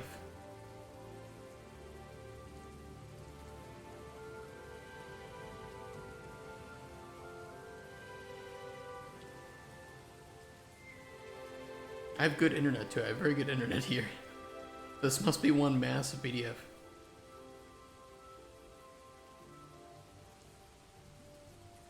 Oh yeah, 334 pages. That'll do it. Okay, there are definitely some good ideas in here.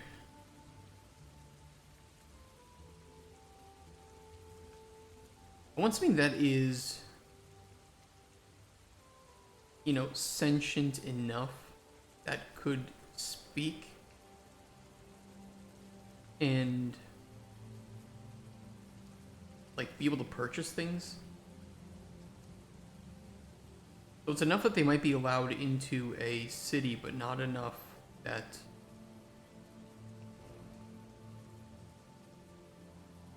they would be fully allowed.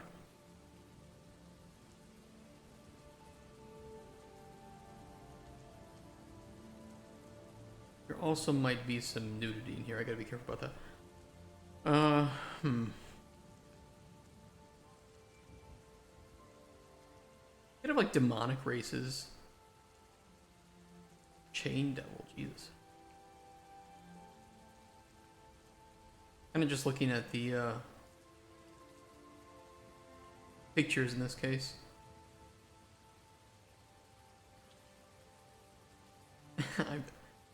I'm not sure I just want to insert dinosaurs into our world. We'll see about that.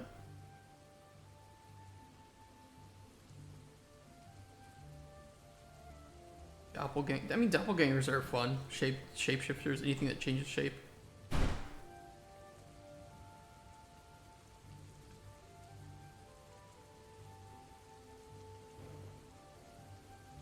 Dragon. I'm pretty sure dragons can't enter stores, understandably.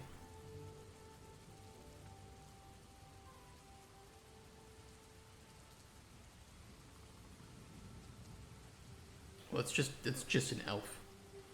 For some reason, in the monster manual, there's elf.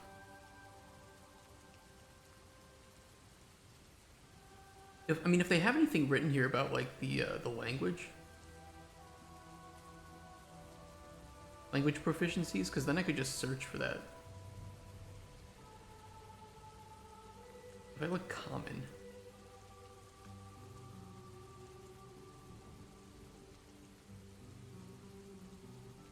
Not very helpful.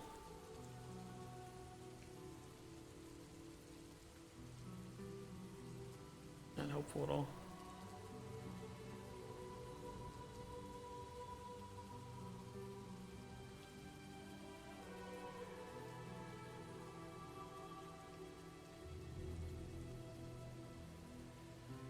Damn.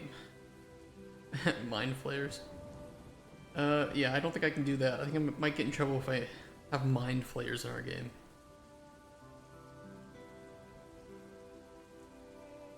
Hags.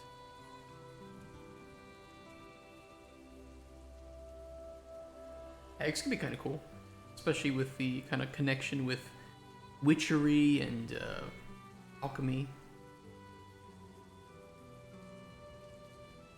I gotta be really careful. Ogres.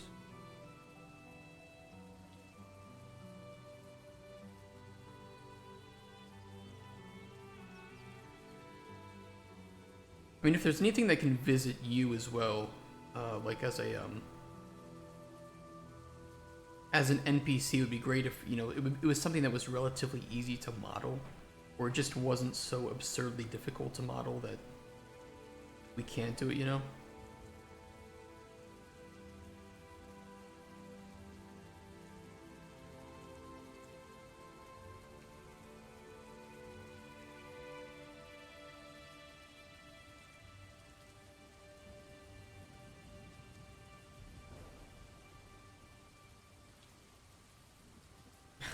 I don't think skeletons can. I mean, maybe we can do some with like demons or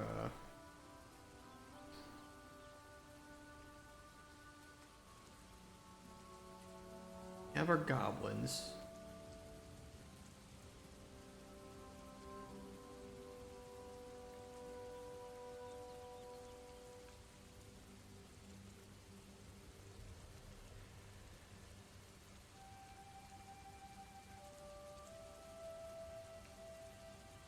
Shapeshifters and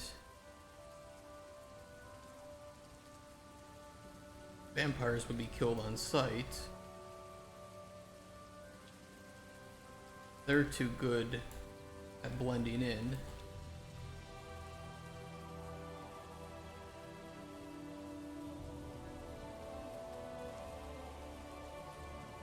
Some creatures of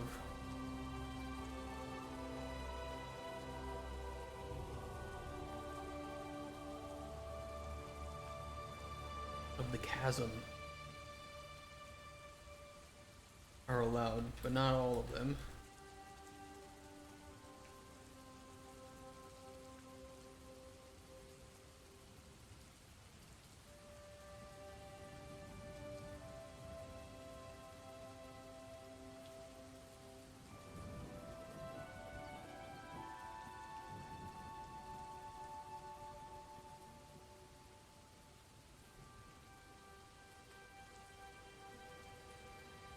Across the Chasm are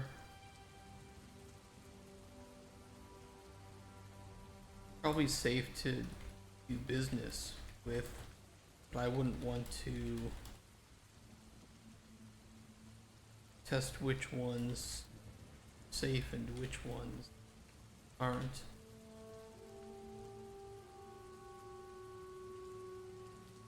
Better not to let any in.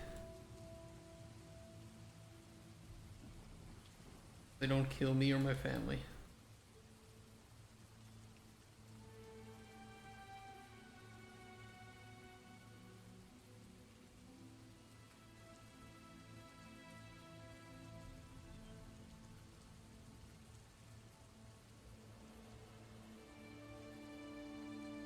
Oh god, we're just branching.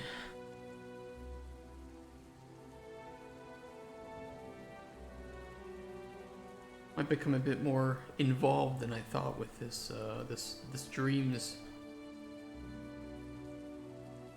Now we're talking about races.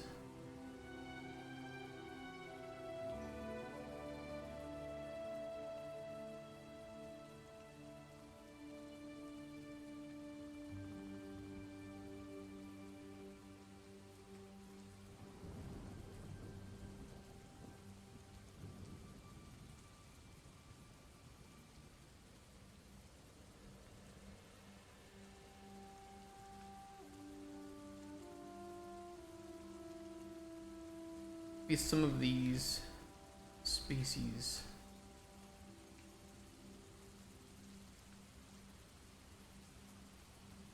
have certain qualities they can't control.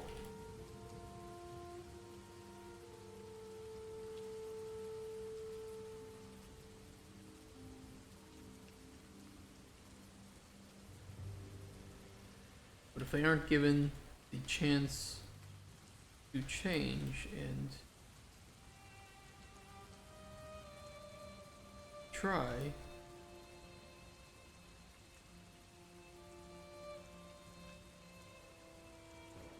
never be able to shake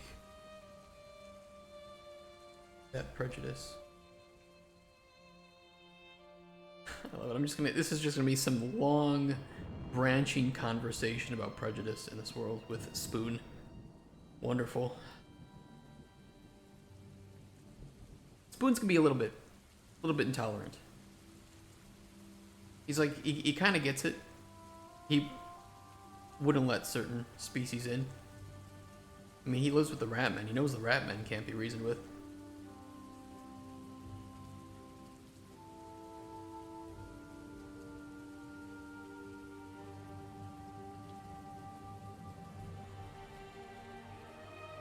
Better to be safe and protect your family than risk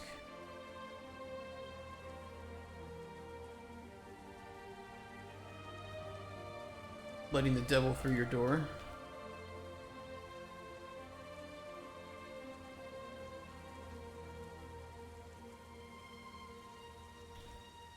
Humanoid creatures are just as capable of terrible acts as anyone else.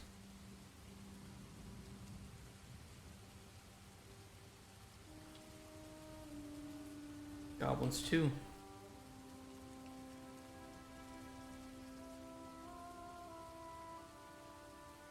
You know, and I think these are pretty good options because personally I kind of can see reasons behind all of them. I mean, they all make sense. Of course you want to protect what is close and dear to you, and you don't want to take those chances. But of course, giving individuals the chance who, may have this prejudice faced against them is fair. That's a fair argument. And I think it's fair to say that everyone's capable of evil.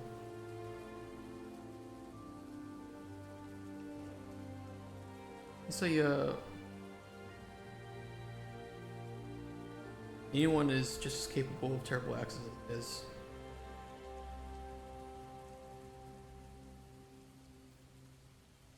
you and I included.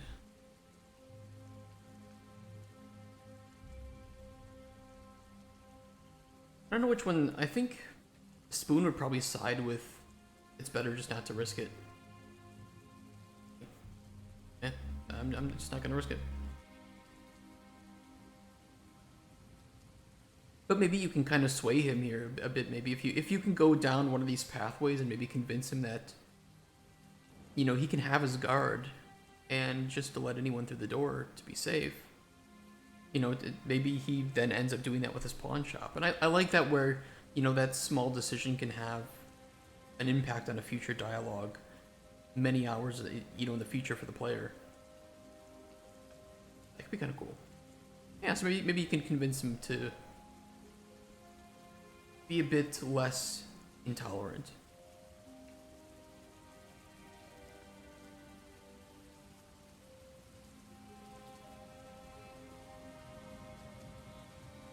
Maybe he's able to meet a like a non-humanoid, non-goblin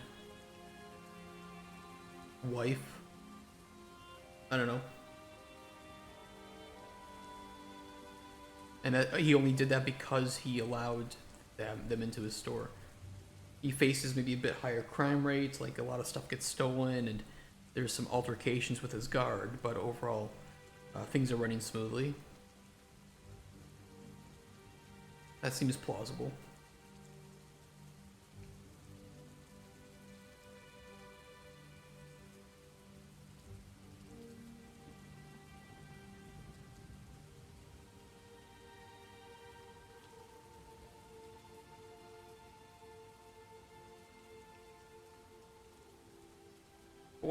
Why risk it?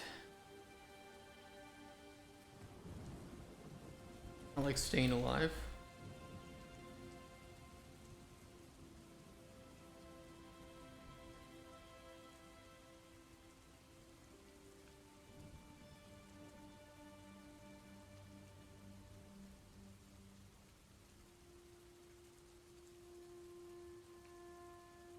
Like you said, you want to have a guard.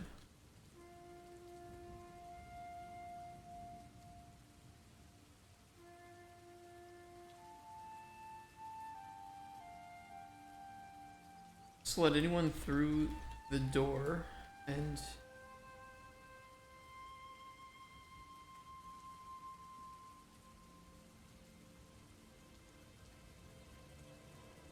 you'll have increased business.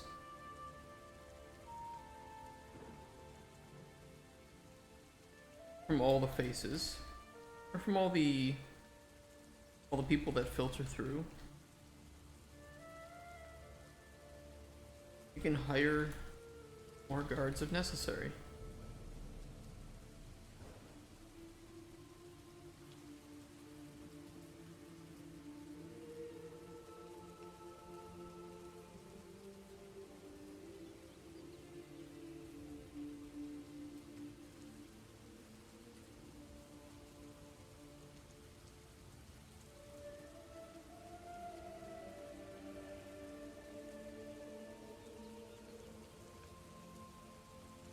Some species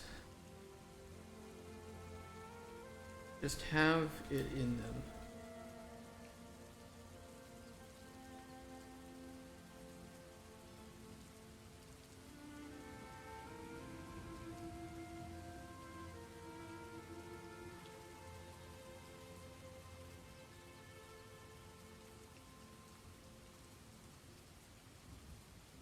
Even if one troll isn't going to sit on your face for absolutely no reason, the other hundreds of them wouldn't hesitate.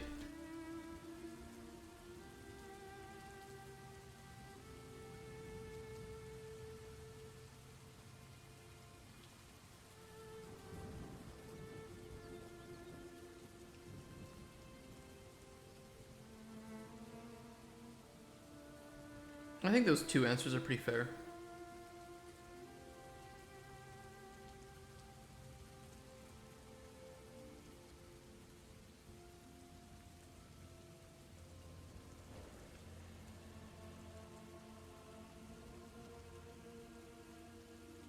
I think that there'd be another response here too, where you could lean down a path of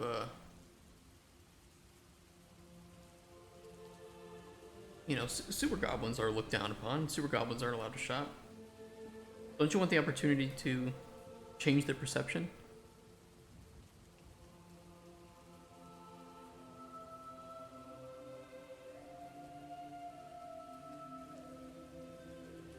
By opening a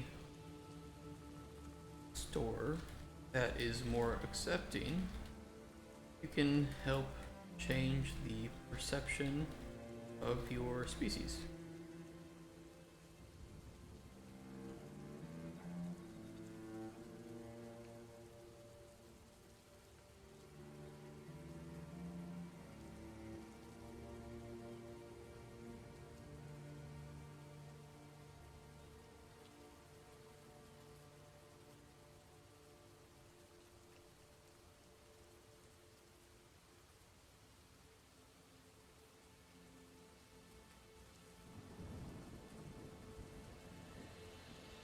I think that's pretty fair.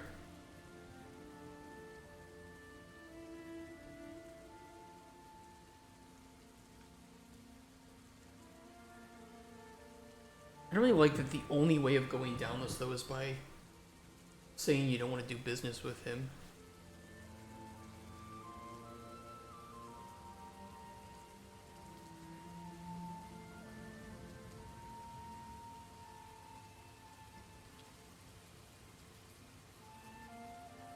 I'd like to be able to say, like, wouldn't it be better to allow anyone in?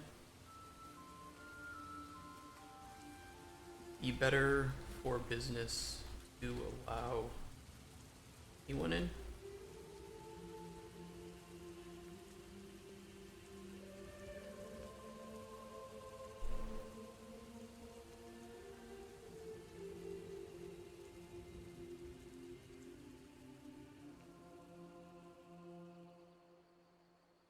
I don't know where I want to connect that though, but I do want it to lead down into these same options.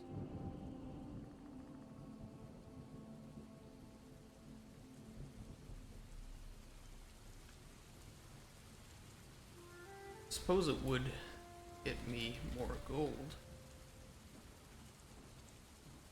but it's not worth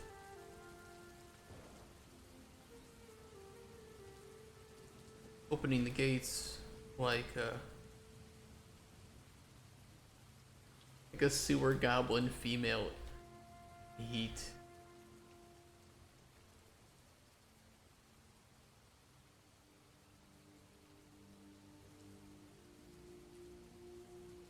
Just to sell a few spoons. A few extra spoons. He's just gonna drop that line in there. And I think that can then connect up to the same three. Now that way you have a bit of a not so, I guess, aggressive way of getting into that conversation.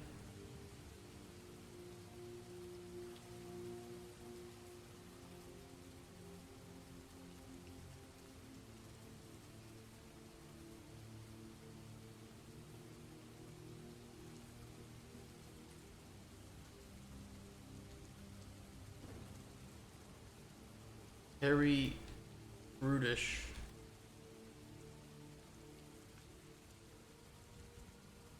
Beans down in the sewers. Golem stone. Probably elsewhere.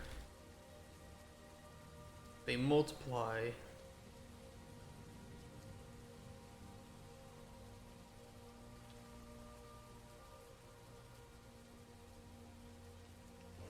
Wild down there with all of the nutrients from the sewage.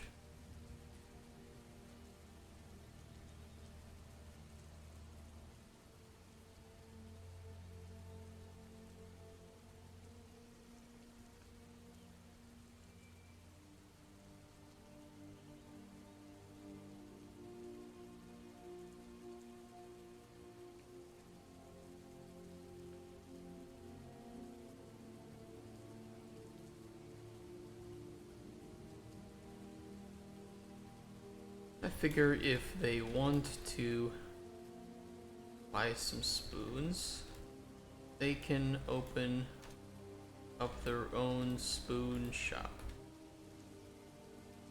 Won't be as good as mine, but they're welcome to try. And I think that way we can then lead into this. Would it be better to do for business to allow anyone in?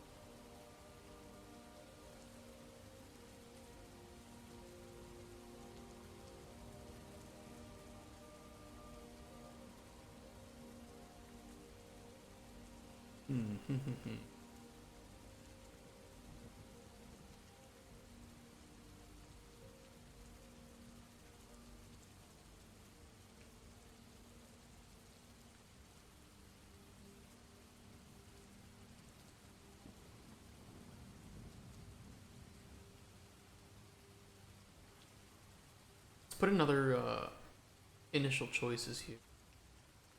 Initialize spoon allows anyone to hit shop.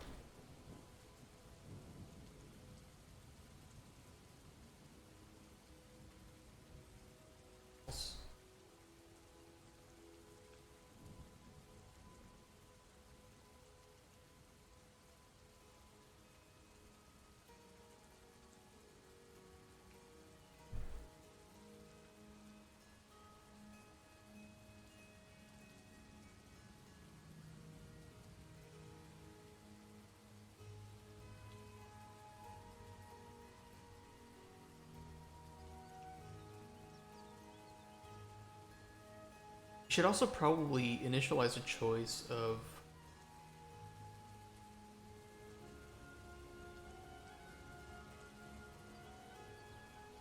spoons, pawn shop opened. And the reason being is because we don't want to be able to ask him about his dream of opening a pawn shop if he's already opened his pawn shop, right? Or at least we can have different dialogue at some point too that, you know, I've realized my dream, my pawn shop is open. But at the very least for now we can require this to be false.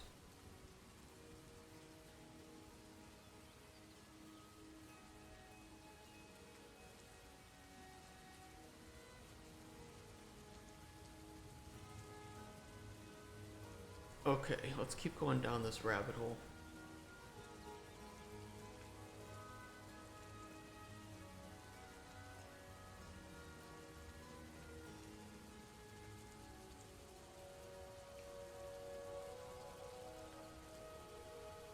You have no problem cutting you up, biting off entire limbs.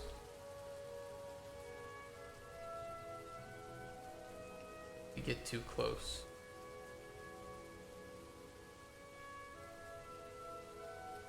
Very territorial.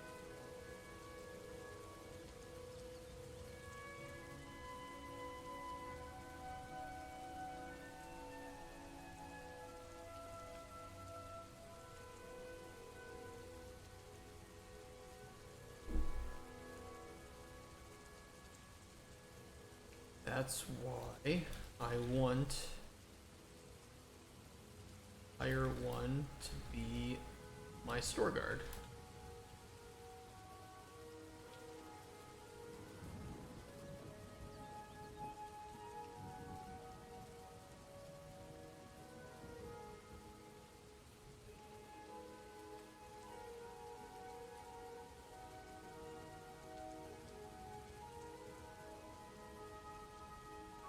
Better one as a guard than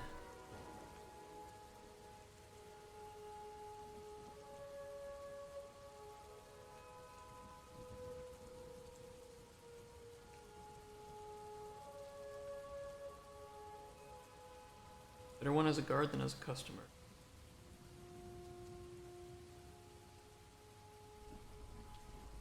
In that case.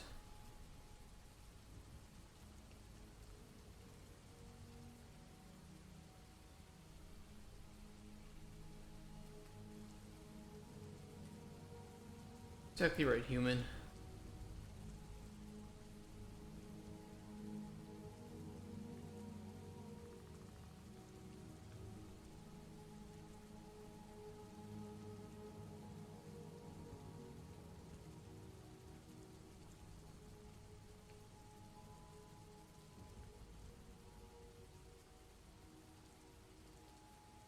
Maybe he'll even take spoons as payment.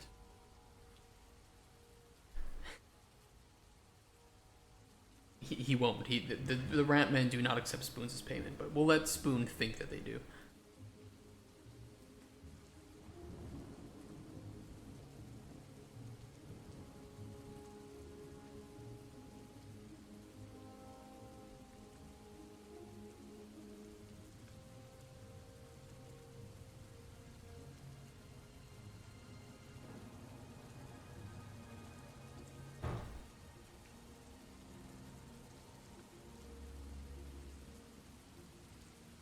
And this will lead back to the start of the loop.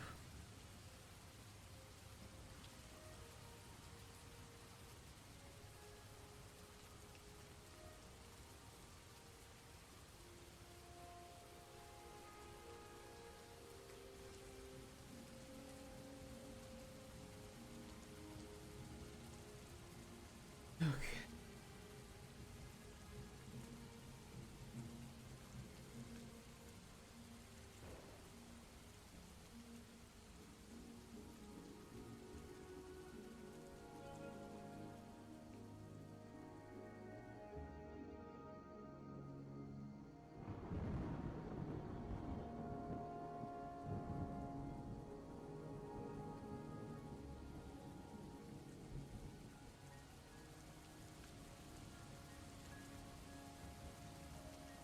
I don't think that this only leads to, wouldn't it be better for business to allow anyone in?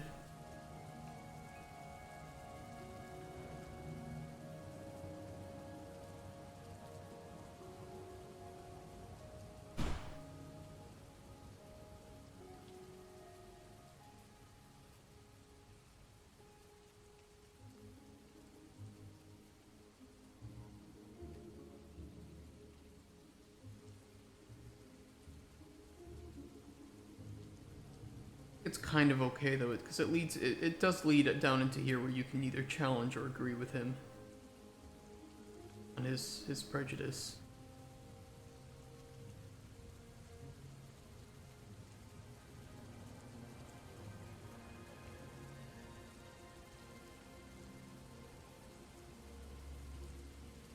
You won't learn about the Rat Men though, which is kind of a problem. No, it's not.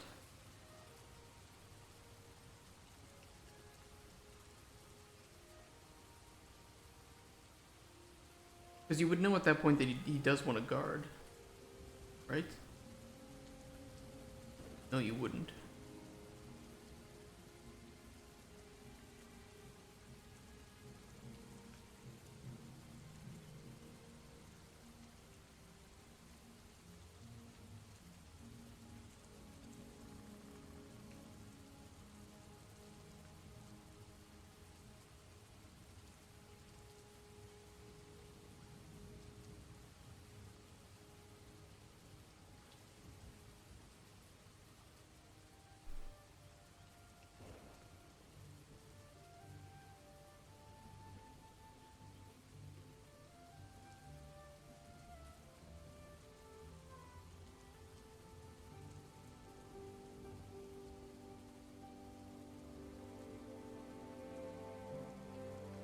How can I tie this in?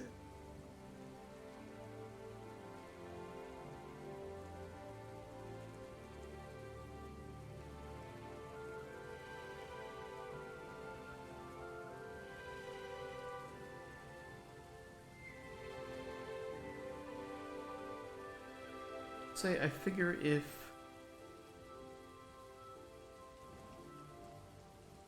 some species like the rat man. Want to buy some spoons, they can open up their own spoon shop. Won't be as good as mine, but they're welcome to try.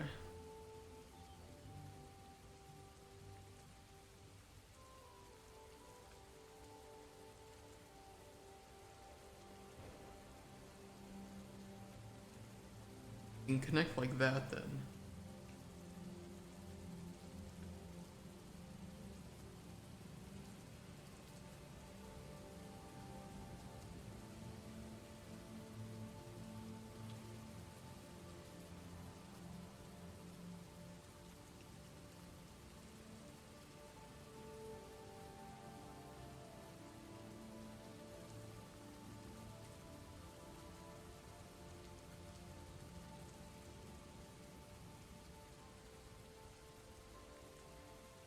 But I mean, at that point, then why connect it over here?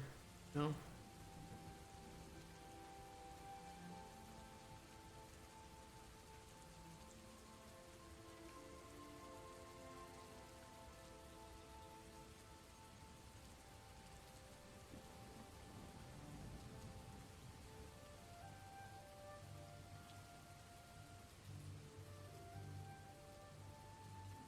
Well, if the same response there, then that can lead down. This will end the topic of this. And then we just have to deal with these three.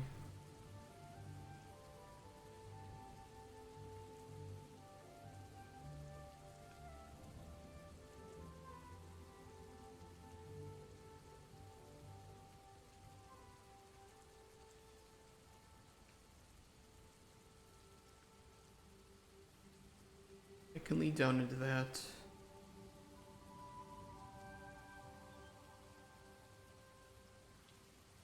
I like it all. I'd like these all to kind of lead down into here. Or at least these. I don't know.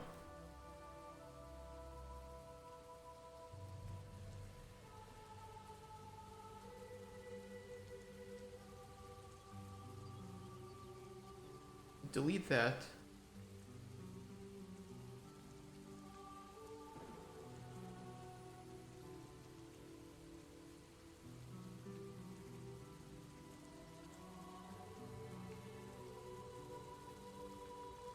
We'll try to connect this up with thievery in some way, so that we can connect this all the way up down to this this whole moral discussion of intolerance towards other races.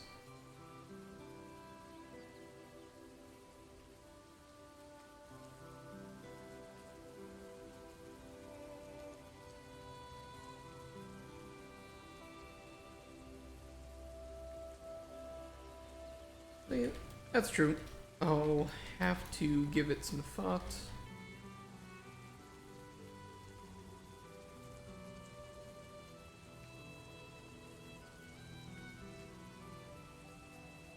This will just be continue. Or, you know, like, either way, wish you all the best with the pawn shop.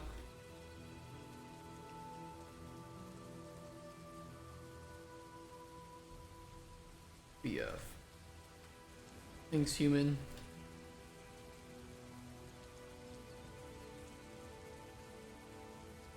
And this will just be continue.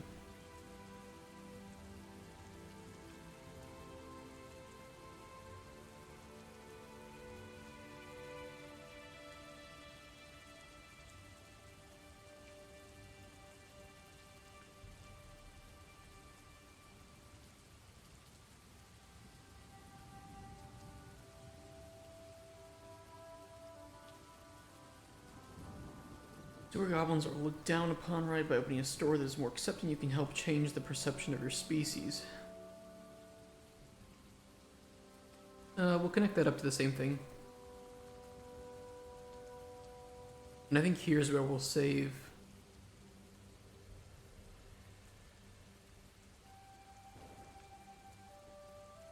The choice spoon allows anyone into his shop.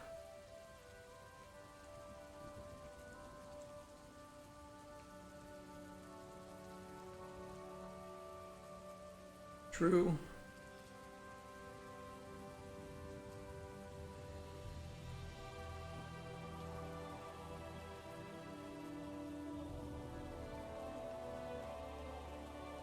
Factory mechanic is almost done.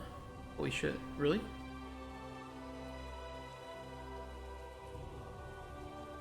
If you have anything to share, post it. I'm gonna hit up the bathroom real quick. Try to clear my throat, Jesus. Alright, I will read that when I come back. Give me 1 second.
Oh, we will. Crazy with 300 different parts and stuff. Now I'm testing to see if they work together for them. Ew, there's 300 parts? Fuck me, I don't even have 300 ingredients in my game. I mean, I guess I do if you count, like, variants, but... Do we count those?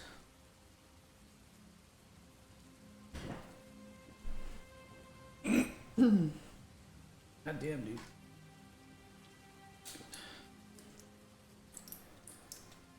Mr. President, wake up. Thank you, my barber.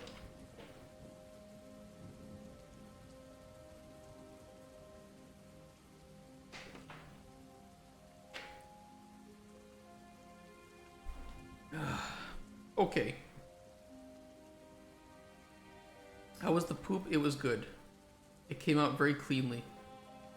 I'm a little scared though, because I had some like really spicy Indian food 2 days ago. I'm a little afraid of how that's gonna do.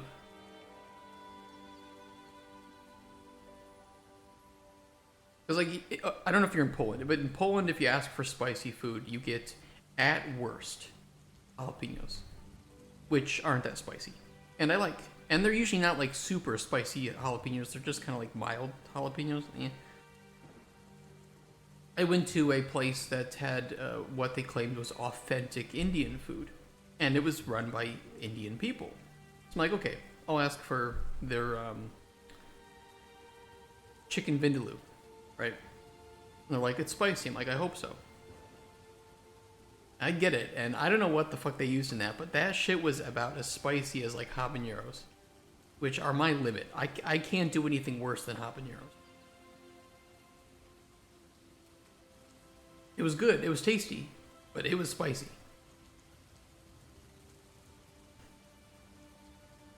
I'm just scared what's gonna happen to that. Indian is spicy. Yeah, it was, I mean, it was good. It was good, but I don't know if there's like some Indian Scoville scale.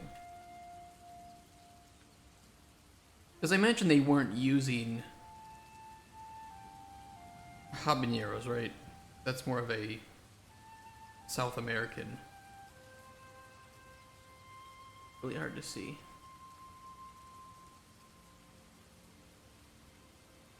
It would have been around this. It definitely would have been around this area, but from India.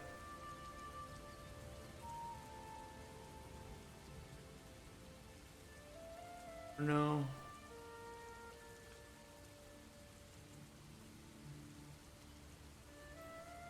A really tiny picture.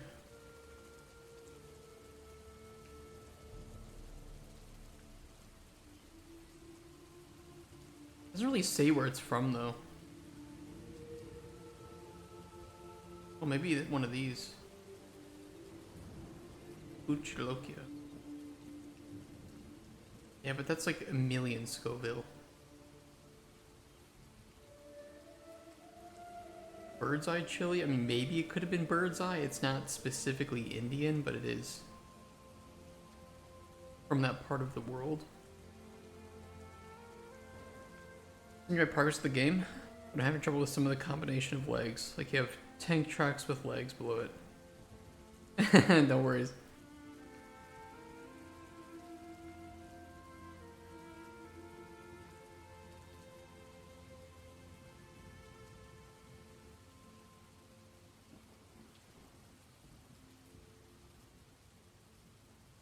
Yeah, at the very least, spoon isn't gonna get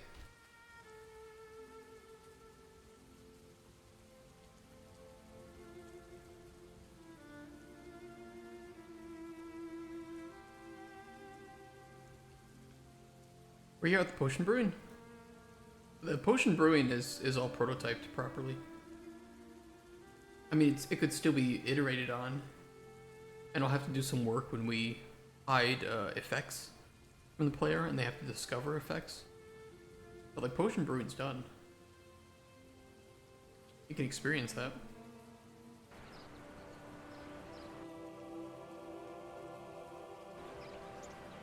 And we add a spit in potion button. That'd be pretty funny.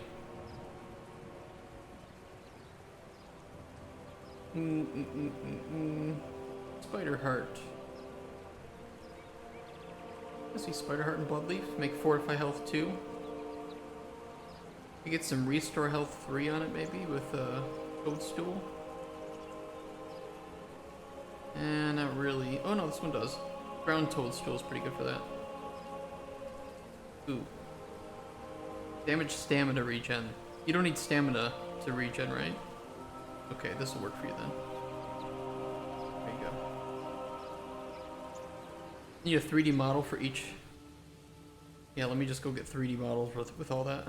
I do have some of it, but yeah, 3D models will come later.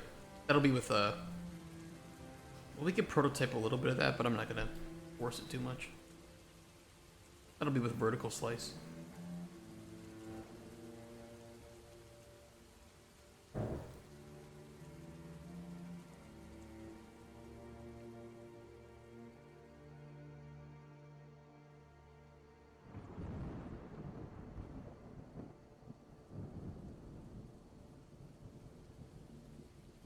Continue.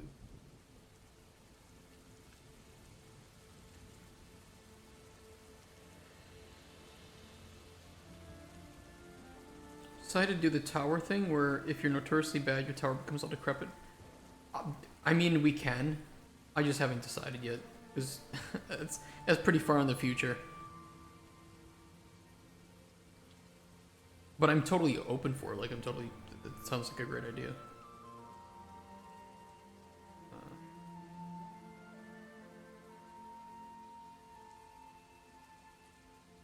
I think that works. And yeah, we'll try to tie this in somehow.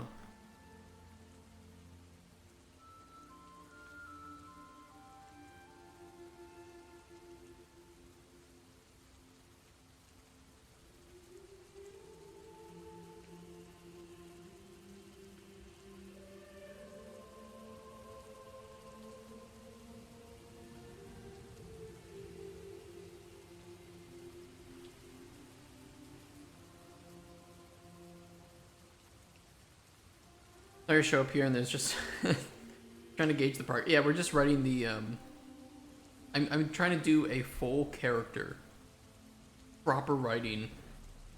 It's just a prototype. It's just prototype.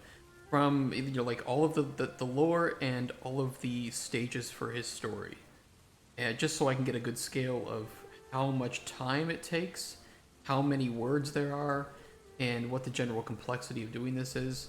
That way we can better scale and figure out what we want for prototype and for vertical slice. So it's more of a, I'm trying to minimize the unknowns in this case. You need voice acting, let me know. We will need voice acting for characters. You can do mean big foot fart. That's perfect. I've got a friend that can do voice direction when we need it.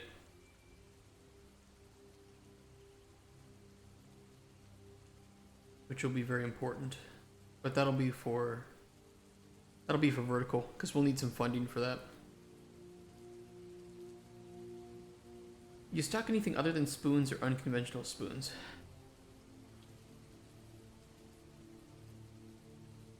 Got some customers? Some alert? No worries. Take care, man. Woman, thing, person. Maybe you're not a humanoid, I don't know.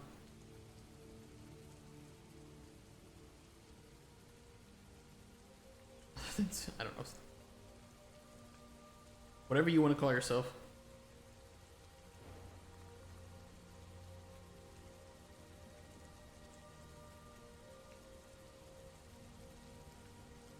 There's got to be at least one person out there that thinks of himself as a thing. Like, I'm not even human. I'm just a entity. Probably some like edgy teenager, right? I don't have emotions. I don't feel anything.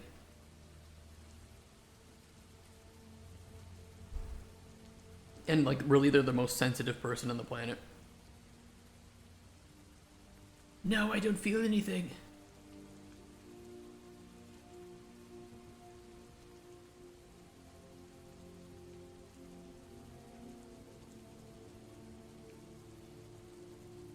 Guess I needn't have asked.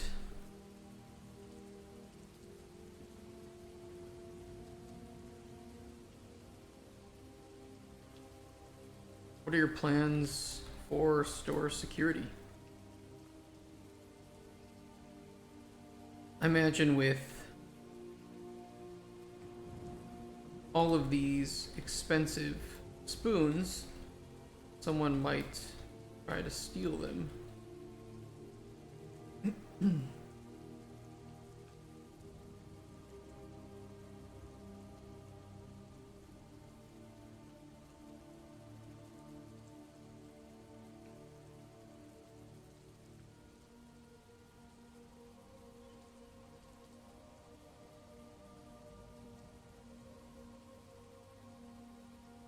That's true. Some goblins might wander in and try to snatch the shiniest spoons.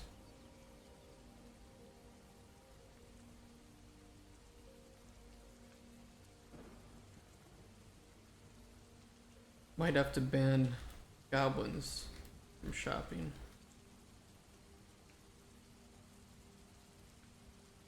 I think that'll tie in pretty cleanly to many businesses prevent goblins and other races from shopping.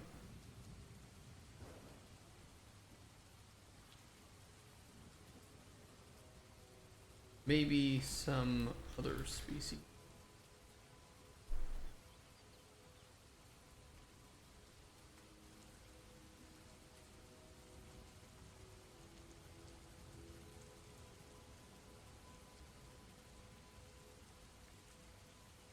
I think that'll tie in well.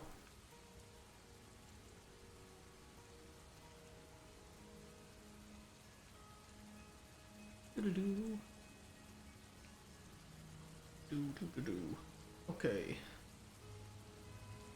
Probably just.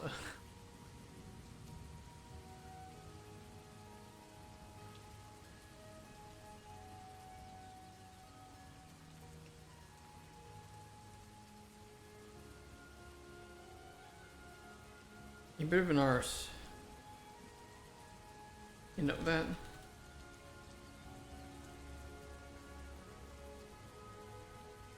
Me? No, never.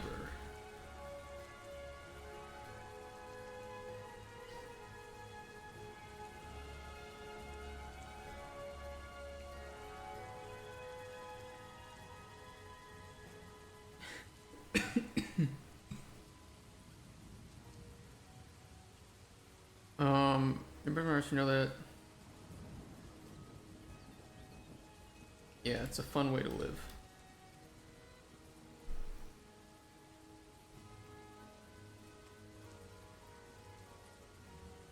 Sorry, just not interested in hearing about people's dreams. Would it be people's is like with an apostrophe at the end of plural people? Well, people's already plural. Let me ask. Hot GPT.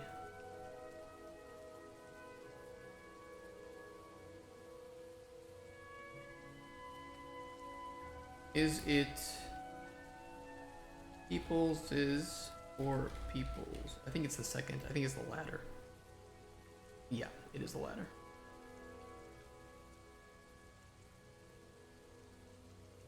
People's dreams.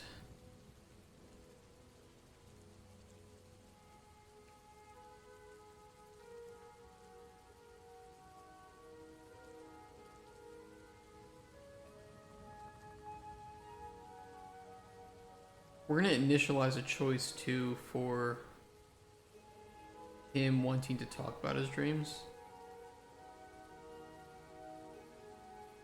Spoon wants to talk about dreams. Default true. And this is going to save it as false. He's gonna be pretty pissed.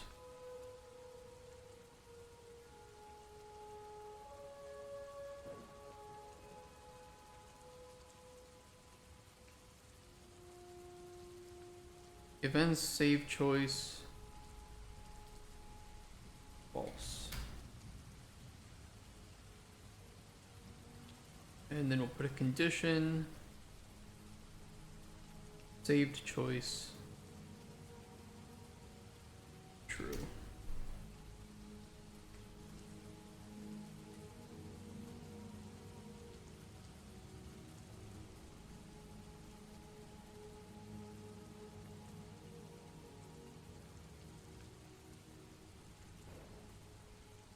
Sarcastic 2, I see.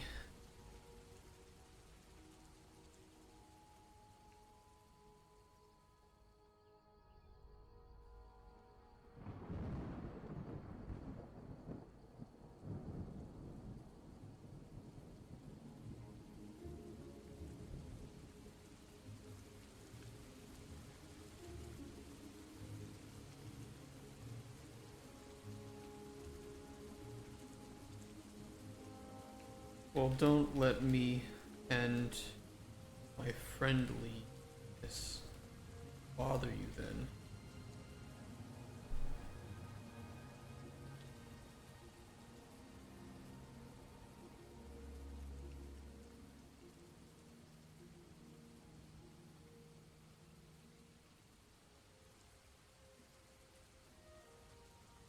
This will just be continue.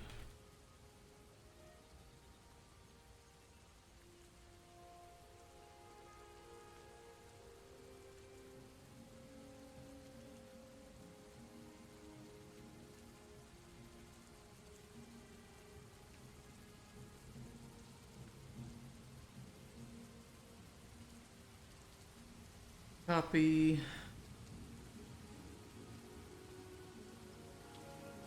Paste. Paste.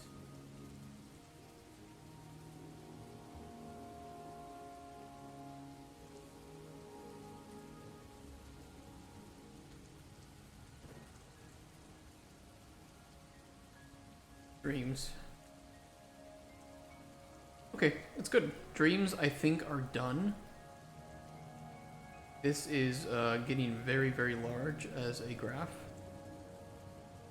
And we still have two more... fucking two more to write.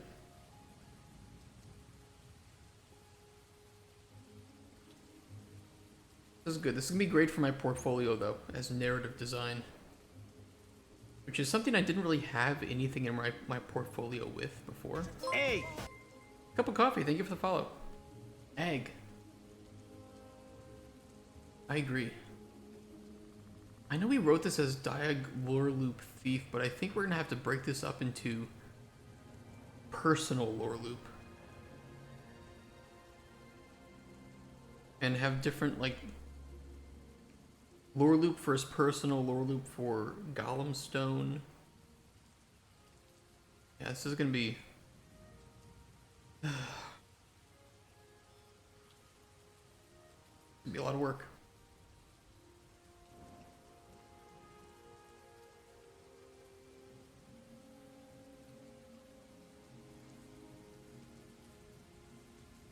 Okay, have you done anything crazy?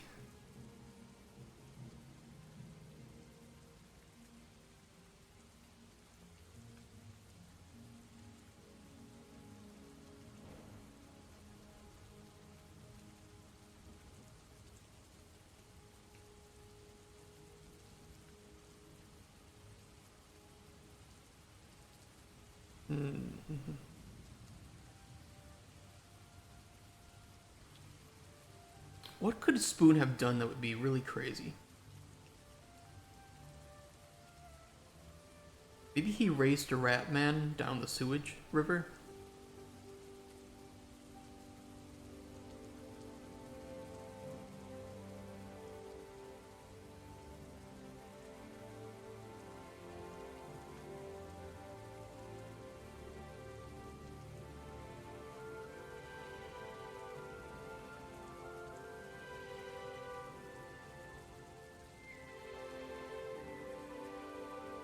Let's think about it.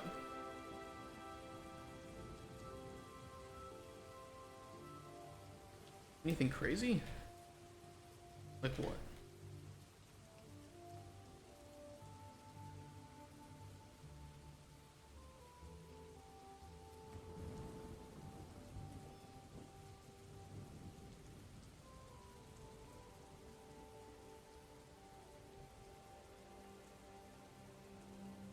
I don't know, any interesting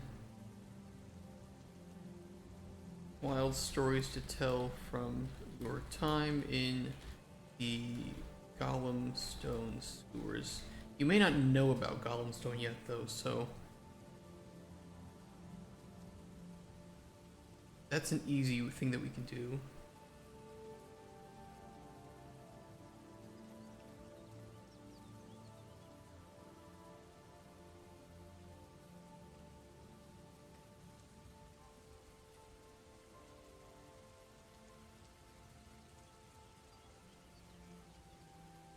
We wouldn't really know that he's a cave goblin yet, right? I guess we could say that he's specifically a cave goblin.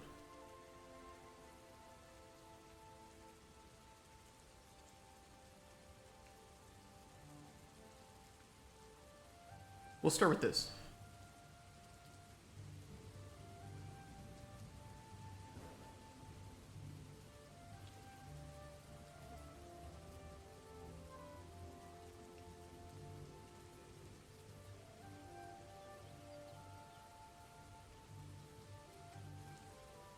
Ask Thief about Gollum Stone true.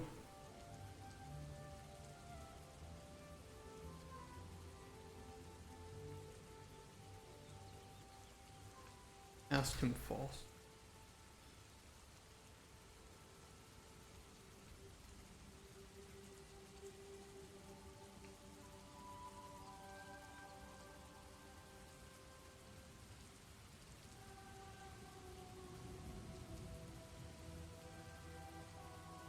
One day in Gollum Stone, there was this very heavy storm. This very, it's a very heavy storm.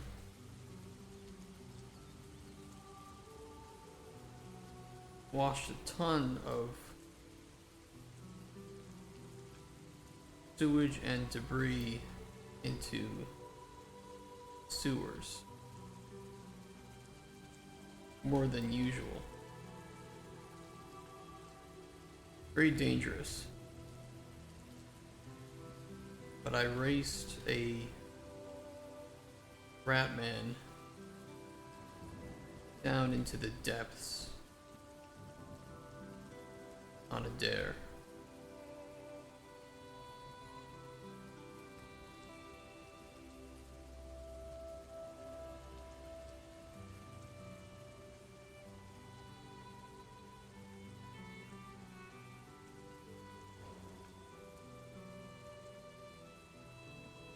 And this can then save a choice too about the Gollum Stone, because now you'll know about it.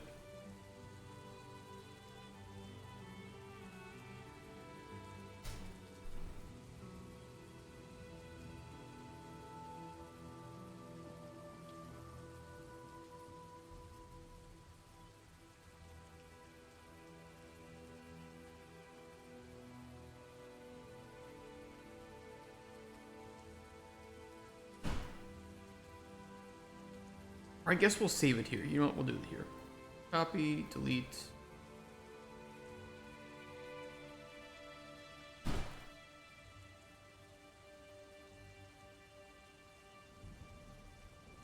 Paste.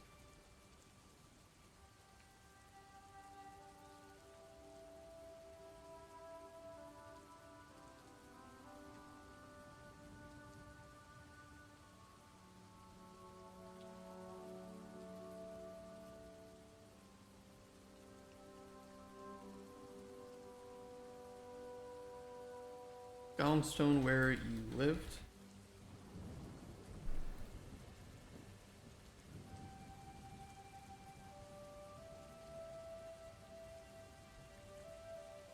And this will only show up if you didn't know about it before.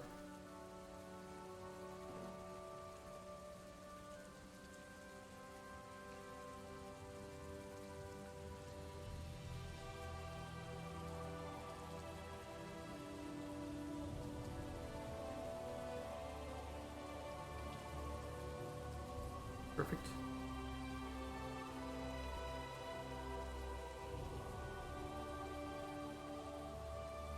Yeah, you'll have to ask me about it later.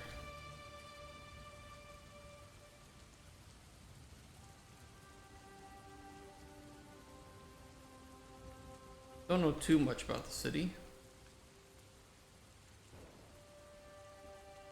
Tell you the basics, I suppose.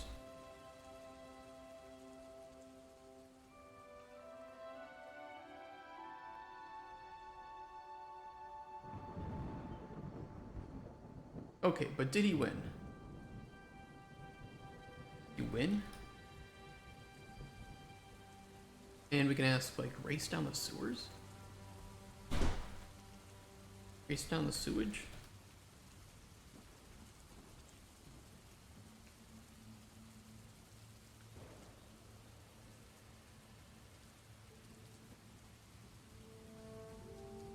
There's something with the automatic... I think like the text wrapping of these boxes, and it's caught. I don't know, it's really annoying. It's like when you scroll out, it's gonna shrink them, but then it won't expand them back to what it was. And I think that has to do with one of the elements.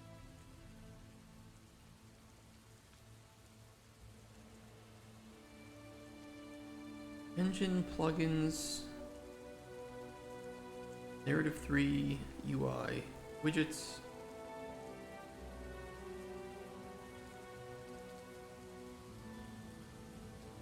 Default dialog node. Can I call? Yeah, you can call. Yeah, call me. I'll mute the mic while you call.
Okay, small addendum to the day.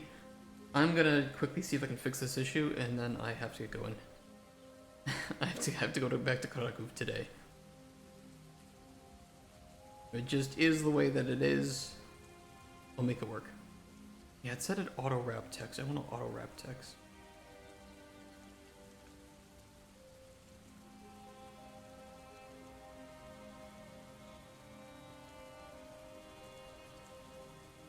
That should prevent them. It might make some of the lines a bit. No, that should be fine. We won't have the weird scaling issues anymore with that then. Yeah, it's fixed. Perfect. Looks good. Okay, that kind of sucks. Okay, so let me quickly rearrange this, because this was a bit of unexpected news. The moving guys to get the boxes can come tomorrow morning. I still have to pack up some things in boxes. So, I have to get going now, buy a ticket, get back to Krakow, go buy boxes, pack the last things up, stay the night, and then tomorrow help them pack and I'll return. And I can probably then do a...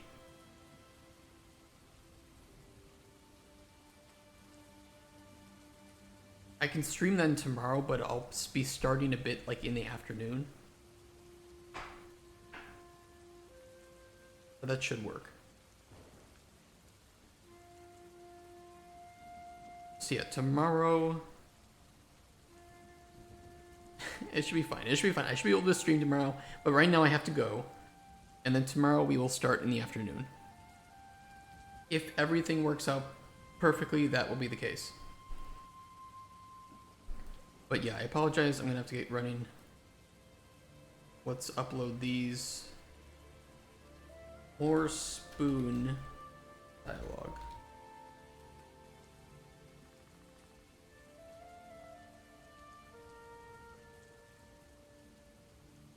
I will get this uploaded. I will see you tomorrow. Sorry that I have to leave early. This was unplanned, but this is the best thing for us, because then tomorrow we can be fully moved out of the old apartment, and all we have to do is go back and clean it. And that'll be really good, because that'll take a lot of stress off of our minds. And, yeah. Plus, it'll give us the chance to maybe on this weekend or sometime, maybe next weekend, 29th or 30th, we can go and clean it all up. Okay, I will get going. Sorry, guys. See you tomorrow afternoon. More Cauldron Chronicles. Take care. Bye-bye.